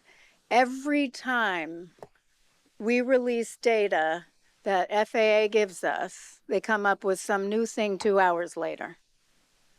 And it's just how you want to define it. Now, my guess is, so and you tell me if I'm wrong, you worked with Midair and the FAA on what the definition should be. That was you and them working together to figure that out for our urgent safety recommendation. Then right after we release it, they say, ooh, that makes us look bad, I guess. So they redefine it themselves and decide they should go with 600 feet lateral, 200 feet vertical to come up with 5. So is that correct? Well, Chairwoman Hamidi, I will be honest and say staff was never able to determine the exact source of where that 5 near misses quote came from, in spite of requesting that explicitly. We have some ideas about what it could represent, but to be honest with you, we never got the clear response from FAA about the source of that 5 near misses quote. Yeah, so I have to tell you, and we're gonna get into this, but Dr. Price, right before our hearing, actually maybe 2 months before, a month and a half before the hearing, I got calls from staff saying, we need your help. I can't get information out of the FAA. We need data, we need help. Can you help us? I weighed in several times. We finally got a response. Then you, Dr. Price, my staff, and Mr. Lauren Groff, you all participated in a phone call with FAA. FAA, you said, this is the information we need. FAA said, okay, put it in writing and we'll get it to you. This is the agreement on what we'll provide. So you'd put it in writing, and the response was? In some cases, we were told that our requests were out of scope. Well, in this specific request, they basically told you no. In this specific request, we were given some information about near midair collisions, but it didn't match the number 5. So that was the source of the confusion there. But there was a response from Matt Kabeck that I have in writing that says after they agreed to provide you information that they responded and said no. I think I know what you're referring to. And that was an instance where we had gotten some data from the ASIAS program, and we had additional follow-up questions about that. Right. And then as a result of that, we were told that we needed to request that data directly from the Air Traffic Organization, and we followed up and did that. And we were told that the Air Traffic Organization would not duplicate work that had already been done by ASIAS. Even though part of the request was an additional parameter that you gave them? Yes, ma'am. That was not a duplicate. Correct. Yeah, thank you. Member Graham. Thank you, Chair. Well, I think many people would understand that the military has unique missions and demands that necessitate deviations from what might be standard or accepted in the commercial world. A proper comprehensive safety management system should not be one of those things. As well documented by our team in their presentation, neither the Army's Safety Management Information System nor their Safety and Occupational Health Management System, individually or combined, comprise an acceptable SMS. I have relentlessly beat the drum of SMS across multiple modes of transportation and organization since I arrived here at the NTSB. And I truly believe that the military should be no different on this one. The core pillars of SMS are intentionally broad concepts that can be adapted to any operation. In particular, any operator regularly conducting flights in Class B or other congested airspace should have an SMS to properly manage their risk. Our airspace is only as safe as its weakest aircraft or least safe aircraft or organization. Dr. Price, I got a question or two for you, and maybe somebody else might want to jump in on this too. I don't know. As you mentioned, the Army Safety and Occupational Health Management Systems included some elements of what's similar to an ICAO SMS components. While that is true, is it also true that this program was not a standalone for the Army aviation battalions? Member Graham, I'd like to ask if Dr. Bramble would address that question. Okay. Yes, you're correct. Aviation was just one application of many of their safety and occupational health management system. Okay. What other categories of potential hazards or other than aviation safety were included in this program?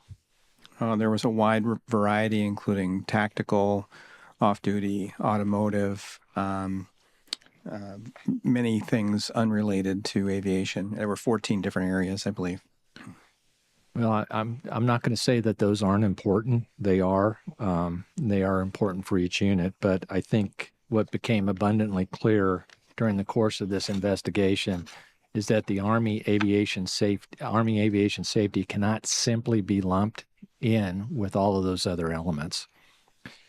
Is it true that the Army's Safety and Occupational Health Advisory Council, which met biannually to review, among other things, workplace safety hazard logs, work-related illness and injuries, civilian case incidents, worker compensation costs, and installation hazard abatement? Yes. Yeah.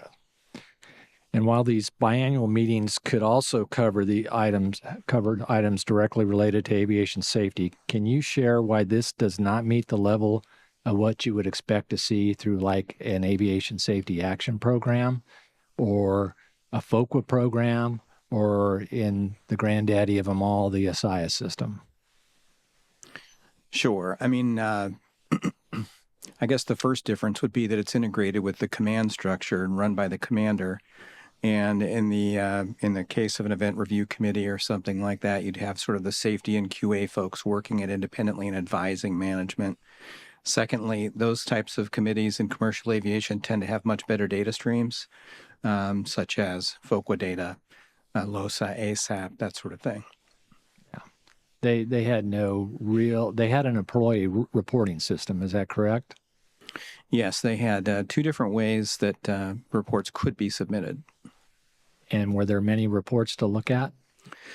No, in the case of occupational hazard reports, there hadn't been any received by the brigade in the last year. And in terms of the Aviation Safety Management Information System near-miss reports, there had been 5 from the 12th Aviation Battalion, 3 wildlife strikes, 1 case for a crankshaft left open on the ground, and 1 off-duty report. What benefits do you believe the Army would gain from having a standalone, fully resourced SMS program dedicated to aviation safety, which they don't have today? Well, they would likely have better resources, better focused, aviation-focused analytic capabilities, better data streams, and a better focus on identifying weak signals of latent risks in the system that represent low probability, high consequence accidents, the kinds of complex system failures we're talking about today. Great. Thank you, Dr. Bramble. Member Inman.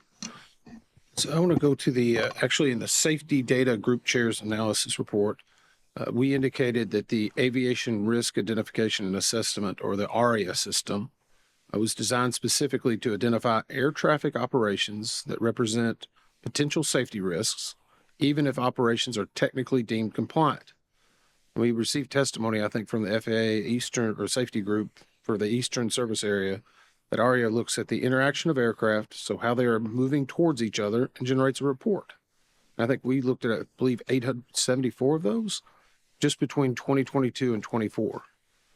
To what extent did the ATO use this risk and this data to understand prior to the Midair collision what was going on? Thank you. The ATO was using ARIA, as you specified. They were reviewing on a case-by-case these 874 events that they referred to as preliminary ARIA reports. The system itself would generate something for them to review when aircraft came within a certain proximity. An algorithm would feed a report to them for review. They had quality assurance teams that would conduct those reviews and assess. And what we found was that their assessments were largely through the lens of compliance. So they were looking to see if there was any kind of lack of compliance, and if there was, they would categorize it, and if not, they would categorize it into another category.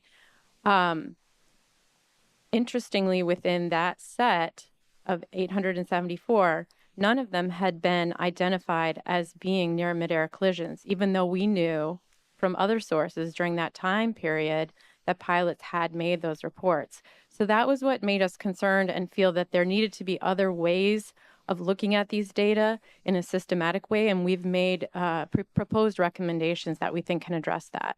It's interesting you use that word. Is in your opinion, or just what you viewed, is the FAA more interested in enforcement or safety? Well, and with respect to these data, I do think that the ATO in particular was looking at some of these data through more of the compliance lens. The FAA certainly has the capability to look at data in a more holistic way. We do have evidence that, for example, the ASIAS program is doing that and that it is being done. I don't want to say that it's not being done, but in this instance, with these particular types of data, we did feel like they weren't looking at it in kind of an aggregate or big picture risk focus, but rather a compliance-based way. And I think that's a nice way of saying it, probably. But I would offer again the same thing. Are we going to 5 years from now be saying we're seeing something that the data was there again? Because it seems like every 2 or 3 years, it's almost whack-a-mole.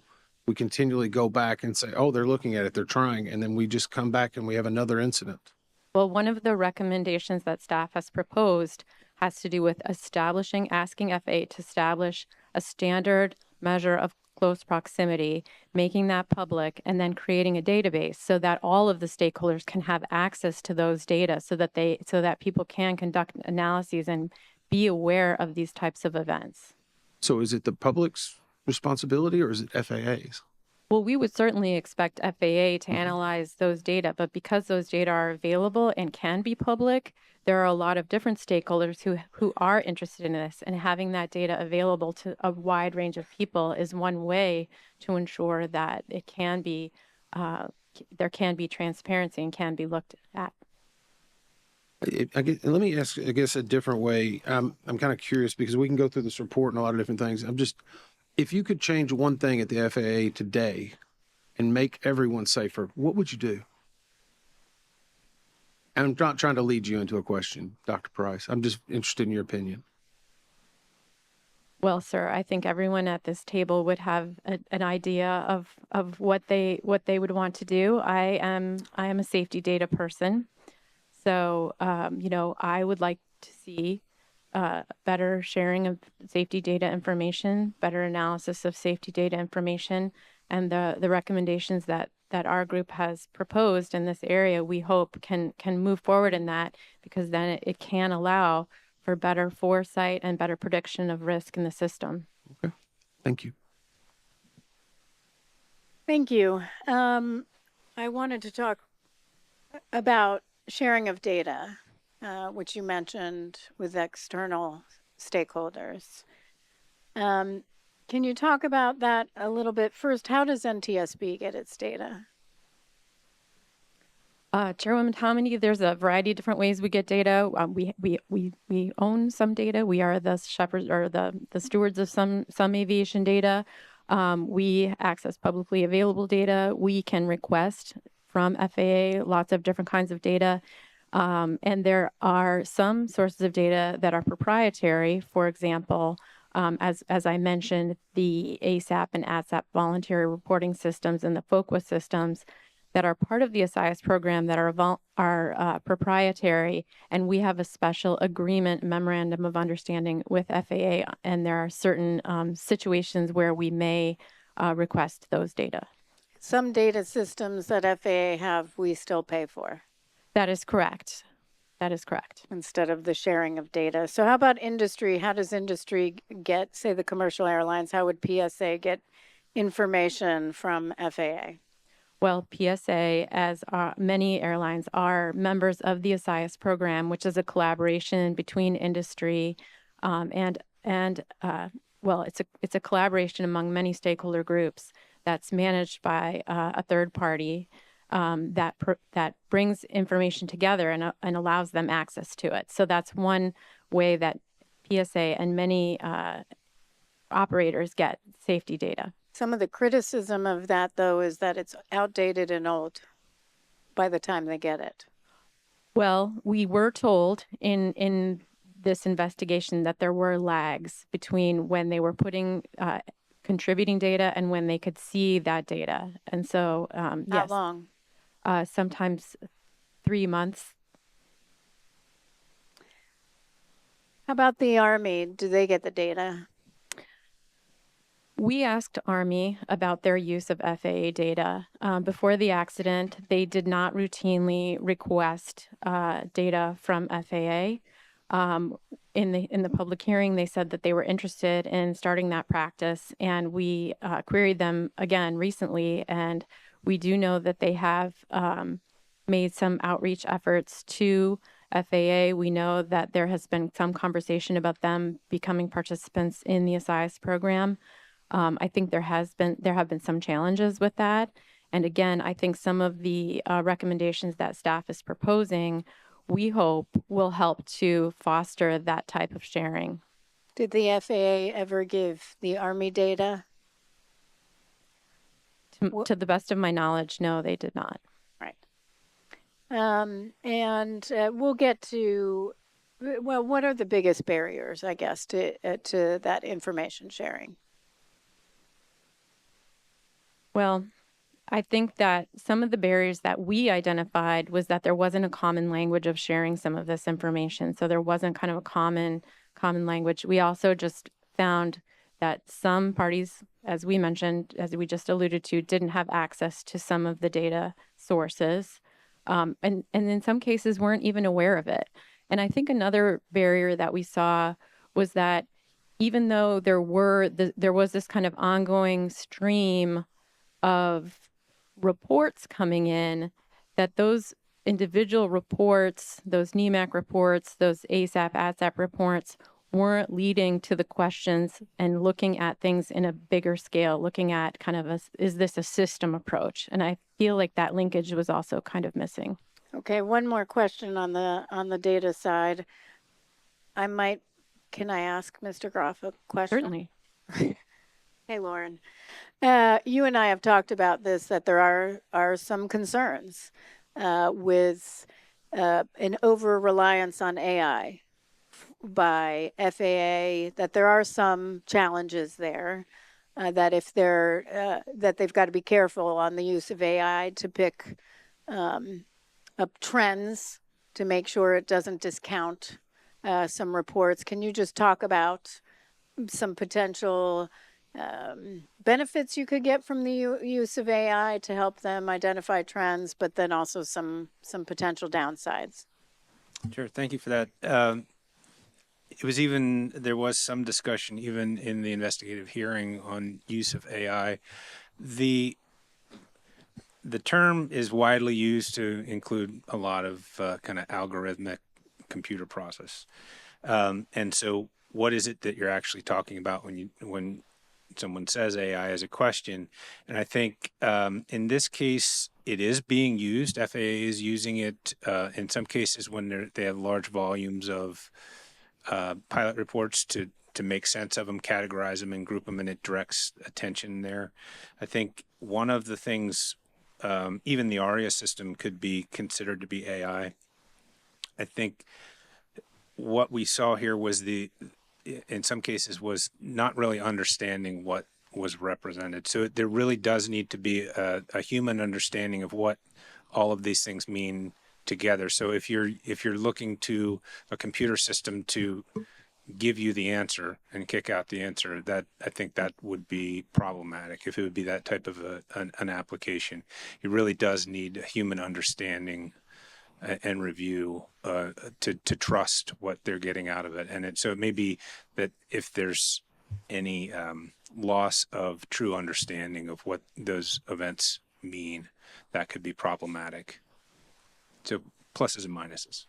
Yep, thank you. Member Graham. Thank you, Chair. I'm just amazed about the amount of data the FAA Air Traffic Control Organization had, and it sure doesn't seem like they were doing anything with it. Was the FAA aware, or had they been made aware of the risk of a midair collision near DCA along Route 4 and the approach path to runway 33 prior to the accident? Member Graham, I think the answer to that is yes. There were safety reports, and there was also the work of the helicopter working group that had raised these issues as a concern. Yeah, I agree. It was there. I think it was there. People were telling them it was there. One of the things that struck me as I read through the multitude of data the FAA had available to them was now nearly every subjective data reporting mechanism was inconsistent with the objective data source events surrounding DCA. For example, I want to draw attention to the discrepancy between ATSAP program for air traffic controllers and the ASAP program for pilots. Over a nearly 4-year period from February 2020 through October 2024, more than 16,000 ASAP reports were filled or were filed related to DCA. That's from the pilots, including 85 specifically concerning close calls between airplanes and helicopters. Yet, somehow over nearly a 12-year period, 3 times as long, from January 2011 through August 2023, only 520 ADSAP reports were filed related to DCA. Of those, just 26 contain information on close calls between airplanes and helicopters. To put those numbers in perspective, pilots at DCA were filing nearly 18 ASAP reports annually regarding close calls between airplanes and helicopters, and controllers at a DCA were only filing 2 per year. I'm going to ask Mr. Soper this. With regard to the discrepancy between ASAP and ADSAP programs uncovered during this investigation, what do you believe is the reason for air traffic controllers identifying significantly fewer close calls than the pilots? Thank you for the question. So in air traffic control, there is a little bit of a difference. So that metric could be a little deceiving. And that's because in air traffic, we also have, you've heard mentioned a couple of times, mandatory occurrence reports, which are requirements for air traffic control to submit. Losses of separation would be one of those things. Near midair collisions would be one of those things. Runway incursions would be one of those things. The list goes on. So we looked at, I believe it was 10 years, and Jana, please correct me if I'm wrong, like 10 years worth of data approximately, and they had 170,000 plus mandatory occurrence reports at DCA that were reported by air traffic control. So for air traffic controllers, they may not file an ATSAP based on a report, especially if they've already reported it via mandatory occurrence report, because they feel they've met a reporting requirement and they don't take the time to go to actually do an ATSAP on top of it. Is it difficult to do an ATSAP report? No, I would say it's not difficult to do one. They make Is there a reluctance? No, well, from our investigation here at DCA, none of them displayed a reluctance or said that they had a reluctance. They felt free to file, and they did. They did file reports. Was there any fear of retaliation for reporting in any way close calls? Not according to our interviews. They didn't feel a fear of retaliation for reporting in an ATSAP. Okay. Thank you for that. I think that's all I have right now. I'll wait for the next round. Member Inman. I think I've done with my questions, and so can I pass until we get to the last round? Of course. Okay, because I do have a couple of last minute things. Dr. Bramble. Dr. James Reason talks about 5 components of a positive safety culture. Reporting culture, just culture, flexible culture, learning culture, informed culture. Do you believe the FAA had a reporting culture? And let me, just for everybody watching, a reporting culture is a culture where staff feels, this is per Dr. James Reason, feels safe and confident reporting safety concerns, near misses, and errors without fear of blame. I should probably defer this question to Dr. Wilson. So in some regards, we believe that at the facility level, there was a reporting culture. Controllers did indicate that they felt comfortable submitting ATSAP reports, and management also said that they had an open door policy, and controllers said that they felt comfortable going to their managers if they had a safety concern. At a more global level, at the ATO, we do not believe that there was a reporting culture. As was mentioned in Dr. Price's presentation, some staff did feel that there would be retaliation for reporting safety concerns. We had multiple people who wanted to share information with us but didn't feel comfortable until they were closer to retirement because they were afraid of retaliation. We obviously had the issue at the public hearing, our investigative hearing, where we felt like management might have been influencing the testimony of some of our witnesses. So in some aspects, yes, and some aspects, no. In fact, we couldn't get some people absolutely refused to testify or even be interviewed on the record. One person in particular went to a friend of mine at the FAA to call me to ask if he could meet with me because he wasn't comfortable talking to anybody else. It's inappropriate for me because I'm not an investigator, but I was able to connect through that intermediary.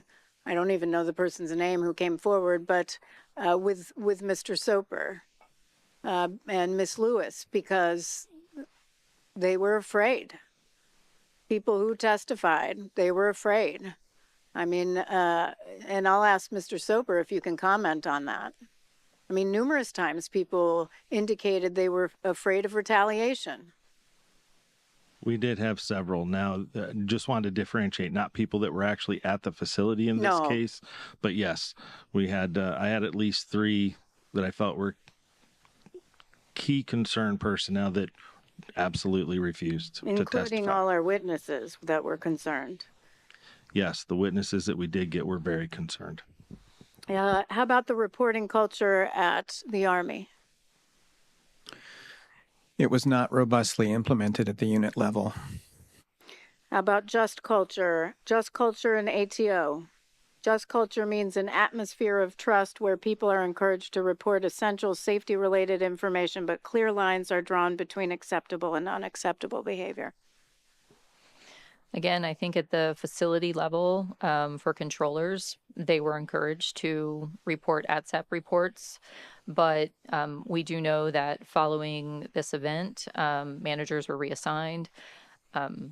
As Dr. Price mentioned in her presentation, following some mandatory report occurrences that occurred, they were told not to report them because it might make the facility look bad. Mm-hmm. And then again, just those hesitant to talk to us, I think, goes to show that there was not the just culture. Just culture at the Army. We did not find that to be a problem at the unit level in the Army. Flexible culture. Do you mind if I finish the 5? Yeah. Flexible culture. Culture that can adapt effectively to changing demands and, when necessary, shift from normal hierarchies to a structure that relies on expertise. ATO. I think we found that the ATO did not adapt to recommendations, concerns over near midair collisions in the DCA area. Flexible culture, Army. I think that the safety assurance system was not nimble enough to specifically look at some of the risks in the DC airspace. Informed culture, an organization that collects and analyzes relevant data and actively disseminates safety information to the workforce. ATO. Again, as Dr. Price mentioned, with the safety assurance process, we definitely found failures with that. ATO failing to share information with parties that were involved in some of these occurrences, and also, on a broader sense, failing to identify the midair collision risk. Army. This was definitely a weakness. They lacked information about the frequency of near midair collisions between their helicopters and other aircraft in the airspace, and they were unaware of the prevalence of maximum altitude exceedances among their helicopters. Which and they could have gotten through flight data monitoring. Correct. Informed culture, an organization that collects and wait, did I do that one? Learning culture. An organization capable of learning from its mistakes, analyzing data, and making necessary improvements, ensuring staff understand SMS. ATO. Again, numerous times, the helicopter working group brought recommendations to the ATO, which were not acted upon, and those were ignored. We also had external compliance verification findings over multiple years that the ATO did not learn from. Army. I think they might have if they had been aware, but I think because they were not aware of these risks, they did not learn about them. Thank you. Member Graham. Thank you. I want to talk a little bit about the FAA SMS. Just amazing. I think we found that there were some serious issues with their SMS. And we'll talk about those now, but it's the height of hypocrisy when a regulator expects operators it regulates to follow prescribed described SMS regulations to the detail, but can't seem to come even remotely close to following its own, in this case, their own SMS. Let's start with safety risk management, which is the second pillar of an SMS. What did the SRM, safety risk management, entail at ATO? The ATO did have safety risk management policies in place that we did find on several occasions. It was followed, particularly at the facility. Following the GAO noise study, there was a SRMP that was conducted in March of 2023, which revised some of the altitudes along the helicopter routes. However, we did also find that SRM wasn't typically used in response to issues identified through that were identified through the safety assurance process. So they weren't doing them very often, were they? It appeared to be dependent upon the issue. Hit or miss, yeah. I've been part of one of those processes in my prior life, so. And let's talk about safety assurance. When safety assurance activities identify deficiencies, what actions should be taken according to the ATO's SMS? I could take that. Okay, thank you. Safety risk management and safety assurance are considered sort of complementary activities. So safety assurance is really just monitoring safety performance indicators to ensure that the safety risk management is working as intended. So it would be sort of a feedback then if the safety assurance identifies performance that doesn't match the SRM, that it would feed back into the safety risk management process to reevaluate whether there was maybe hazards or risks that weren't properly assessed or controlled. Didn't seem like that was happening very often. Yeah. Finally, let's talk about the fourth pillar at SMS. And I could talk about all the pillars, but we don't have enough time today. Safety promotion. What was that supposed to entail at the ATO? So safety promotion would be focused on SMS training for personnel, disseminating safety lessons learned, and these actions would all foster a safety culture at the ATO. We definitely saw some issues there, didn't we? We did. We learned in the hearing that Mr. Fuller stated that there was no SMS training for ATO personnel. It was the expectation that management at the facility would have access to the manual and therefore be familiar with SMS because of that. That's at the foundation. Every employee is the safety officer. They need to be trained on what their responsibilities are and their roles are. I don't get it. I know this is asking your opinion, but objectively, in our review of ATO's safety culture, did we find any evidence that it was a positive safety culture without actual or fear of retribution for employees who voluntarily reported safety concerns?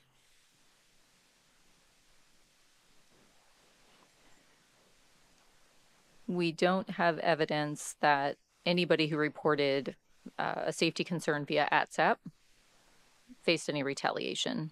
But again, we did have several people who talked to us who said that they faced retaliation for raising safety concerns at the ATO. So would it be fair to say that their SMS was nice on paper, but maybe not so nice in reality?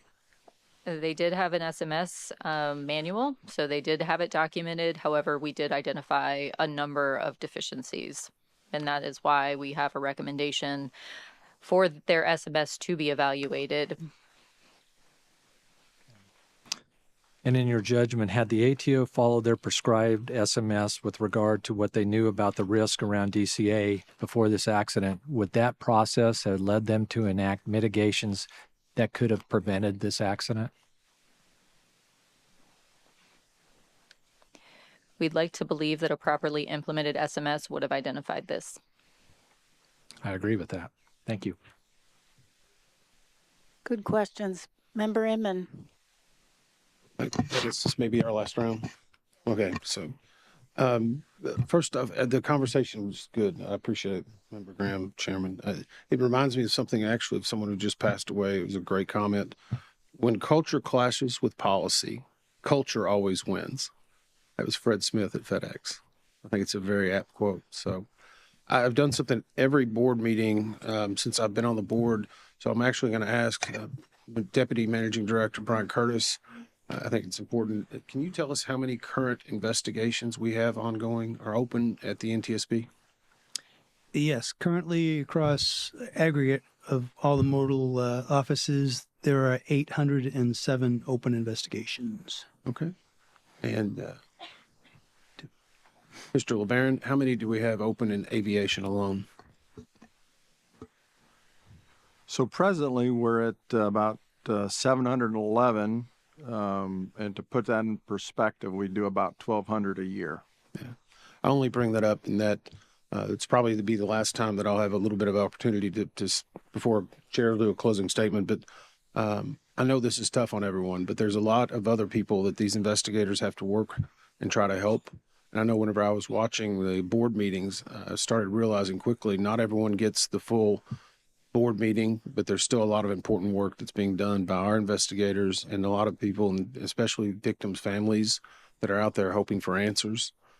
So I'm appreciative to the staff for that. It just helps us to remind it a little bit, and it also is it's a reminder for me. I launched on 91 aviation fatalities last year. I did 13 family briefings, and I am tired of doing them, and I'm sorry for you. Because the pages of these reports are written in your family members' blood. So with that, again, I'm sorry that we have to be here. I know we'll get into the final cause and a lot of things shortly, but I hope this is helpful in what we've been doing and what we will do after tomorrow. Thank you. Thank you. Well said. I do have a question, though. Mr. McKinney and Dr. Bramble, maybe you as well. How would you describe your work and the willingness, your work with the Army throughout the investigation and their responsiveness to NTSB requests? Generally, the cooperation was excellent. We received some delays later in the process, but by and large, they were pretty responsive.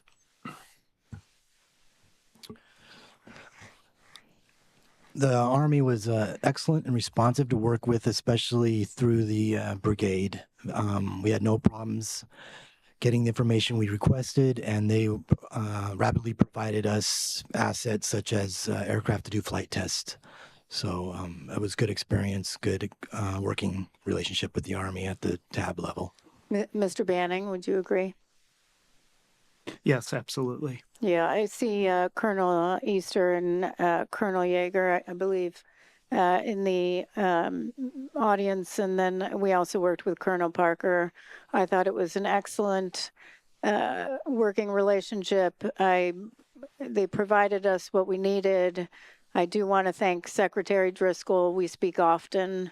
He was very responsive when we needed assistance, and I really appreciate that.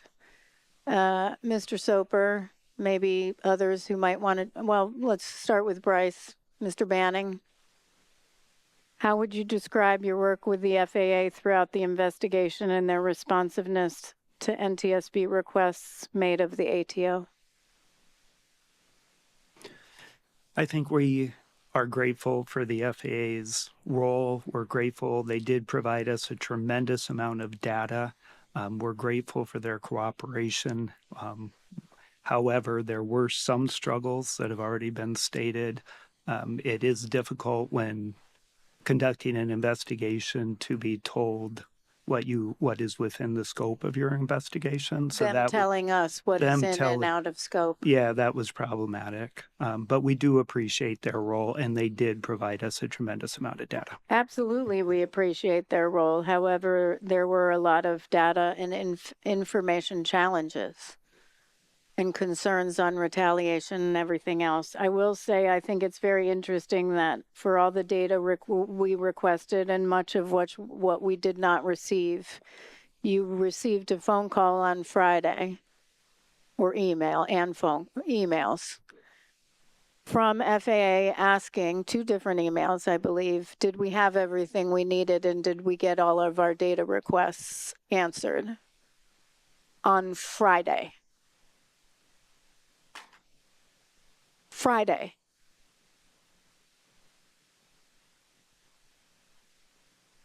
That's ridiculous.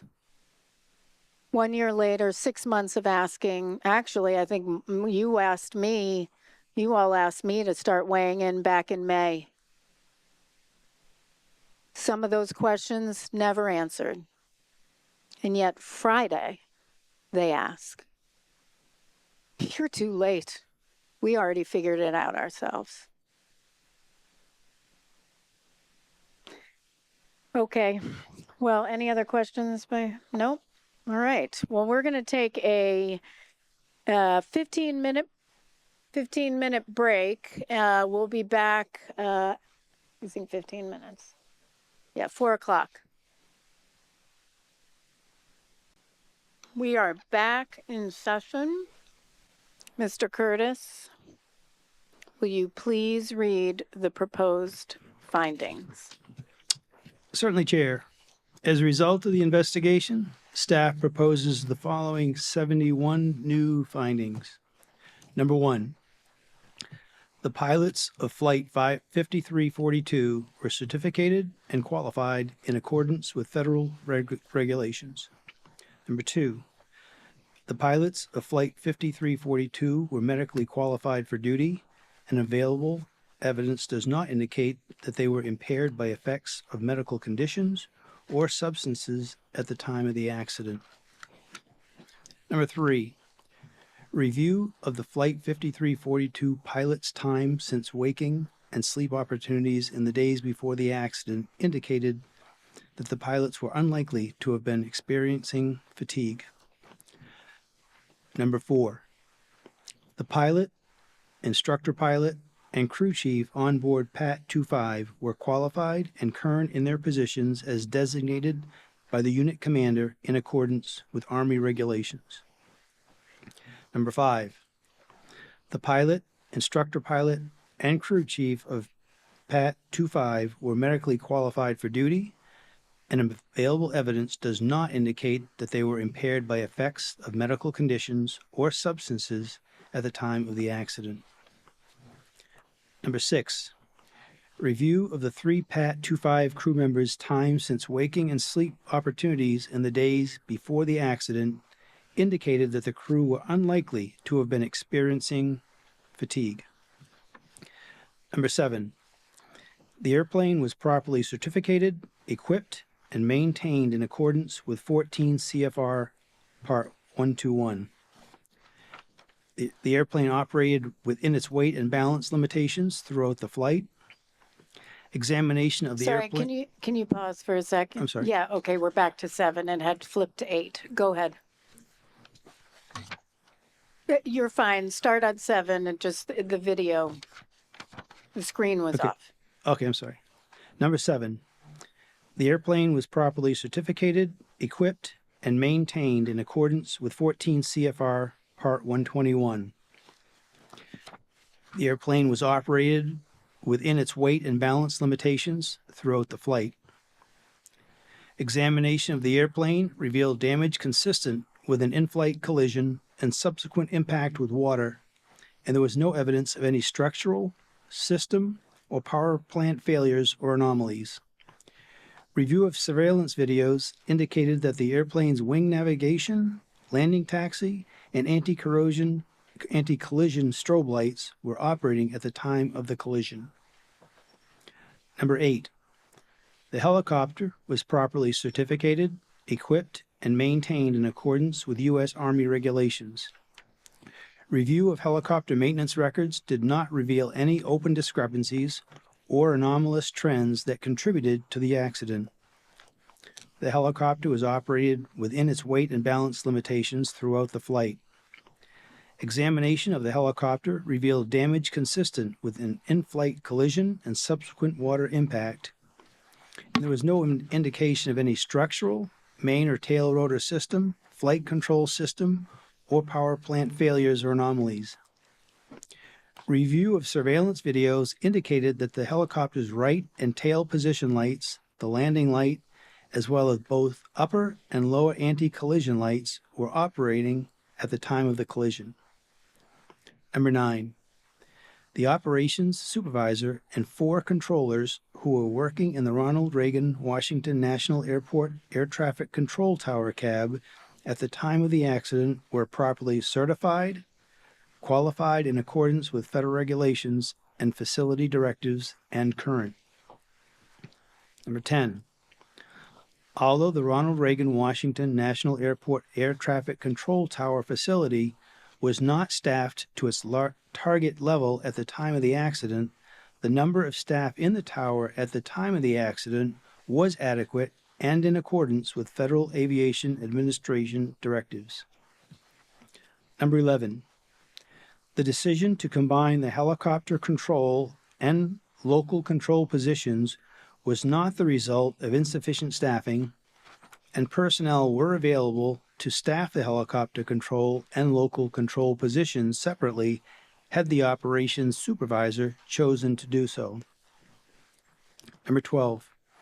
The local control controller, assistant local controller, and operations supervisor were medically qualified for duty, and available evidence does not indicate that they were impaired by effects of medical conditions at the time of the accident. Number 13. Review of the local control and assistant local control controllers and operations supervisors' time since waking and sleep opportunities in the days before the accident indicated that the controllers, including the OS, were unlikely to have been experiencing fatigue. Number 14. Visual meteorological conditions prevailed in the area at the time of the accident. A review of observations recorded throughout the night of the accident revealed no evidence of any local atmospheric pressure anomalies that would have impacted barometric altimeter readings. Number 15. Keeping the helicopter control and local control positions continuously combined on the night of the accident increased the local controller's workload and negatively impacted his performance and situation awareness. Number 16. Had the helicopter and local control positions been staffed separately, PAT 25 might have received a more timely and effective traffic advisory. Number 17. Due to extended time on position at the time of the collision, the operations supervisor was likely experiencing reduced alertness and vigilance, which decreased his awareness of the operational environment and reduced his ability to proactively assess the risks posed by the traffic and environmental conditions at the time of the accident. Number 18. The lack of mandatory relief periods for supervisory air traffic control personnel is contrary to human factors research that shows clear performance deterioration in situations of prolonged time on task. Number 19. Although the local control controller provided an initial traffic advisory to the crew of PAT 25 in accordance with Federal Aviation Administration Order 7110.65, he did not provide a corresponding advisory to the crew of Flight 5342 regarding PAT 25's location and intention, which could have increased situation awareness for the crew of Flight 5342. Number 20. If the LC controller had issued a standard safety alert to the flight crews of either aircraft as prescribed in FAA Order 7110.65, providing the conflicting aircraft's position and positive control instructions, they could have taken immediate action to avert the impending collision. Number 21. Initial and recurrent scenario-based training in threat and error management would help controllers identify and mitigate risks and strengthen situational awareness. I'll read that again. 21. Initial and recurrent scenario-based training in threat and error management would help controllers identify and mitigate risks and strengthen situation awareness. Number 22, a risk assessment or decision-making tool would likely have benefited the accident OS in identifying and mitigating the operational risk factors that were present on the night of the accident. Number 23, due to degraded radio reception, the crew of PAT 25 did not receive salient information regarding Flight 5342's circling approach to runway 33. Number 24, the PAT 25 IP did not positively identify Flight 5342 at the time of the initial traffic advisory, despite his statement that he had the traffic in sight and his request for visual separation. Number 25, with several other targets located directly in front of the helicopter represented by points of light with no other features by which to identify aircraft type, and without additional position information from the controller, the IP likely identified the wrong target. Number 26, interference that obscured the controller's circling to call, the microphone keying that blocked the PAT 25 crew from receiving the instruction to pass behind, ambiguous visual cues, and the lack of an integrated traffic awareness and alerting system likely reinforced the PAT 25 crew's expectation bias that the airplane was among the traffic approaching runway 1 and did not pose a conflict.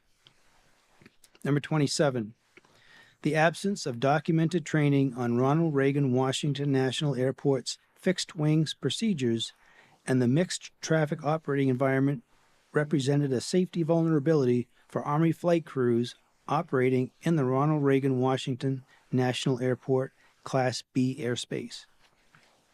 Number 28, due to additive allowable tolerances of the helicopter's pitot-static altimeter system, it is likely that the crew of PAT 25 observed a barometric altimeter altitude about 100 feet lower than the helicopter's true altitude, resulting in the crew erroneously believing that they were under the published maximum altitude for Route 4.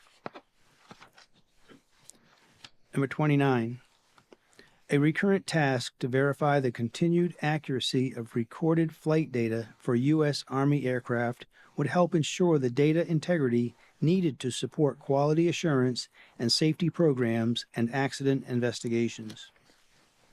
Number 30, the Federal Aviation Administration and the Army failed to identify the incompatibility between the helicopter route's low maximum altitudes and the error tolerances of barometric altimeters, which contributed to helicopters regularly flying higher than published maximum altitudes and potentially crossing into the runway 33 glide path.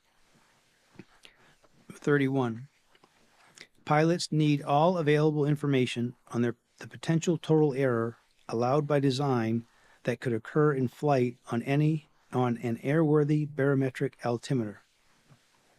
Number 32, the Army's post-installation functional check of the transponder on the accident helicopter was insufficient to detect that it was not broadcasting automatic dependent surveillance broadcast out. Number 33, the Army's lack of a recurrent transponder inspection procedure resulted in the incorrect aircraft address being transmitted by the accident helicopter's transponder, and the incorrect automatic dependent surveillance broadcast settings on several other helicopters being undetected. Number 34, because the APX-123A transponder is designed for use on multiple aircraft platforms, it is possible that incorrect settings may be present on other aircraft used throughout the Department of War Armed Services. Number 35, the crew of Flight 5342 did not see the helicopter until it was too late to avoid a collision because of the high workload imposed during the final phase of their approach, and due to the helicopter's low conspicuity and lack of apparent motion. Number 36, Times of compacted demand as a result of air carrier scheduling practices increased operational complexity and required mitigation by controllers to maintain spacing and surface movement. Number 37. Ronald Reagan Washington National Airport Air Traffic Control Tower routinely received less than the requested miles in trail spacing from Potomac Consolidated Terminal Radar Approach Control, which increased controller workload by requiring them to generate additional spacing to prevent delays or gridlock. Number 38. The practice of offloading arrival traffic on approach to runway 1 by asking pilots if they could accept a circling approach to runway 33 was a routine mitigation strategy for Ronald Reagan Washington National Airport controllers to generate spacing that was not provided by Potomac Consolidated Terminal Radar Approach Control. 39. Time-based flow management, or metering, would provide Potomac Consolidated Terminal Radar Approach Control and Ronald Reagan Washington National Airport Air Traffic Control Tower with a consistent flow of traffic with more accurate spacing and greater predictability, thereby reducing controller workload. Number 40. Ronald Reagan Washington National Airport Air Traffic Control Tower has significant airspace, airfield, mixed fleet, and operations complexities that appear to be inconsistent with its current facility level classification. Number 41.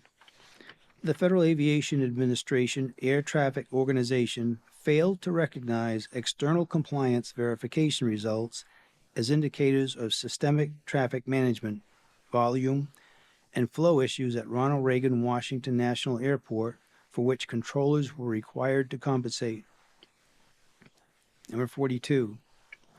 The long-standing practice of relying on pilot-applied visual separation, see and avoid, as the principal means of separating helicopter and fixed-wing traffic in the Washington, D.C. area by both Ronald Reagan Washington National Airport Air Traffic Control Tower and the Army led to a drift in operating practices among controllers and helicopter crews that increased the likelihood of a midair collision.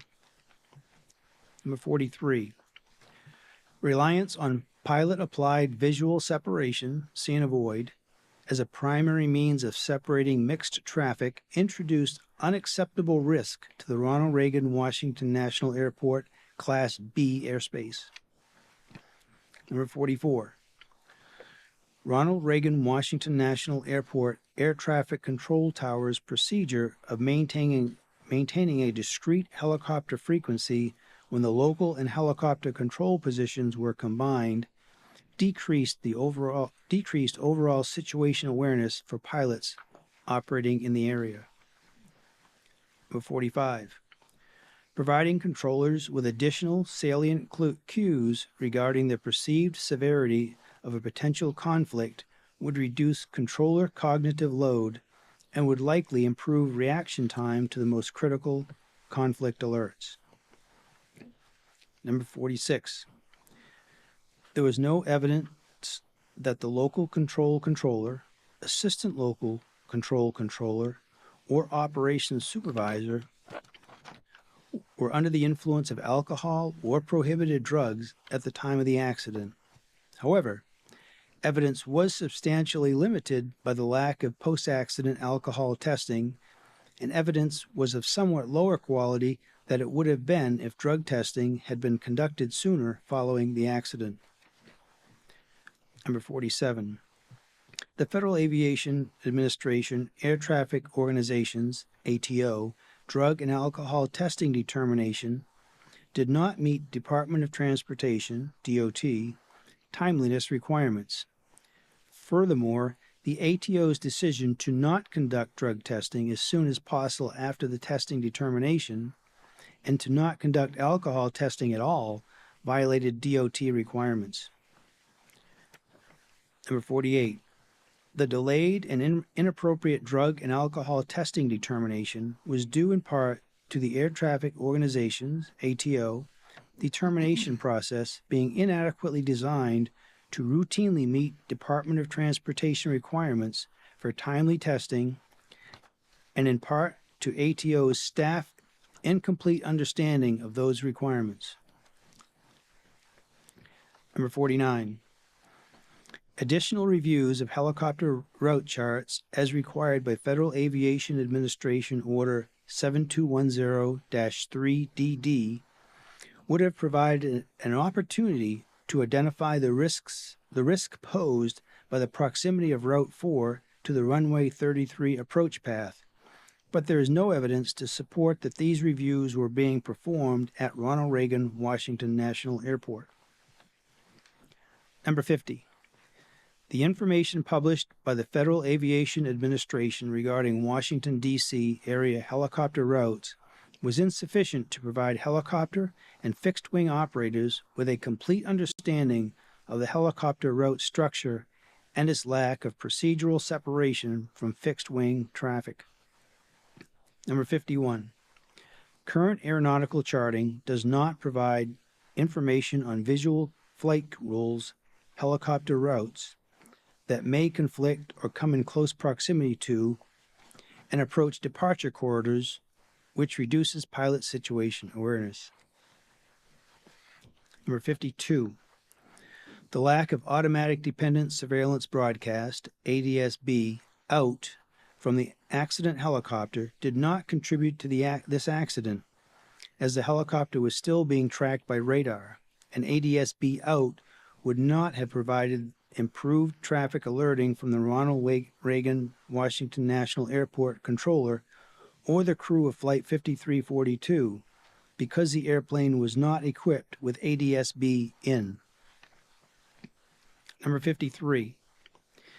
The Army's standard operating procedures that prevent flight crews from enabling automatic dependent surveillance broadcast, ADSB, out while in flight when not performing sensitive missions that require ADSB to be disabled, limit the visibility of military aircraft on collision avoidance technologies that leverage ADSB information. Number 54. Although the airplane's traffic alert and collision avoidance system operated as designed, it was ineffective in preventing the collision because of current activation criteria and resolution advisory inhibit altitudes. Number 55. Traffic advisory oral alerts that include additional information about the location of traffic could reduce the time pilots need to visually acquire target aircraft. 56. Had the airplane been equipped with an airborne collision avoidance system that used automatic dependent surveillance broadcast in information to show directional traffic symbols, the crew of Flight 5342 would have received enhanced information about the risk posed by the helicopter, which could have enabled them to take earlier action to avert the collision. Number 57. Although the pilot and instructor pilot on board PAT-25 were equipped with tablets that had the ability to display traffic transmitting automatic dependent surveillance broadcast out, it is unlikely that the pilots were using the tablets to monitor or identify traffic at the time of the accident due to the workload associated with low-altitude flight. Number 58. Technological advances since the development of Traffic Alert and Collision Avoidance System 2 operating standards may allow Airborne Collision Avoidance System XA with reduced inhibit altitudes to have an expanded alerting envelope while reducing nuisance alerts. Number 59. Although not commercially available, had the helicopter been equipped with Airborne Collision Avoidance System XR with integrated oral alerting, the crew would have received an alert regarding Flight 5342 and would have taken action to avert the collision. Number 60. Multiple data sources provided evidence of mid-air collision risk between fixed-wing aircraft and helicopters at Ronald Reagan Washington National Airport, including on approach to runway 33, before this accident. However, the limited access to and use of available objective and subjective proximity data hindered industry and government stakeholders' ability to identify hazards and mitigate risk. Number 61, improving stakeholder access to standardized and objective information about aircraft close proximity encounters for use in safety assurance processes would increase the likelihood of detecting and mitigating hazards before accidents occur. Number 62, the Federal Aviation Administration's lack of an established process to inform parties about their involvement in events such as near midair collisions or traffic alert and collision avoidance system resolution advisories reduces the likelihood of fully understanding and mitigating future midair collision risk. Number 63. The Federal Aviation Administration Air Traffic Organization had multiple opportunities to identify the risk of a midair collision between airplanes and helicopters at Ronald Reagan Washington National Airport. However, their data analysis, safety assurance, and risk assessment processes failed to recognize and mitigate that risk. 64. The Federal Aviation Administration Air Traffic Organization's application of its safety management system did not effectively coordinate safety assurance and safety risk management activities with external stakeholders in the Ronald Reagan Washington National Airport Class B airspace. Number 65. Changes to Ronald Reagan Washington National Airport Air Traffic Control Tower's standard operating procedures to the accident, removing the requirement for the operations supervisor, OS, to document the time and reason for combining or decombining the helicopter control position in the facility log, made it less likely that the OS would consider and evaluate the risks associated with combining or decombining the position. Number 66. Safety risk management practices were not fully integrated into Ronald Reagan Washington National Airport Air Traffic Control Tower operations and did not identify or mitigate the operational challenges faced by controllers or the lack of guidance regarding operational risk assessments for controllers and supervisors. Number 67. Federal Aviation Administration Air Traffic Organization, ATO, management did not follow the tenets of safety management systems to support its workforce, encourage open communication, identify and mitigate risks, or foster a just culture, which eroded the overall safety culture within ATO. Number 68.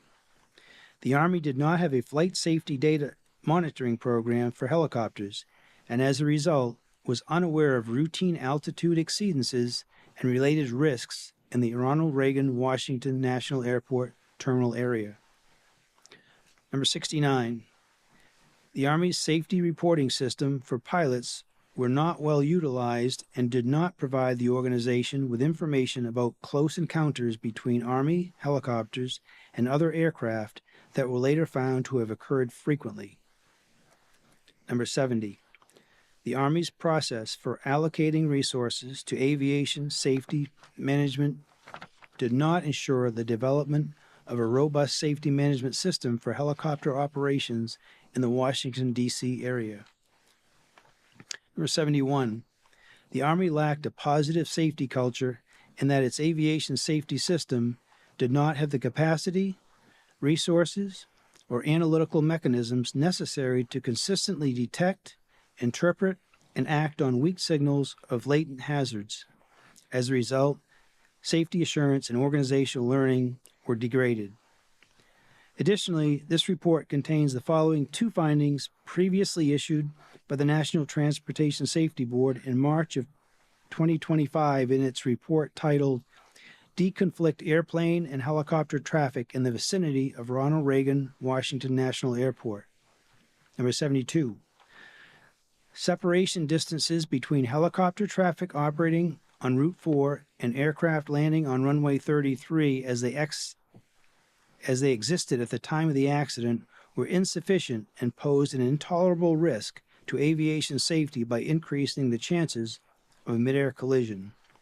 And number 73, when Route 4 operations are prohibited as recommended in Safety Recommendation A-25-1, it is critical for public safety helicopter operations to have an alternative route for operating in and around Washington, D.C. without increasing controller workload. Chair. That was a lot.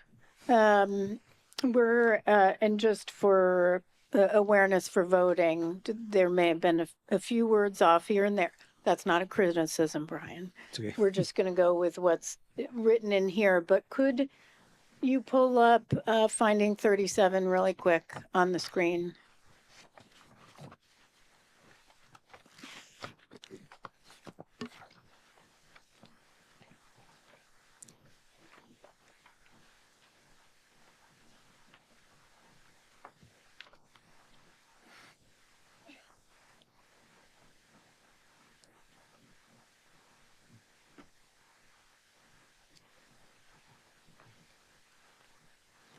Yeah. Okay, we're good. We just needed to check something. Thank you. Okay. I know we have a number of amendments to the findings as proposed. And typically, before we get to new findings and consideration of any new findings, we go through any amendments to the existing findings as proposed. So the first one I have from Member Graham is finding 17. I'm just going in order of number. Yes, that's correct. And I can ask the team to pull up Amendment 3. That way everybody in the audience can see this or online.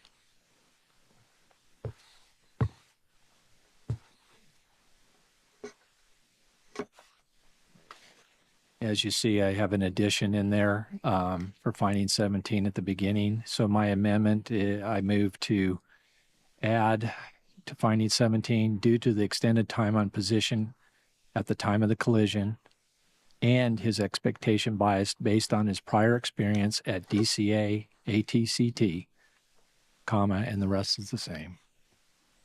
Is there a second? Second. Right. Member Graham, you're recognized. Yeah, staff presented a compelling, well-thought-through case as to why the operations supervisor was likely experiencing reduced alertness and diligence and vigilance, due to his extended time on position. I agree with that. However, this investigation at every turn uncovered longstanding issues at DCA Air Traffic Control Tower. We've heard countless times now about the make it work mentality that penetrated seemingly every facet of the workforce, and how the workforce in the tower had begun to accept unsafe conditions or near misses as routine and part of the job. Given this culture in the tower and at the time of the accident, I believe the operations supervisor also had expectation bias given his prior experience at DCA as a controller that things would work themselves out. In his post-accident interview, for example, he recalled there was, only one helicopter on the frequency at the time when there in reality there were 5. This statement indicated that the operations supervisor was not aware of the actual helicopter traffic volume or that the local controller was being overwhelmed. Because of this, I believe this finding must incorporate that the supervisor's expectation bias also led to his reduced alertness and loss of situational awareness. Thank you. Member Inman, anything? I don't have any questions. Okay. I actually agree with everything you just said. My concern is the term expectation bias. We did find in this investigation expectation bias on the part of the instructor pilot with respect to aircraft on runway, lined up for runway 1, that the expectation bias was the instructor pilot had an expectation that that's where 5342 was and was staying. The definition of expectation bias is expectation bias occurs when a pilot hears or sees something that he or she expects to hear or see rather than what actually may be occurring, that expectation often is driven by experience or repetition. For example, if a pilot is regularly cleared to cross a particular runway during operations at a familiar aerodrome, he or she may come to expect the clearance. This could cause a potentially dangerous situation if on a particular day, the pilot actually is instructed not to cross the runway in question due to another aircraft or landing or taking off, and that's from the FAA. So I'm not sure that expectation bias is the right term, but let me ask where staff is on this. So staff does not concur, and I defer to Dr. Wilson to explain the reason. To be honest, Chairwoman Hamidi, you gave a great definition of expectation bias, and we would also agree that expectation of bias does not apply in this instance. Can I ask you how there was something more than just being tired or fatigued? If there was, like I pointed out, that there was a loss of situational awareness, and the just make it work was definitely running rampant over there. We definitely did see that. I think staff could support more complacency instead of expectation bias, that he was lulled into thinking that everything would work out as it always has in the past. So would complacency be a better word to replace in there? Staff would support complacency instead of expectation bias. All right, so can you pull it up on the monitor? Because I agree, sorry. I agree with those friendly amendment statements. Yeah, I'll offer a friendly amendment, but I also don't want to cut off Member Inman because it looked like you wanted to add something to the discussion. Yeah, I think my only question would be, we gave staff this yesterday before 5 p.m. And if they're going to raise issues, it would have been nice to, before we walked in to have this discussion, to at least have those issues, because we were courteous enough to try to provide them. So that's my only frustration. Well, I mean, if we're going to go there, and we can go there, staff has been working night and day on this report. And Member Graham, we'll get back to your amendment in a second. But at any time, you could have provided the amendments. What you did is give it to them at 5 p.m. I said we are a safety agency. We are a safety agency, and I prohibit communications between board member and staff from 7 p.m. to 7 a.m. Why? So that they can get sleep. What you did combined was slap 35 amendments or so on them at 5 p.m. Guess what? They were working till 10 or 11 p.m. So actually, I would like your commitment that in the future, much like the House and Senate does, that we agree that all amendments will be provided to staff 3 business days before the board meeting. Would you commit to that? I would commit to that. Excuse me, are you okay with me talking? I provided them at 3:30. Here's the problem. I know.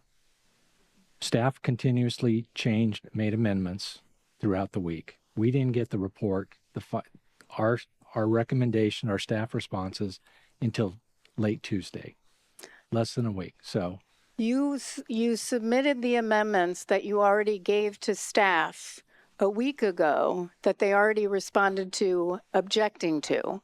So you resubmitted them at whatever, 3:30. You all had, I don't know, what, 2 hours to go through any of that? It's not right. 3 days in advance. And Do I have that when we commitment? have amendments right here? This is part of it too. If we have an amendment here. That's fine, and we can talk about it openly, but it's not 30 of them last minute. I will let Member in. No, I would go back to, I think if we need to revise the board order, we can certainly do that internally. But So I would do say, you commit hang on to a second. giving I would please like to answer. Your request to us was to submit them by 5. That was your request to us. We didn't set that deadline or that time, and that's the reason why we tried to. And we just saw an amendment from you about an hour ago. That amendment was because we just found out that FAA changed the individual office about hours ago. Okay. But what I will tell you is that I said no later than 5. You knew what you were going to submit, and you put staff in a very bad position. They got no sleep last night. We are a safety agency. We can do better. So do you commit to submitting amendments in the future 3 days beforehand? I will commit to having a discussion with the board about our He procedures. won't commit it. Okay, good to know. So let's go back to finding 17.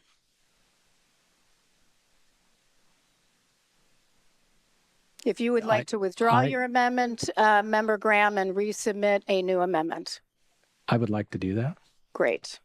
My motion is for a new amendment, finding 17 to read, due to extended time on position at the time of the collision and his complacency. Are we okay with based on his prior experience at DCA? Comma. And the rest stays the same? Or just his complacency?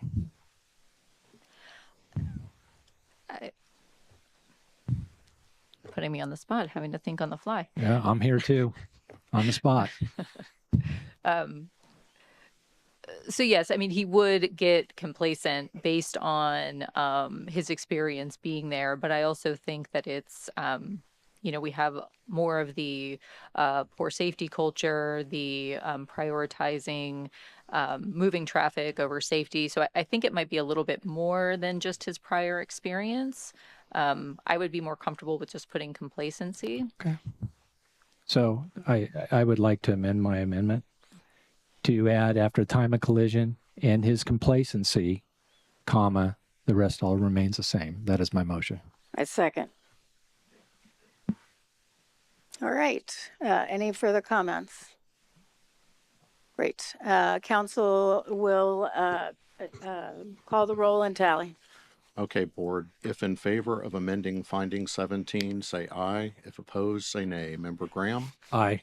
Member Inman? Aye. Chair Homendy? Aye. All right, Chair majority is in favor. Great. And moving to finding 20. Finding 20, Amendment 4, please, if you would pull that up. My motion is I move to amend finding 20 after the positive control instructions, comma, to add the crew of either aircraft, striking they. So the crew of either aircraft could have taken immediate action to avert the impending collision. That's my motion. Second. Staff? Staff concurs. Agreed. Council, tally the vote, Okay, or board. call the roll, tally the vote. Yes, Chair, this is a vote in favor of amending finding 20. Member Graham? Aye. Member Inman? Aye. Chair Homendy? Aye. A majority is in favor, Chair. Great. Amendment 5, if you can pull that up, finding 23. So I moved to amend finding 23 to strike the word salient and add certain. That's my amendment. Staff? Staff does not concur. Staff believes that the word salient is the correct word here because it would have indicated to the crew that something was off nominal or not normal about this airplane's approach path. Can I? Yep. I don't totally agree with that because they did receive the 3-3. And we can argue with that all night, but I gave my theory on that earlier. So I'm sticking, I like to stay with my amendment certain. Could staff read what from the CVR transcript, what was missed?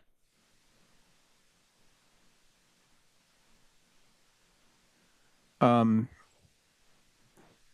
sorry, I don't have this transcript in front of me, but it was, I believe it was CRJ in the vicinity of Wilson Bridge at 1,200 feet, circling to runway 33.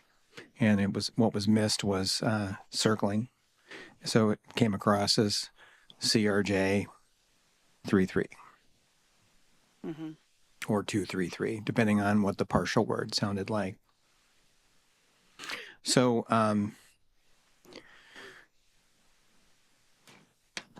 we can't know for certain what would have happened if the word circling had come through. In cases where a person, an operator, needs to recognize that something's out of the ordinary and deserves special attention, the more salient a cue is that draws that attention, the better. And in conversation with some of the pilots on the team, such as Captain McKinney, who's a retired naval helicopter pilot, it was the consensus that hearing the word that there was an aircraft on approach to one of the runways that was actually circling the airport would have been more likely to draw the crew's attention. And so that's why staff wrote it that way. Okay, I do not support the amendment. Salient meaning standing out, prominent, notable significance. You believe circling could have been notable. We don't know, but you believe that was a salient cue. I appreciate that Member Graham does not. Certain, though, just means some but not all. Can I ask again? Yep. Did you say it was a consensus amongst the whole team? I don't think there were any objections, on the team itself. We could certainly poll the pilots. We could probably argue this all night, and I gave you my theory before. I don't think this is worth the battle, so I like to withdraw my amendment here. Okay, thank you. Which means I want to withdraw Amendment 6 also. Okay, thank you so much. Before we go on, I do have a question. Amendment 6 was to 26. We will be moving beyond that to finding 42. But before that comes up, I just was wondering if I could ask a question about finding 31. Could you bring up 31?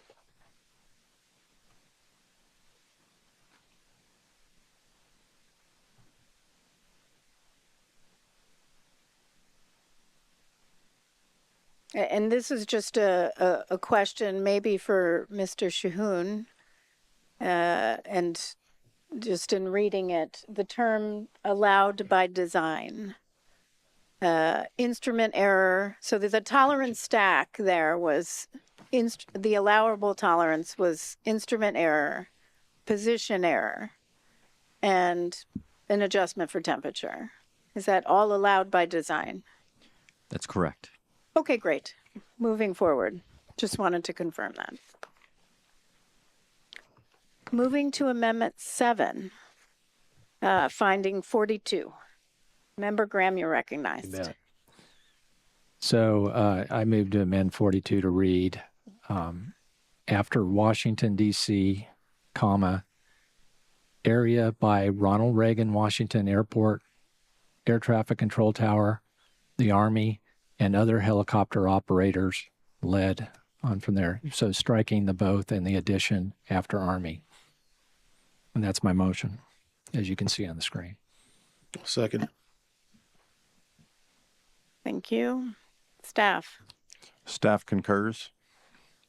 Excellent. That was easy. I also concur. So, council? Okay, board, then Member Graham? Aye. Member Inman? Aye. Chair Humdy? Aye. Majority approves, Chair. Amendment 8, finding 56. Recognize Member Graham. Yes, my motion is to amend finding 56, as you can see on the screen with the red lettering, to add the word likely after have and before received. I'll second it. Thank you. Staff. Staff does not concur. And I would point out that as we have it written here, it says ACAS that use ADS-BN information to show directional traffic symbols. So staff doesn't believe that that would likely enhance information about the risk, but it would enhance risk. Enhance information. Yeah, and enhance, exactly. Member Graham? Is this consensus of the staff? Yes, it is. Okay. I'm willing to withdraw my amendment at this point. It's not worth it. Thank you. Amendment 9, finding 59. My motion is I move to amend finding 59 to, and in this case, I am going to stick with removing the word would in both locations to could. And that's my amendment. Is there a second? Second. Would the gentleman consider a friendly amendment?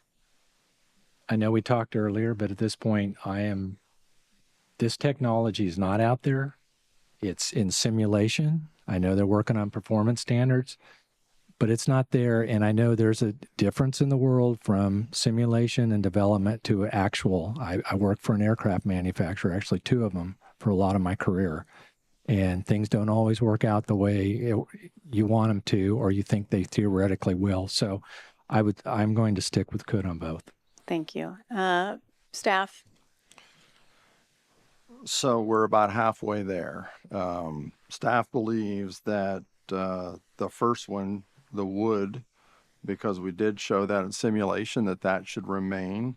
However, we agree with you on the second one to make it a could. I understand that, but I'm still sticking with could on the front one per my explanation. Can I ask staff to talk about the simulation and what you saw in the simulation? Absolutely. We'll defer to Mr. Wagner.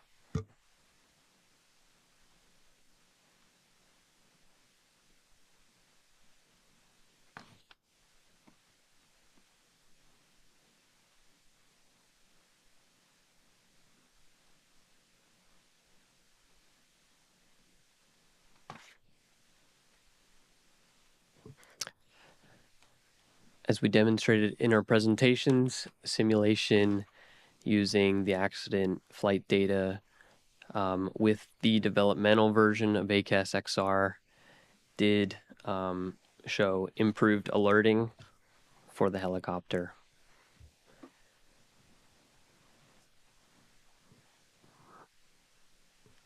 I understand that. And like I said, this is still simulation. We're still somewhat in a theoretical world.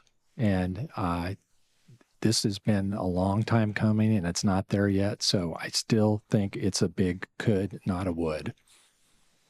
Thank you for that, though. All right.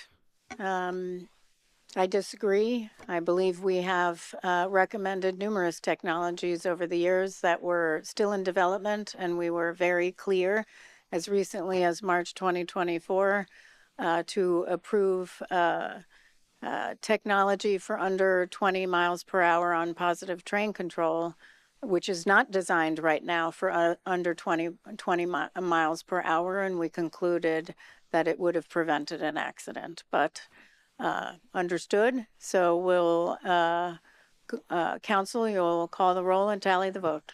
All right, Chair. Member Graham? Aye. Member Inman? Aye. And Chair Hamady? No. All right, Chair, a majority is in favor. Thank you. We're going to pull up Amendment 10, finding 63.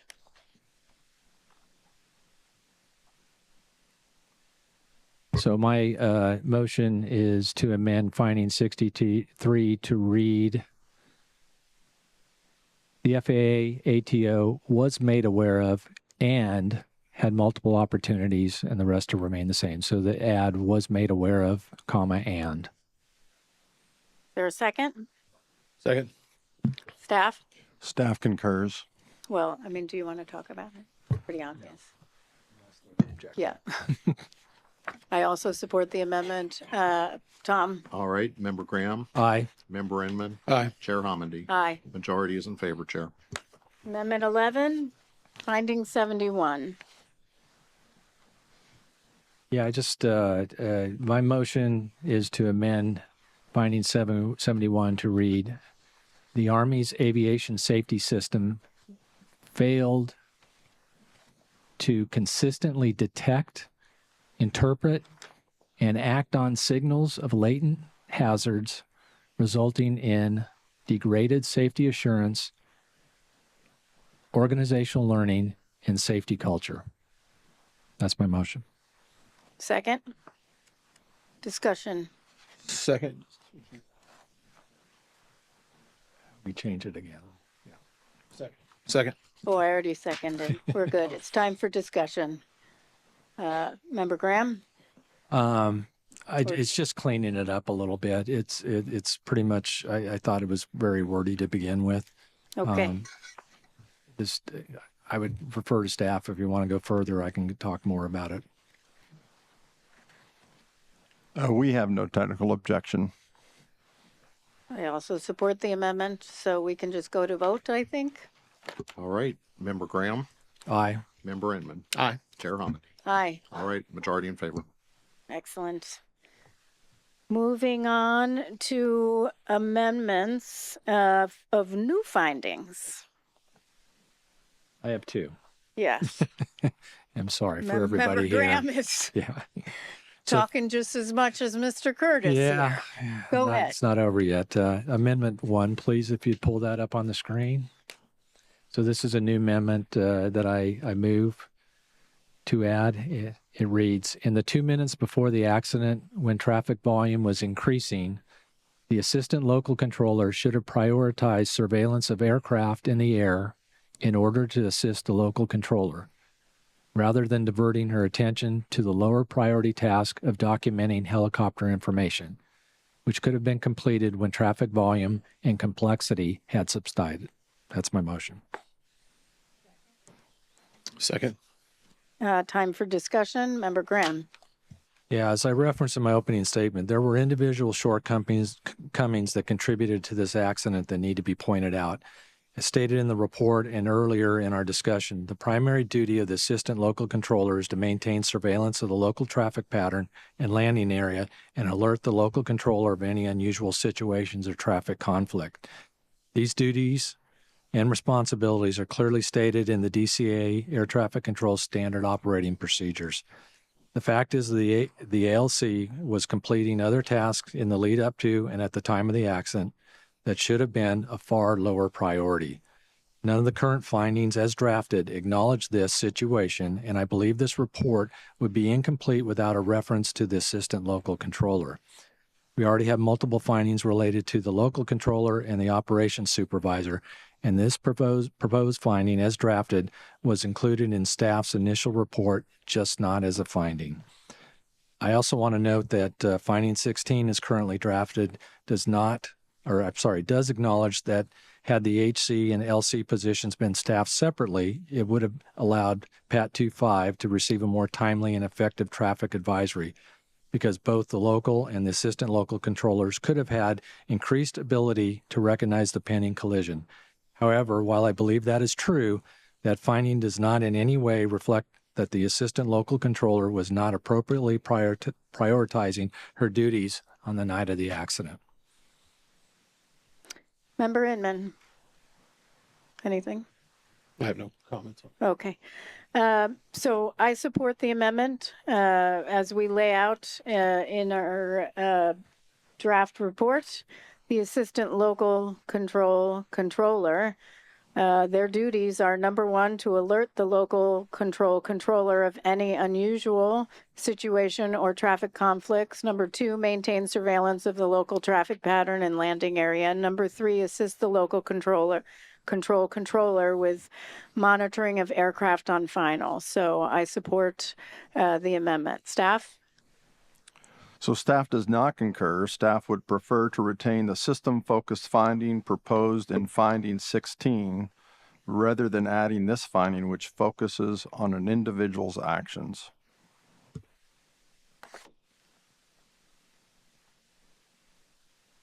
And I'm just going to read 16 really quick for public transparency. That is the one, I believe you just read, which was had the helicopter and local control positions been staffed separately, Pat 25 might have received a more timely and effective traffic advisory.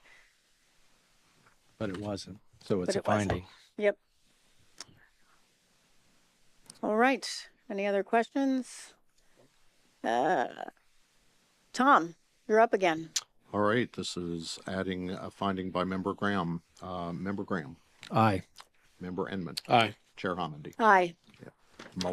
All in favor. Member Graham, up again. Amendment 2 is my last one for right now. I appreciate everybody's patience that are here. I move to add new finding. The local controller and helicopter controller positions should have been separated at the time of the accident, given traffic volume and complexity. Second. I'll second. Discussion. Yeah. As I previously mentioned, I agree with finding 16 as currently drafted, which states that had the helicopter and local control positions been staffed separately, Pat 25 might have received a more timely and effective traffic advisory. In my view, that finding is missing a company finding, making it clear that the two positions should have been separated given the traffic volume and complexity at DCA in the lead up to the accident. Based on the standard operating procedures and available guidance from the operations supervisor to decide whether or not to combine or decombine the position. It is abundantly clear to me that the complex mix and volume of traffic that night warranted separating the positions. Additionally, we have heard earlier during our discussion, the tower had enough staff available to staff the positions separately. Given these realities and staff supported this statement in our earlier discussion, I believe the board is in a place with this evidence presented to make the determination that the positions should have been decombined. I support the amendment. Staff? So staff doesn't necessarily disagree with that, but we do think that it's found in finding 15, 16, and 22, and I do have those if it would be helpful for me to read them.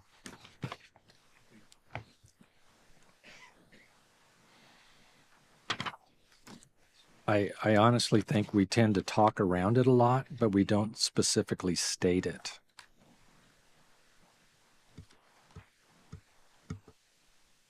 And I think it's worth a positive statement as a finding. That's my position. Okay. I agree. I think 15 really focuses on controller workload as a result of the combining of the helicopter control and local control positions. 16 talks about, if it had been staffed separately, Pat 25 might have received a more timely alert. And I know you mentioned another one, but I do think we have to be very clear that they just should have been separated. I tend to agree. The evidence is very evident. Even the controller said he felt overwhelmed at one point, and then it got better, but then 90 seconds before, it was higher than when he thought he was being overwhelmed. Yep. There's no doubt there's evidence that points to it. All right, Tom. All right, board on adding a new finding. Member Graham. Aye. Member Enman. Aye. Chair Homendy. Aye. All right, all in favor. All right, Member Graham, you are done with that. All right, moving to Member Inman. Thank you. Your proposed finding, it's just a new finding, not amending finding one. Correct. Okay. Can you pull up? Do we have that? Yep. Okay. So my proposal is to actually new finding. The Metropolitan Washington Airport Authority Crash Fire Rescue, along with all other responding units from various jurisdictions within proximity to the airport, demonstrated exceptional readiness and coordination, arriving on the water within approximately 4 minutes of the accident. This response time reflects a model operational capability and contributed positively to incident management efforts. Second. Member Inman, you're recognized. I point back to it's so often that we have to talk about the faults of people and things that are being done. And I think back, this is actually the 44th anniversary, was a few weeks ago, an Air Florida crash that occurred on January 13th in 1982 when 70 people perished. Unfortunately, we're back here again 44 years later. But during that investigation, we found that the Metropolitan Washington Airport Authority and other responders did not have a cohesive system. They did not coordinate. In fact, our firefighters were not even notified until 3 minutes after the crash occurred. And so whenever there is a positive contribution, we should at least acknowledge that at least the airport authority and other responders had worked hard in the event that this happened. And while unfortunately there were no survivors, the likelihood of a recovery was much greater based on their immediate action. They rushed into the ice to try to save people.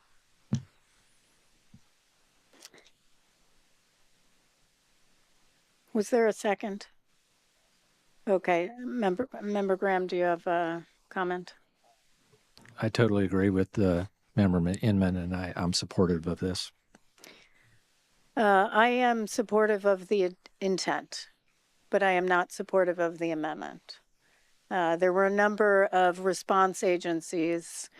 When the NTSB, and I will refer to WMATA in the L'Enfant Plaza smoke accident, East Palestine, DuPont, we are aware very early that there are major issues, which is why we form an emergency response group to look at the emergency response and take lessons learned.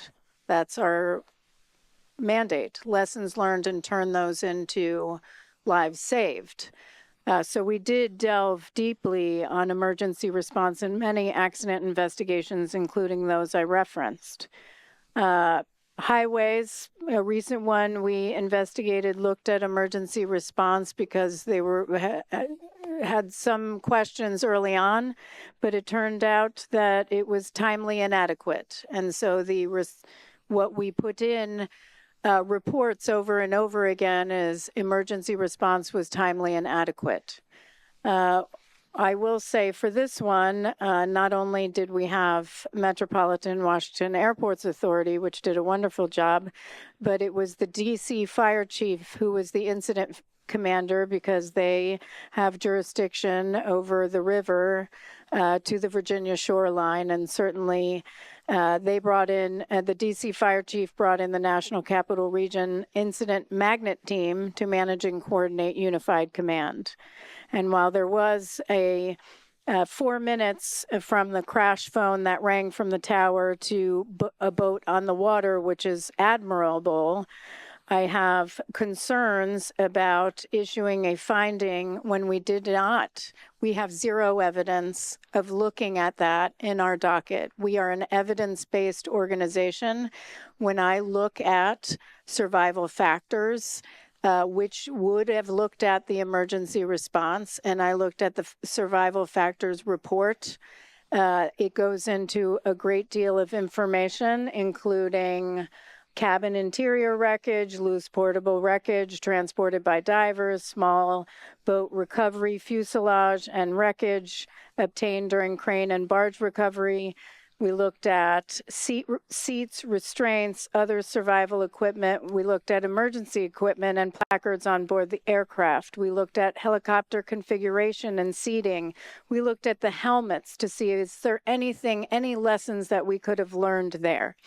We did not, however. We did document an overview of the report, and we gave an emergency response summary and noted applicable regulations to how to conduct emergency response, but we did not evaluate the emergency response. And so the only analysis that was actually conducted by that group was really focused on survivability and whether it was survivable, which it was not. There is no analysis. And so when we adopt a finding, we need to have evidence to support that finding. There wasn't an analysis. There wasn't a fact-finding portion of the investigation with respect particular to incident command, unified command, or emergency response. In this case, It's not drafted in a way that meets the high standards of our organization, crash/fire/rescue. And then we go into demonstrated exceptional readiness and coordination. We don't know that.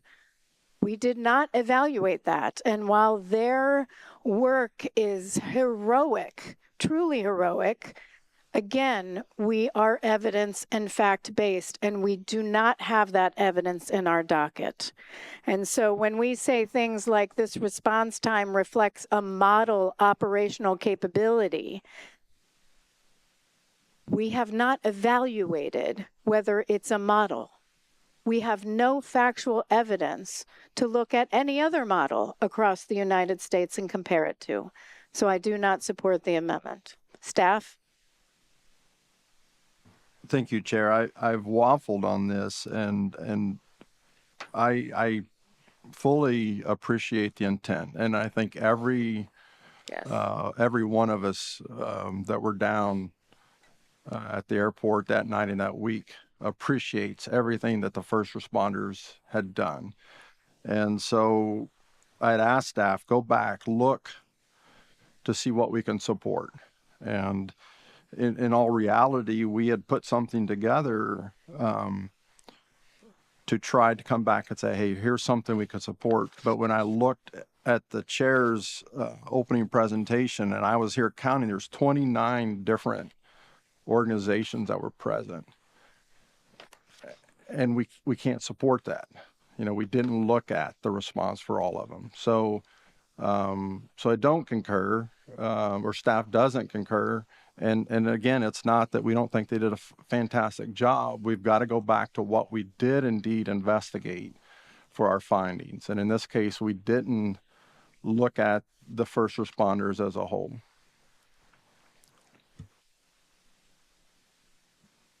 There was I think it was handed to me. Did staff have an alternative version? Yeah, and that's what I was saying. I've got one that I've worked on, but I'm not even going to propose it now because it talks about one organization. There were 29 different organizations.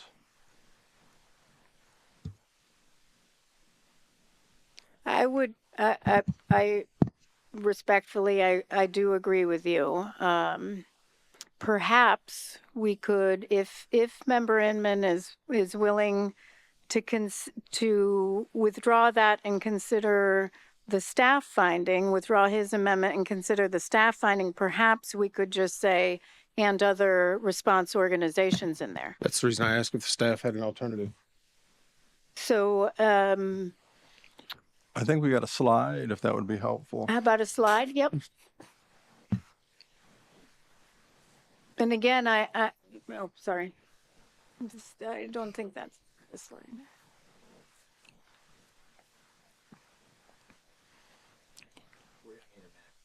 Okay. While he's doing it, would you like me to read it? Actually, I'll tell you what, I'll make it easy for you because somebody printed this earlier. That's the reason I was asking. And I'm just going to try to read this so hopefully we catch up with it. The Metropolitan Washington Airports Authority, Airport Rescue and Firefighting, and airport operations staff responded immediately and in accordance with applicable emergency plans and regulatory requirements, rapidly establishing incident command, deploying land and water-based resources, and coordinating mutual aid under complex nighttime and on-water conditions. Does that sound? That's what I have, yes. I have no problem amending to that. Obviously, the intent was to try to make sure we at least say the appreciation for the other first responders, and I hope it at least can be noted in some way. And I apologize. This was a miss on my behalf during our staff meetings. We didn't have enough time to get to that, to where we was trying to get it into the investigative report, but obviously the docket needs to support it as well. So I'll offer that as an amendment to my own amendment, or a new amendment. Second.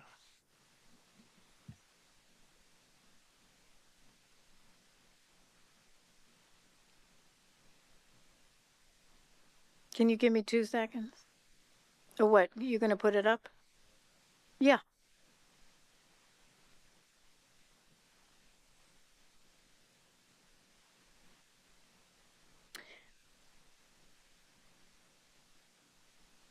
I think the only part I have a concern with is the words rapidly establishing incident command, because it was the DC Fire and Rescue who did that.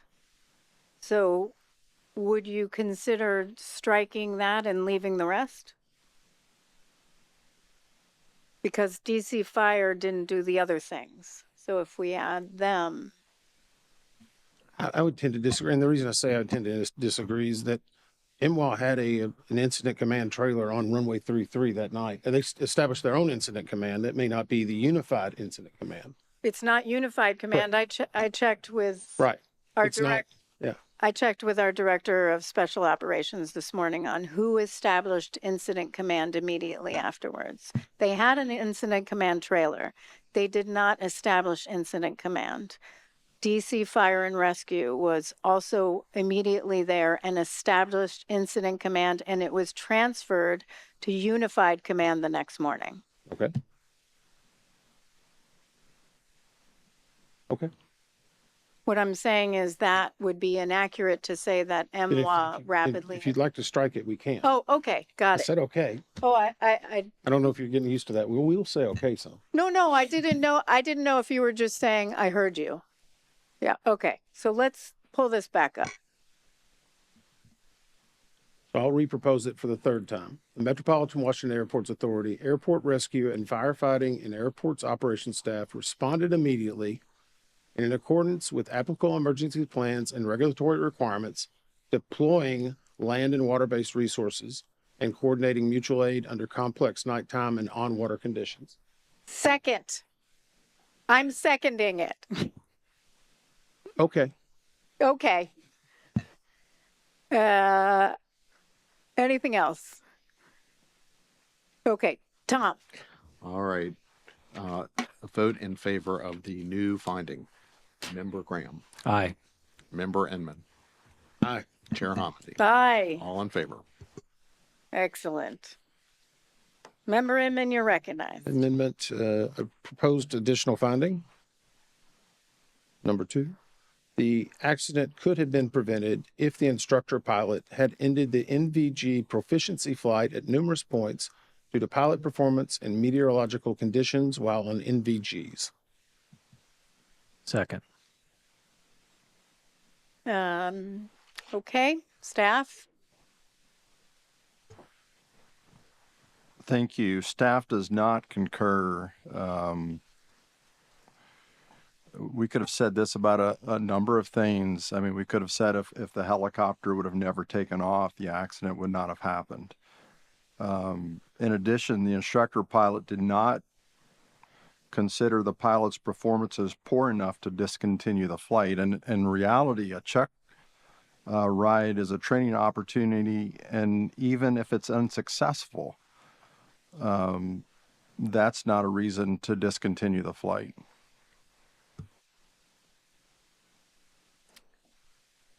Are you? Oh, you were getting a lifesaver. I thought you were trying to reach for your microphone. Okay, so I agree with staff's assessment. I do not support the finding. The finding says the accident could have been prevented if the instructor pilot had ended the NVG proficiency flight at numerous points due to pilot performance. That's making a judgment and assumption on pilot performance that is nowhere discussed in the report. Mr. McKinney, I would ask, do you believe, is there any way to know whether the pilot would have passed the standardization test? We do not know what the instructor pilot would have determined at the end of the flight because they hadn't completed the flight yet. Did you determine that there was any deficiency with the pilot performance? We found no deficiencies with the pilot performance with the information that we had. And was there any reason why the instructor pilot should have ended the NVG proficiency flight due to meteorological conditions? It was windy, but gusty. The winds, I don't think, affected the NVG portion of the flight. I have been thinking about this a little bit more, and I would say that the helicopter, the crew was transiting Route 1 and 4, which was just basically the repositioning down to Davidson Airfield to do more of the proficiency check. So this was just a transit portion of the flight, which any helicopter crew would have been doing at any time along a published route. And even if they had decided to return early, they probably would have transited that route anyway. So it still would have put the helicopter in jeopardy of the intersection of Route 4 and the approach path to runway 33. Did we anywhere in the report, Mr. McKinney or Mr. Banning, talk about pilot performance at numerous points of the flight?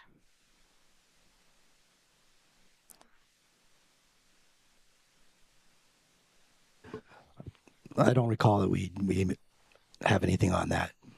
We did not. So this would be a finding with no backup information in the report. And frankly, would put staff in the position of making it up, I guess, because that was not your assessment. Would Member Inman consider withdrawing this? I actually will, but on a different argument, I guess, because the CVR itself reveals, and we talked about this earlier, a missed turn, failed landing, 27 different instances of wind buffeting and things like that. But actually hearing your latest reasoning, had they even called it off, they still would have had to transition back to Fort Belvoir. That to me sounds more rational.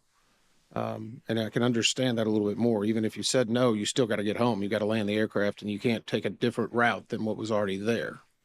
So with that, I'm willing to withdraw on that premise. Okay. Are there any other amendments to the findings? All right. Moving on to the probable cause. Mr. Chair. What? Oh, wait, Yep. we actually have to approve the findings as amended. I will move for that. I will second. Any further discussion?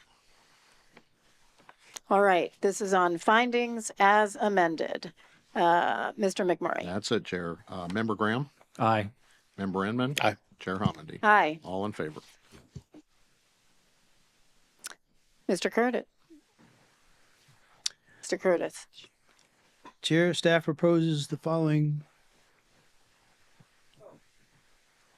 I am reminded that staff would like a brief break.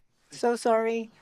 So we will do 15 minutes, 5:40, okay, or you want 5:45? 5:45, 20 minutes.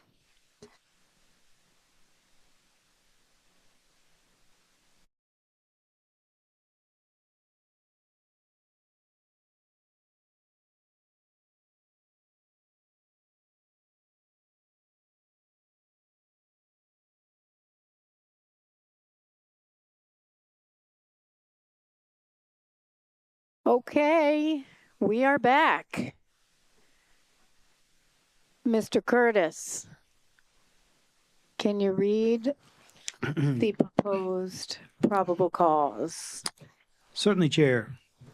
Staff proposes the following probable cause.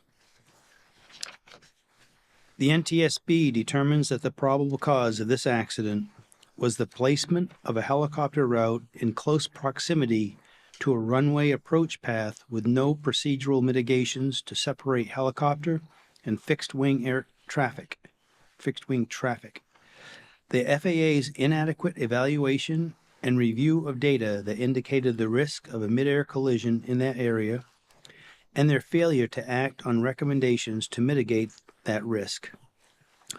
Also causal was the air traffic system's over-reliance on visual separation in order to promote efficient traffic flow without consideration for the limitations of the see and avoid concept, and the Army's lack of a fully implemented safety management system which should have identified and addressed hazards associated with altitude exceedances on the Washington, D.C. helicopter routes.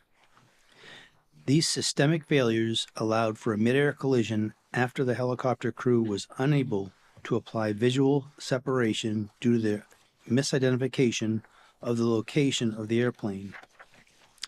Contributing factors include the limitations of the traffic awareness and collision alerting systems on both aircraft, which precluded effective alerting of the impending collision to the flight crews, the high workload of the controllers due to the combination of the local and helicopter control positions, and the absence of effective data sharing and analysis among the FAA, aircraft operators, and other relevant organizations.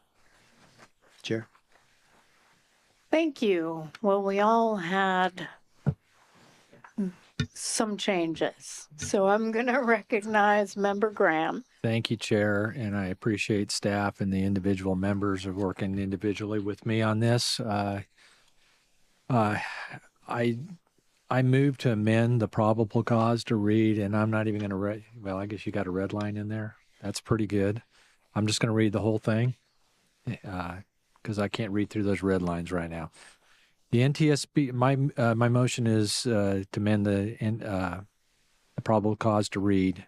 The NTSB determines that the probable cause of this accident was the FAA's placement of a helicopter route in close proximity to a runway approach path, their failure to regularly review and evaluate helicopter routes and available data, and their failure to act on recommendations to mitigate the risk of a midair collision near Ronald Reagan Washington National Airport, as well as the air traffic system's over-reliance on visual separation in order to promote efficient traffic flow without consideration for the limitations of the see and avoid concept.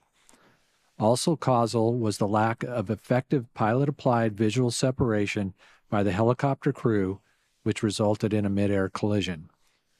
Additional causal factors were the tower team's loss of situational awareness and degraded performance due to a high workload of the combined helicopter and local control positions and the absence of a risk assessment process to identify and mitigate real-time operational risk factors, which resulted in misprioritization of duties, inadequate traffic advisories, and the lack of safety alerts to both flight crews. Also causal was the Army's failure to ensure pilots were aware of the effects of air tolerances on barometric altimeters in their helicopters, which resulted in the crew flying above the maximum published helicopter route altitude. Contributing factors include the limitations of the traffic awareness and collision alerting systems on both aircraft, which precluded effective alerting of the impending collision to the flight crews, an unsustainable airport arrival rate, increasing traffic volume with a changing fleet mix, and airline scheduling practices at DCA, which regularly strained the DCA ATCT workforce and degraded safety over time.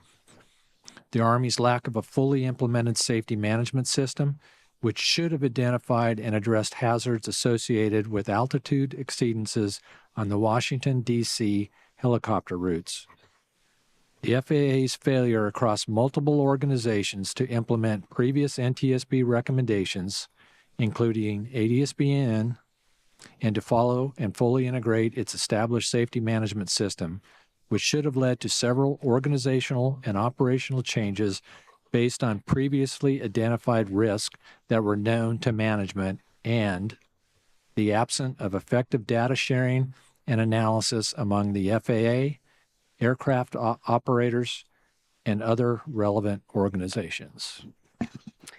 Second, I'm seconding that. I'm sure. I would just clarify. I think from what was shown on the screen was not what Member Graham was reading.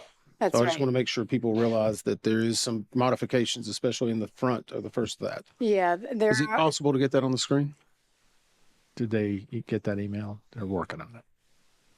Yeah, well, we'll chat about it while if you guys can get even if you want to put it up on Word right now, It doesn't have to be pretty. it doesn't have to be pretty. It was different. That would be fine. And I appreciate everybody working with me on this, and I appreciate the patience of everybody here on this. I think it's important that we get this right. Absolutely. And appreciate working with each member up here and the staff. I know we've been roundabout on this for more than one day. And I would offer, if this is adopted, I can withdraw my changes to the probable cause that I had. I think staff working with Member Graham said, can we put them all into one package?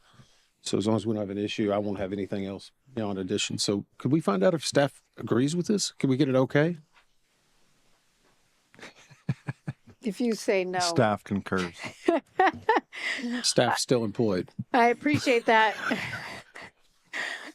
I appreciate that.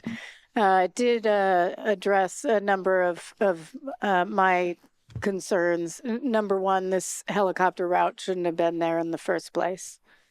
This was terrible design of the airspace. And from my perspective, I also felt that it was critical, like Member Inman, to talk about the error tolerances on barometric altimeters and the lack of pilot knowledge of knowing that they thought they were at 200 feet and they were actually at 300 or above at some points, which is unacceptable. And, you know, I do appreciate, thank you for the addition of the failure of multiple organizations to implement previous NTSB recommendations, because we have issued a number of recommendations for years, including to address see and avoid and ADSB in. So thank you for also including that. I think this is a really good probable cause, and you're right, we needed to get it right.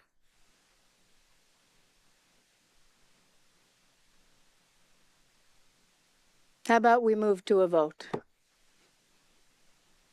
If we need to hand out copies, we could just photocopy, right? Okay. You ready, Chair? You ready? Yeah. All right, go for it. Okay, this is a vote in favor of the amendment to the probable cause read by Member Graham. Member Graham. Aye. Member Inman. Aye. Chair Homendy. Aye. All right, Chair, majority's in favor. Great. And I don't believe we have to do anything else on the probable cause because it was an entire replacement. Excellent. We may now move to the recommendations. Mr. Curtis, you can read the recommendations. As a result of this investigation, staff proposes the following 48 new safety recommendations. 32 to the Federal Aviation Administration. Number 1, develop and implement time on position limitations for supervisory air traffic control personnel, including guidance for district and facility level management, to adapt these limitations to account for their own staffing and local standard operating procedures. Number 2, develop instructor-led, scenario-based training on threat and error management that trains controllers to continuously monitor their environment to more quickly and accurately identify threats. Promote team communication to ensure that communications are clear, timely, and assertive. Emphasize effective scanning habits. Recognize patterns in the development of adverse events. And enhance decision-making under stress by developing habits that balance procedural compliance with problem-solving to mitigate the risks of threats and errors, and provide this training to all air traffic controllers annually. Number 3, develop and implement a risk assessment tool for supervisors that incorporates the principles of threat and error management to assist in risk identification, mitigation, and operational decision-making. Number 4, initiate rulemaking in 14 Code of Federal Regulations, Part 93, Subpart K, high-density traffic airports, that prescribes air carrier operation limitations at DCA in 30-minute periods, similar to those imposed at LaGuardia Airport, to ensure that the airport does not exceed capacity and to mitigate inconsistent air carrier scheduling practices. Number 5, fully implement operational use of the time-based flow management system at Potomac Consolidated Terminal Radar Approach Control and its associated air traffic control towers. Number 6, reassess the Ronald Reagan Washington National Airport's airport arrival rate with special consideration to its airspace complexity, airfield limitations, mixed fleet operations, and traffic volume. Number 7, define objective criteria for the determination of air traffic facility levels considering traffic and airspace volume, operational factors unique to each facility, and cost of living. Number 8, using the criteria established by Safety Recommendation 7, determine whether the classification of the Ronald Reagan Washington National Airport's Air Traffic Control Tower as a Level 9 facility appropriately reflects the complexity of its operations.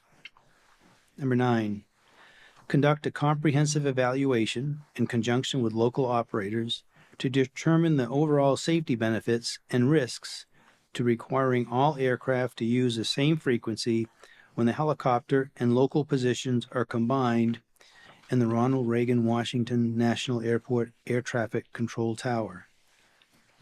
Number 10, implement anti-blocking technology that will alert controllers and/or flight crews to potentially blocked transmissions when simultaneously broadcasting occurs.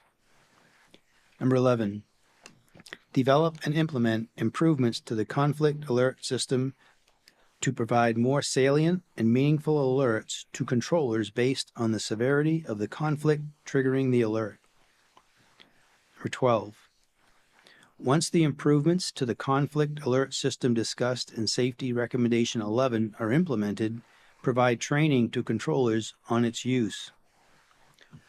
Number 13, revise the air traffic organization's initial event response procedures so that an appropriate on-site supervisor makes each post-accident and post-incident drug and alcohol testing determination based on their assessment of whether the event meets testing criteria and which controllers had duties pertaining to the involved aircraft without needing to wait for investigation or approval.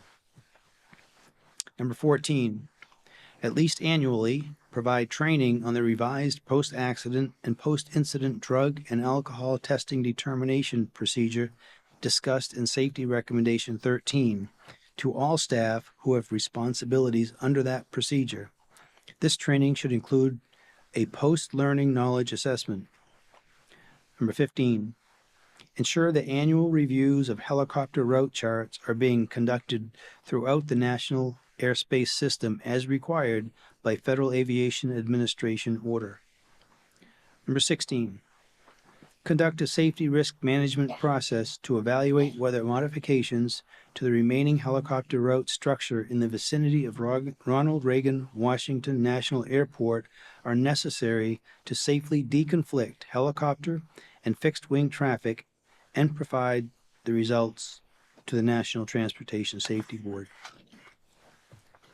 Number 17, amend your helicopter route design criteria and approval process to ensure that current and future route designs or design changes provide vertical separation from airport approach and departure paths. Number 18, based on the criteria and approval process established by Safety Recommendation 17, review all existing helicopter routes to ensure alignment with these updated criteria. Number 19, incorporate the lateral location and published altitudes of helicopter routes onto all instrument and visual approach and departure procedures to provide necessary situation awareness to fixed-wing operators of the risk of helicopter traffic operating in their vicinity. Number 20, modify airborne collision avoidance system traffic advisory oral alerts to include clock position, relative altitude, range, and vertical tendency. Number 21, require existing and new traffic alerting and collision avoidance system, TCAS 1, TCAS 2, and airborne collision avoidance system X installations to integrate directional traffic symbols. Number 22, require all aircraft operating in airspace where automatic dependent surveillance broadcast, ADSB, out is required to also be equipped with ADSB in with a cockpit display of traffic information that is configured to provide alerting audible to the pilot and/or flight crew. Number 23, require the use of the appropriate variant of airborne collision avoidance system X on new production aircraft that are subject to traffic alert and collision avoidance system equipage regulations. Number 24, require existing aircraft that are subject to traffic alert and collision avoidance system equipage regulations be retrofitted with the appropriate variant of airborne collision avoidance system X. Number 25, evaluate the feasibility of decreasing the traffic advisory and resolution advisory inhibit altitudes in airborne collision avoidance system XA to enable improved alerting throughout more of the flight envelope. Number 26, if the evaluation resulting from Safety Recommendation 25 finds that the inhibit altitudes can be safely decreased, require retrofitting of the applicable airborne collision avoidance system X variant incorporating the reduced traffic advisory and resolution advisory inhibit altitudes on all aircraft that are subject to traffic alert and collision avoidance system and equipage regulations. Number 27, require that all rotorcraft operating in Class B airspace be equipped with airborne collision avoidance system ACAS XR technology once the ACAS XR standard has been published. Number 28, create an objective definition of close proximity encounter and a public database of those encounters and their locations that can be used to monitor their prevalence and identify areas of potential traffic conflict for safety assurance and safety risk management. Number 29, develop and implement a process that will, in a timely manner, notify involved parties after events such as near midair collisions or traffic alert and collision avoidance system resolution advisory activations, such that notification occurs while relevant data remain available and before meaningful safety analysis, reporting, or corrective action is no longer practicable.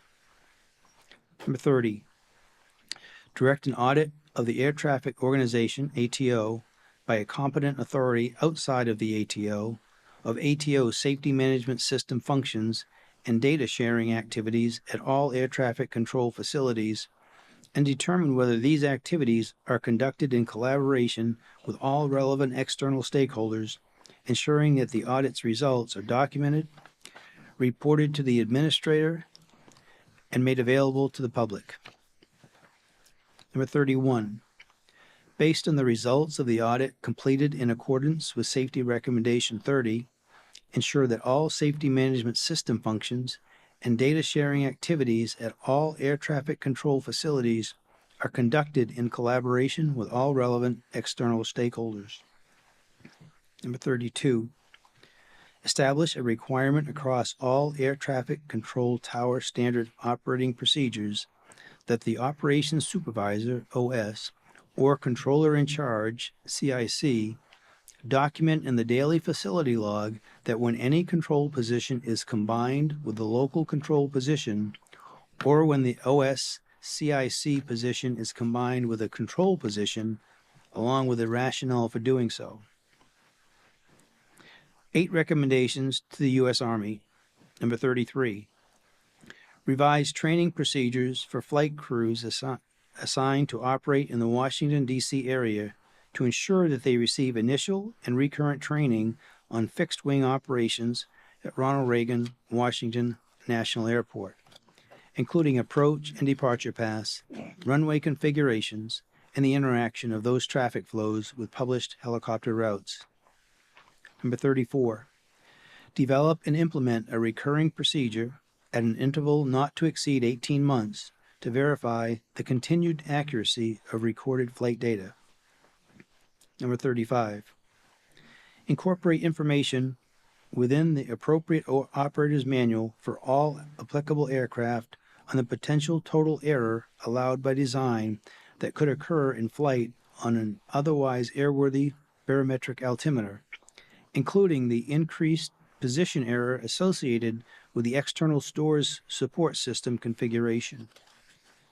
Number 36, develop and implement a transponder inspection procedure on all aircraft with transponders capable of transmitting Mode S and Automatic Dependent Surveillance Broadcast ADS-B and operated in the National Airspace System, NAS, at least annually and upon each aircraft's entry into service in the NAS that ensures 1. The transponder ADS-B settings are correct, 2. The transponder is transmitting ADS-B, and 3. The transponder is transmitting the correctly assigned address.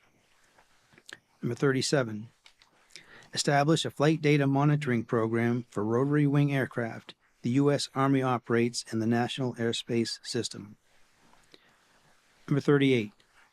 Survey U.S. Army helicopter pilots to identify barriers to the utilization of flight safety reporting systems, develop a plan to address the identified barriers, and implement that plan across Army aviation units. Number 39.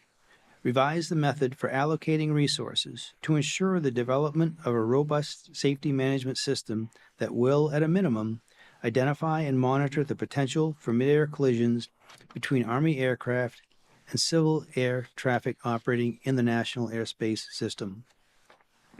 Number 40. Develop and maintain a flight safety management capability that is independently resourced and functionally separate from its occupational and environmental health management system, and ensure that this capability is both culturally and functionally integrated with units conducting sustained flight operations in the National Airspace System. 5 recommendations to the Department of War Policy Board on Federal Aviation. Number 41. Conduct a study to evaluate the quality of radio transmissions and reception for those aircraft operated within the National Airspace System to identify factors that degrade communications, equipment performance, and adversely affect the safety of civilian and military flight operations. Number 42. Implement appropriate enhancements based on the findings of the study recommended in Safety Recommendation 41 to remediate identified deficiencies in air-ground radio communications performance. Number 43. Require the Department of War to verify on all aircraft with transponders capable of transmitting Mode S and Automatic Dependent Surveillance Broadcast ADS-B and operated in the National Airspace System, NAS, at least annually and upon each aircraft's entry into service in the NAS that 1. The transponder ADS-B settings are correct, 2. The transponder is transmitting ADS-B, and 3. The transponder is transmitting the correctly assigned address. Number 44. Require armed services to amend their operational procedures to allow flight crews to enable automatic dependent surveillance broadcast out while in flight. Number 45. Require all military aircraft operating in the National Airspace System, NAS, to be equipped with Automatic Dependent Surveillance Broadcast, ADS-B, with a cockpit display of traffic information that is configured to provide alerting audible to the pilot and or flight crew, and that such requirement apply whenever in the NAS the Federal Aviation Administration requires any aircraft to operate with ADS-B out. 2 recommendations to the Department of Transportation. Number 46. Require the Federal Aviation Administration to demonstrate at least annually that each air traffic control facility it operates has the routine capability to accomplish required post-accident and post-incident drug and alcohol testing within the U.S. Department of Transportation's specified timeframes of 2 hours for alcohol and 4 hours for drugs. and implement a process to ensure that any facility without such capability will demonstrate timely remediation. Number 47, work with the Federal Aviation Administration, FAA, administrator to convene an independent panel to conduct a comprehensive review of the safety culture within the FAA's Air Traffic Organization, ATO, and use the findings to enhance the ATO's existing safety management system and integrate it into all levels of the organization. And one recommendation to the RTCA, Program Management Committee. Number 48, finalize and publish the minimum operational performance standards for Airborne Collision Avoidance System XR for rotorcraft.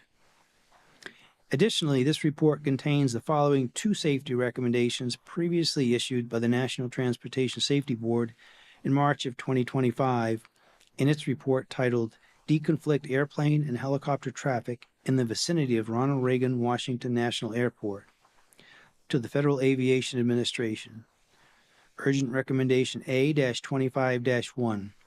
Prohibit operations on Helicopter Route 4 between Haynes Point and the Wilson Bridge when runways 15 and 33 are being used for departures and arrivals, respectively, at Ronald Reagan Washington National Airport, DCA. And Urgent Recommendation A-25-2. Designate an alternative helicopter route that can be used to facilitate travel between Haynes Point and the Wilson Bridge when that segment of Route 4 is closed. Chair. Thank you, Mr. Curtis. Okay, we have some amendments, and we'll do the same thing in order of number of the amendment as it's in the draft report. I have one amendment. I think mine comes up first for recommendation 30. So, my recommendation 30. Yeah, I'm first. Yeah. All right. So right now, recommendation 30 states that the FAA should direct an audit of ATO by a competent authority outside the ATO of the ATO's safety management system. This would be an amendment. I offer an amendment to change that to a recommendation to the U.S. Department of Transportation Office of Inspector General. Is there a second? Yes. Thank you. First staff position. Well, I'm just a little curious as to why. Yes, I will tell you why. Okay. All right. So the reason I was okay with it being an independent audit directed to the FAA to allow an entity outside of the ATO, but within the FAA to look at the ATO and their safety management system until we all learned a few hours ago that Mr. Fuller left the ATO and is now the head of the SMS office at FAA. I think that creates a conflict. And so Staff concurs. yeah, I don't even have to finish. Okay, there you go. Perfect. Any other comments? Vote. Vote. All right, board, this is in favor of amendment to recommendation 30. Member Graham. Aye. Member Inman. Yes. Chairman Hamady. Aye. All in favor, Chair. Great. Next is, I'm finding it. I'm going to turn to Member Graham. Thank you, Chair. I have 3 new recommendations to the FAA, so I'll go one at a time. If you could call up Amendment 14, please.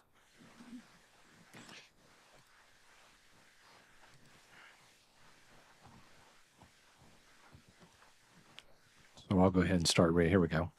I move to for a new recommendation to the FAA.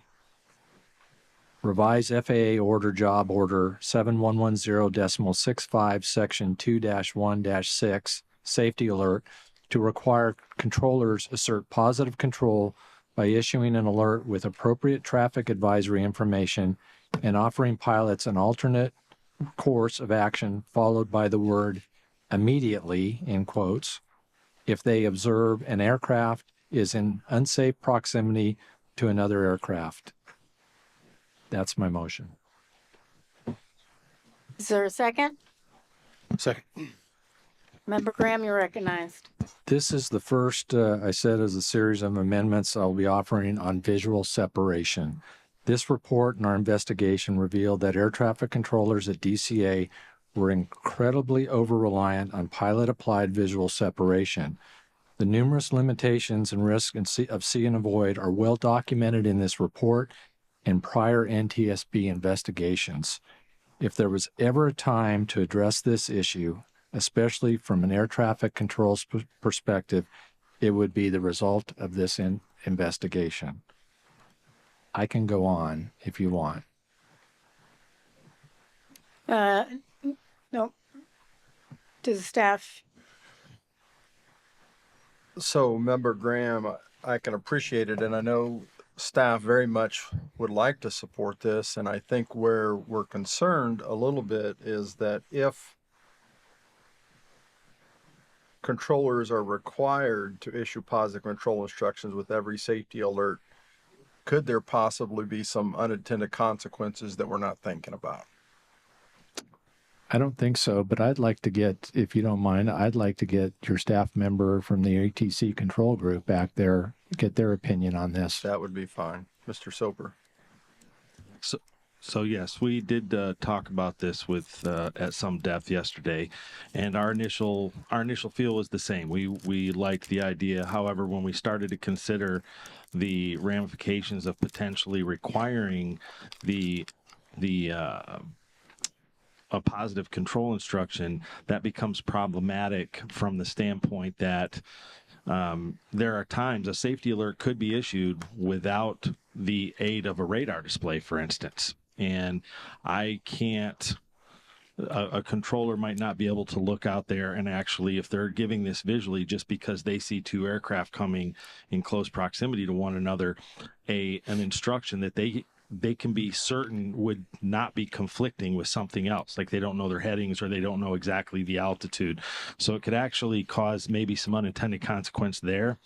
And then also just the sheer, the number of times, if it was every single time that they issued a safety alert, they issued an accompanying control instruction to do something, we just felt that it may introduce unintended consequences. So we just, after considering all that, the best thing that we could even, consider is I mean, that's it. That's where we landed on it at the end of the day. So you're not supportive of this anymore. You helped me write it, you know that. It's tough. I'm that's why I started that off with that. I actually was supportive of the concept of it, but after playing it out like that, it made it that it may be somewhat unrealistic in some respects. In this case, we certainly think it would have been great. So I think that an alternative that I would hope to see is that, maybe we get an enhanced emphasis and training on safety alerts in the FAA to understand what that means to offer an alternate control instruction if feasible, and that type of thing to press the issues from that standpoint. But we didn't develop anything like that here. I wish you would have let me know a little earlier. But if that's the case, you're not supportive of it. I was doing this in support of your chair's report, group chair report. I understand. And so I would like to withdraw that recommendation. Okay. Which would also have me withdraw my next recommendation, but I would go to the last one then. Okay. Moving to the last one. Okay, so please bring up Amendment 16. Am I okay to speak on this, Mr. Soper? Oh, yeah, you're recognized. Sorry. Thank you. I'll go ahead here. I move for a new recommendation, the FAA, update FAA job update FAA order job order 3120.4S to ensure controllers receive instructor-led, scenario-based initial and annual training on the proper use of tower and pilot-applied visual separation via a standalone training module that includes the limitations and responsibilities when applying visual separation.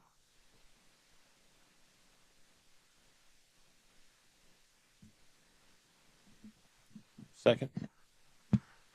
Yep. Sorry, I was just reading real quick. All right. Staff. So staff concurs, and I understand we have some language we'd like to add to it if you would consider.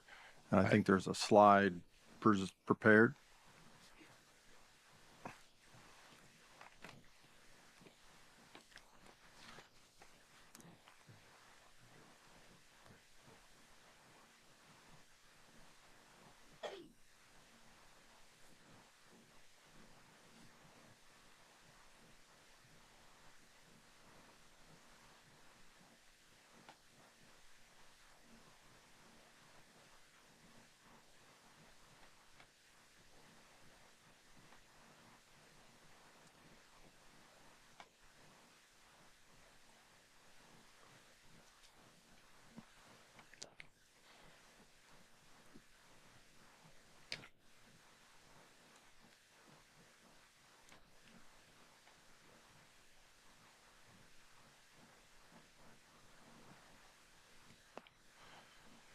And I apologize, this wasn't floated earlier. This is a dynamic meeting. Yes, They're it has happening as been. we go along.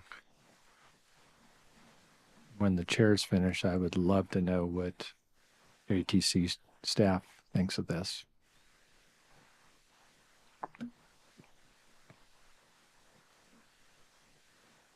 Yeah, I would too.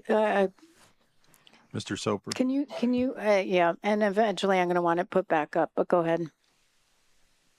So this one was a result of, obviously we're all supportive of it, and sitting back here and going over these, actually, Mr. Hoyt brought to my attention that the rec as it was written may not land well with the FAA. They may just come back and say, we have this training module already, here it is, we've complied. And because it didn't ask for something new, didn't maybe outline some other things. I believe we kind of wrote that to include everything that was in yours. I don't think I missed anything out of that other than the manual. And the only reason the manual title wasn't included is because if they do this and they include it, if they develop the module and include it as a refresher, as part of the annual simulator refresher training, it automatically will go into the 3420.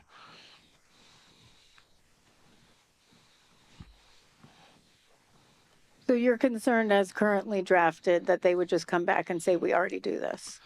That was the concern. And our point was, we want them to not give the same training over again. We need them to actually teach controllers what the limitations are when applying visual separation, what their responsibilities remain when they're providing visual separation, and things to consider when they are going to apply visual separation, like weather, night, day, how far are the aircraft apart, how many other aircraft are you working, do you have an assistant or are you standalone, are you combined position, all of those things. We want them to teach that and have that guidance in print that they can refer to, so hopefully better decisions can be made. Well, this is Member Graham's amendment. I am willing to remove my recommendation and replace it with this recommendation. May I ask for Member Graham and staff to consider one change? Can you put the amendment back up? Well, actually, if you're moving, I still need a second first. So I'll second. There you Thank go. you. Thanks, Todd. I appreciate that. Thank you. So you have developed this program, this new instructor-led scenario-based training, and then you say require this training for all new controllers and include on a recurrent basis. I certainly would want existing controllers to also receive this training initially. So if we could just strike new, I'd be okay with it. So all controllers. Traffic control would agree with that. Oh, even though it says and include on a recurrent basis thereafter an annual. Okay, I guess I assume that meant all controllers, but if we need to spell it out more, I'm okay with that because this is for you. I was doing these for you guys because I heard you guys from the very beginning that they got issues over there and we need to get it right and we need to do some training. I agree. And I think that rec captured all of yours. I really do. And I understand what the chairwoman is saying also, which is we need to give it to all controllers now because they haven't been getting the right thing and now continue that throughout. We would agree with that. I would second that amendment to the amendment. Excellent. So we know you want to read it one more time. Everything that's on the screen minus new. How's that? Are we clear? Yes, you want to put it up there and I'll read it, please? Thank you. Everything but new. Okay. So my amendment, and I move to for a new recommendation to read, develop a new and comprehensive instructor-led, scenario-based training on the proper use of visual separation, both tower and pilot applied.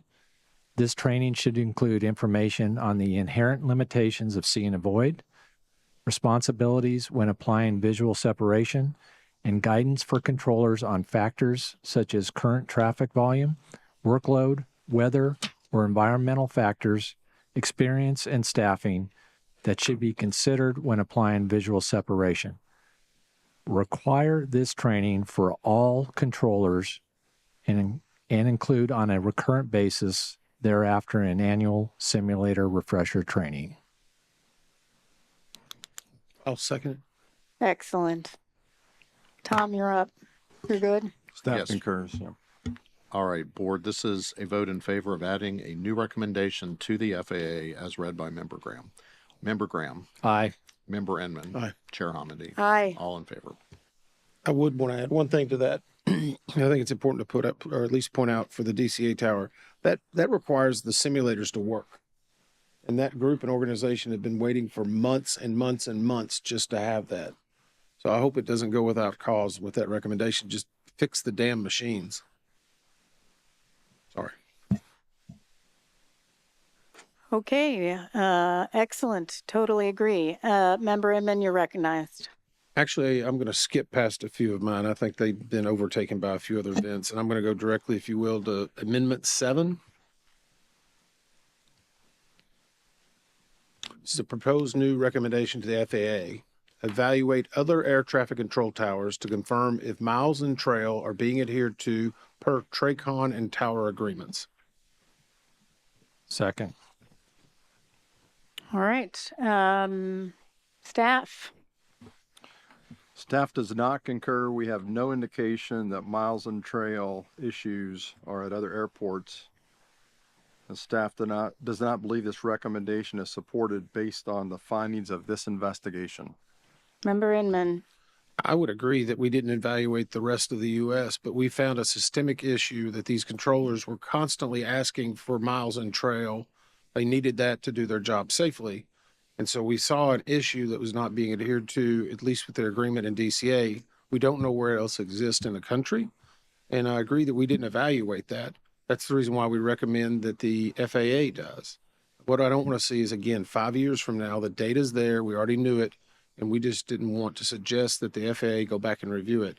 I know in the helicopter aspect, they went ahead and took the recommendations. They've been surveying other helicopter routes, and that was acceptable to us.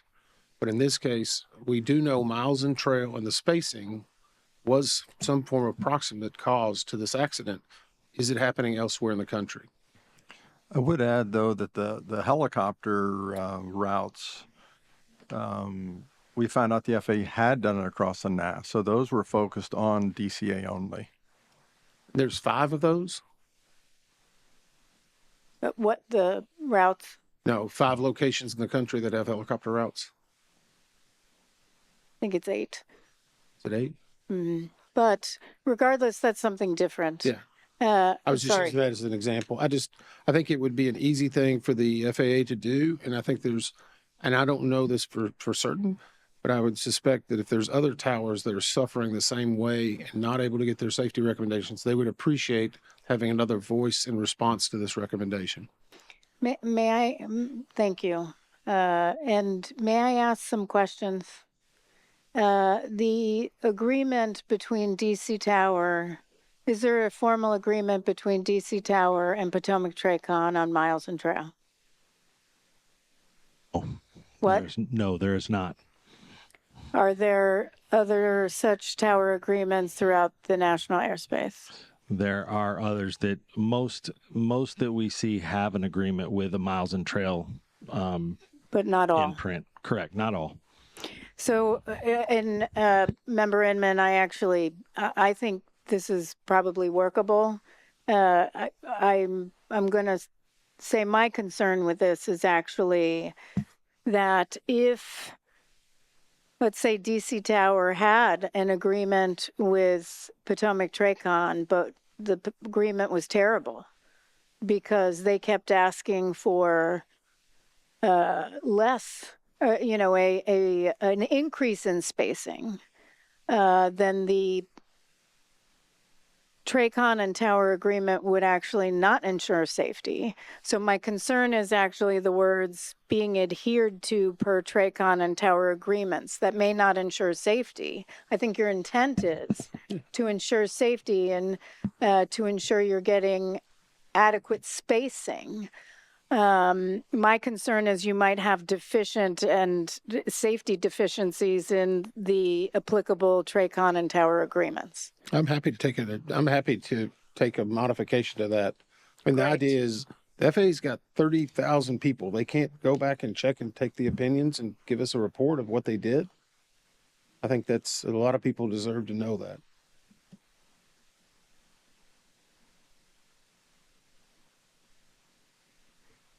Well, I might add too, it's what I'm hearing here is it might be good to review that also on an annual basis to make sure it is working for you.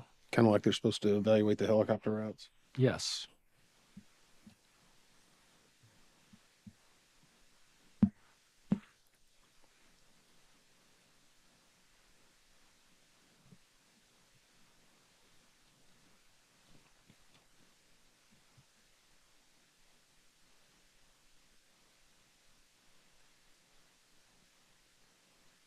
We're going to take 5 minutes. We're actually going to make that 15 minutes, and I'd like staff to come up, and one of us will disappear so Tom doesn't have a fit. Okay. Getting close. We are. All right, Member Inman, you're recognized. I'm going to actually, after consulting with staff and others, I'm going to revise my original recommendation, and this will be to the FAA, specifically to require each Class B or Class C ATCT facility to evaluate its existing MIT procedures or agreements to ensure that the spacing provided is appropriate for operational safety and make the results publicly available. I second. Staff concurs.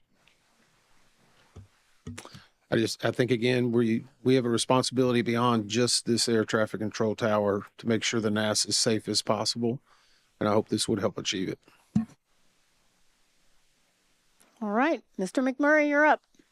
All right, this is for a new funding to the FAA. Member Graham. Aye. Member Inman. Aye. Chair Homendy. It's a new recommendation. I'm sorry, new recommendation. Aye. FAA. All in favor. All righty. So now we get to the recommendations as amended. Move to adopt. Is there a second? Second. All right, Mr. McMurray. All right, board, this is a vote in favor of adopting the recommendations as amended. Member Graham. Aye. Member Inman. Aye. Chair Homendy. Aye. All in favor. All right, now we get to consider the full report. Are there any amendments to the report? Nope. All right. There are some revisions, right? Yeah, there are some revisions that will be need to be made by staff to correspond to the new findings and recommendations that were adopted, or adjustments to some.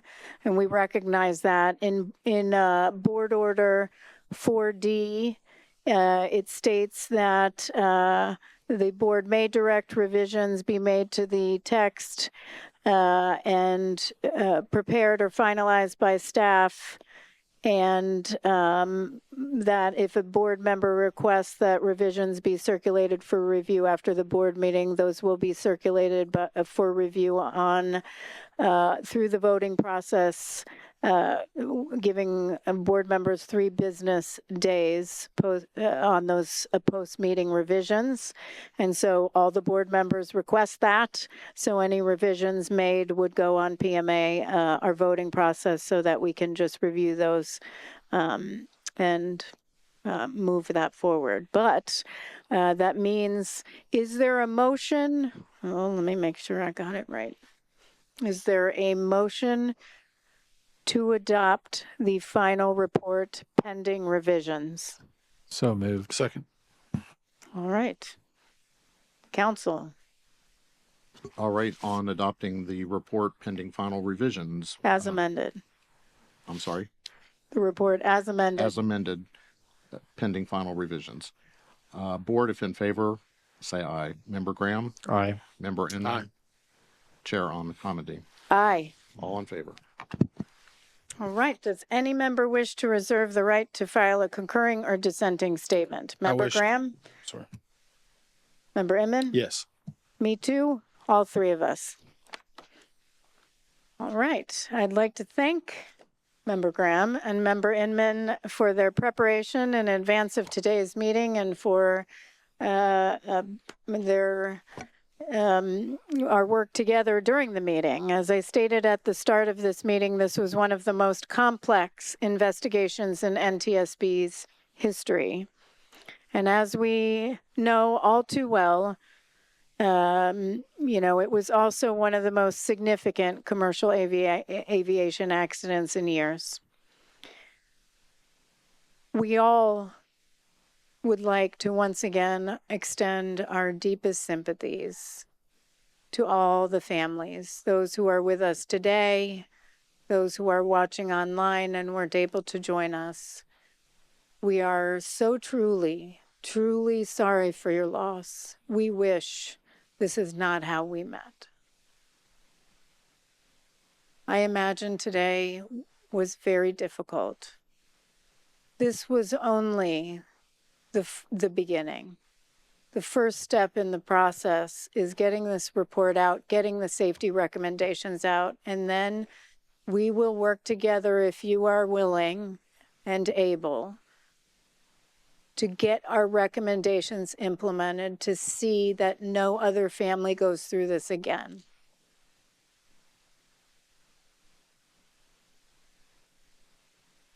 We will vigorously advocate for implementation of our recommendations.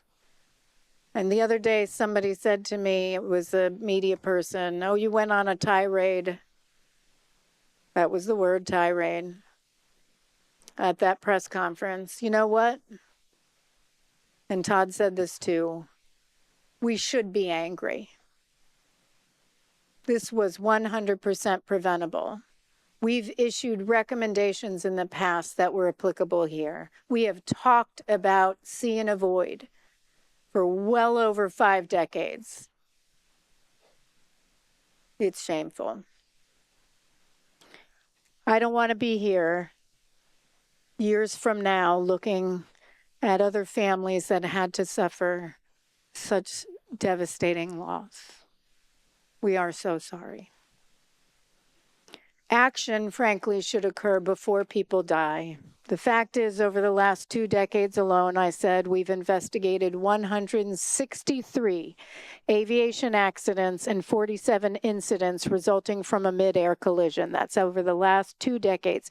Mid-air collision, near mid-air collision, or loss of separation.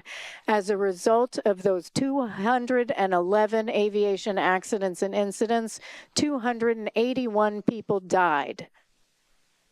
112 people were injured. In 94 of those accidents, we raised concerns about see and avoid. Almost 50%. The tombstone mentality of how the U.S. government addresses safety improvements in all modes of transportation by waiting for people to die to take action, by comparing cost versus and then putting a price tag on people's lives of a whopping $11.6 million per person. Your loved ones are priceless for all of us here. You can't put a price tag on life. At the NTSB, all life is precious. Why do we wait? Why wait for people to die to take action? Why not take measures to prevent tragedy? So you will remain in our hearts, my heart. I will continue, we will all continue to pray for you every day. In closing, all of us up here would like to extend our deep appreciation to all of Team NTSB, including our colleagues throughout the Office of Aviation Safety, our investigator in charge, Bryce Banning, the Office of Research and Engineering, the Office of General Counsel, the Office of Safety Recommendations and Communications, and the Office of the Managing Director for their work over the course of this investigation, and then in the development of an excellent report. I also want to express our appreciation to the Office of the Chief Financial Officer, the Office of the Chief Information Officer, and the Investigative Support Services Division for their vital support of this meeting. I also want to thank, well, first of all, John O'Callahan's family is here. Are they still here? I don't know. They might not be. He did an excellent job on the visibility study on performance. That was excellent. But I want to recognize two people. Man, they did a lot of work. Allison Diaz and John Curran. John, I know your parents are watching. Sure are. You did, the two of you, excellent, excellent job. Thank you. Thank you all. Before we adjourn, I would like to raise a point of personal privilege to thank my special assistant, Lauren Dudley. This is her last board meeting with us at the NTSB. I've known Lauren for a really long time. I worked with her on Capitol Hill. I know, and just so you all know, she's not going far. She's sure to be back in our orbit in her next role as Democratic Staff Director for the Subcommittee on Aviation under the House Transportation and Infrastructure Committee, where earlier in her career, she worked on a variety of aviation issues, including safety and oversight of both the FAA and the NTSB. Before that, Lauren was Investigations and Oversight Counsel for the T&I Committee, where she supported the committee's Boeing 737 MAX investigation. Lauren, of course, worked for many years for Eleanor Holmes Norton, which is how I met her.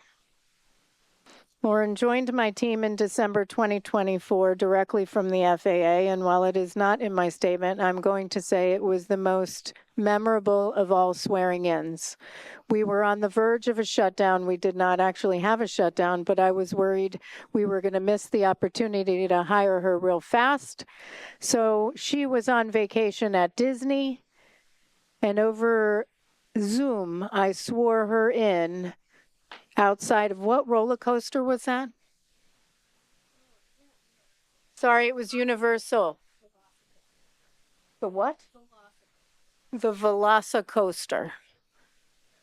She is a roller coaster fan. I love it. And that was the most memorable. But at FAA, she served as Assistant Administrator for Government and Industry Affairs. She advised the Administrator, the Deputy Administrator, and other executives on legislative and policy initiatives and helped lead implementation of the FAA Reauthorization Act of 2024 legislation that also reauthorized the NTSB. Needless to say, Lauren brought an incredible wealth of expertise to my team and the agency at large. The tragedy at DCA occurred just weeks into her tenure. Lauren launched with us and was invaluable on scene and ever since. Clearly, she is a brilliant policy analyst, attorney, and safety professional with unfailing dedication to our mission. But what I will personally miss most is her bright spirit, her tremendous grace and poise under pressure, and the warmth she always exudes. Lauren, you embody somebody I've always thought, which is that safety is about people. Safety is about people. You care deeply about the safety of individuals and communities alike, and your unique background makes you uniquely positioned to catalyze positive change for both, and frankly, to do everything we want in your new role as staff director of the Subcommittee of Aviation. That was a little bit of a joke, but we'll try to, get her to move our recommendations forward. But thank you for all you've done and for all you have yet to do. I look forward to fighting alongside you, and I am very excited that you have this opportunity. I also served as a staff director of a subcommittee for that committee before I came here to the NTSB. So actually, Lauren, that means you could be an NTSB board member one day, possibly chair.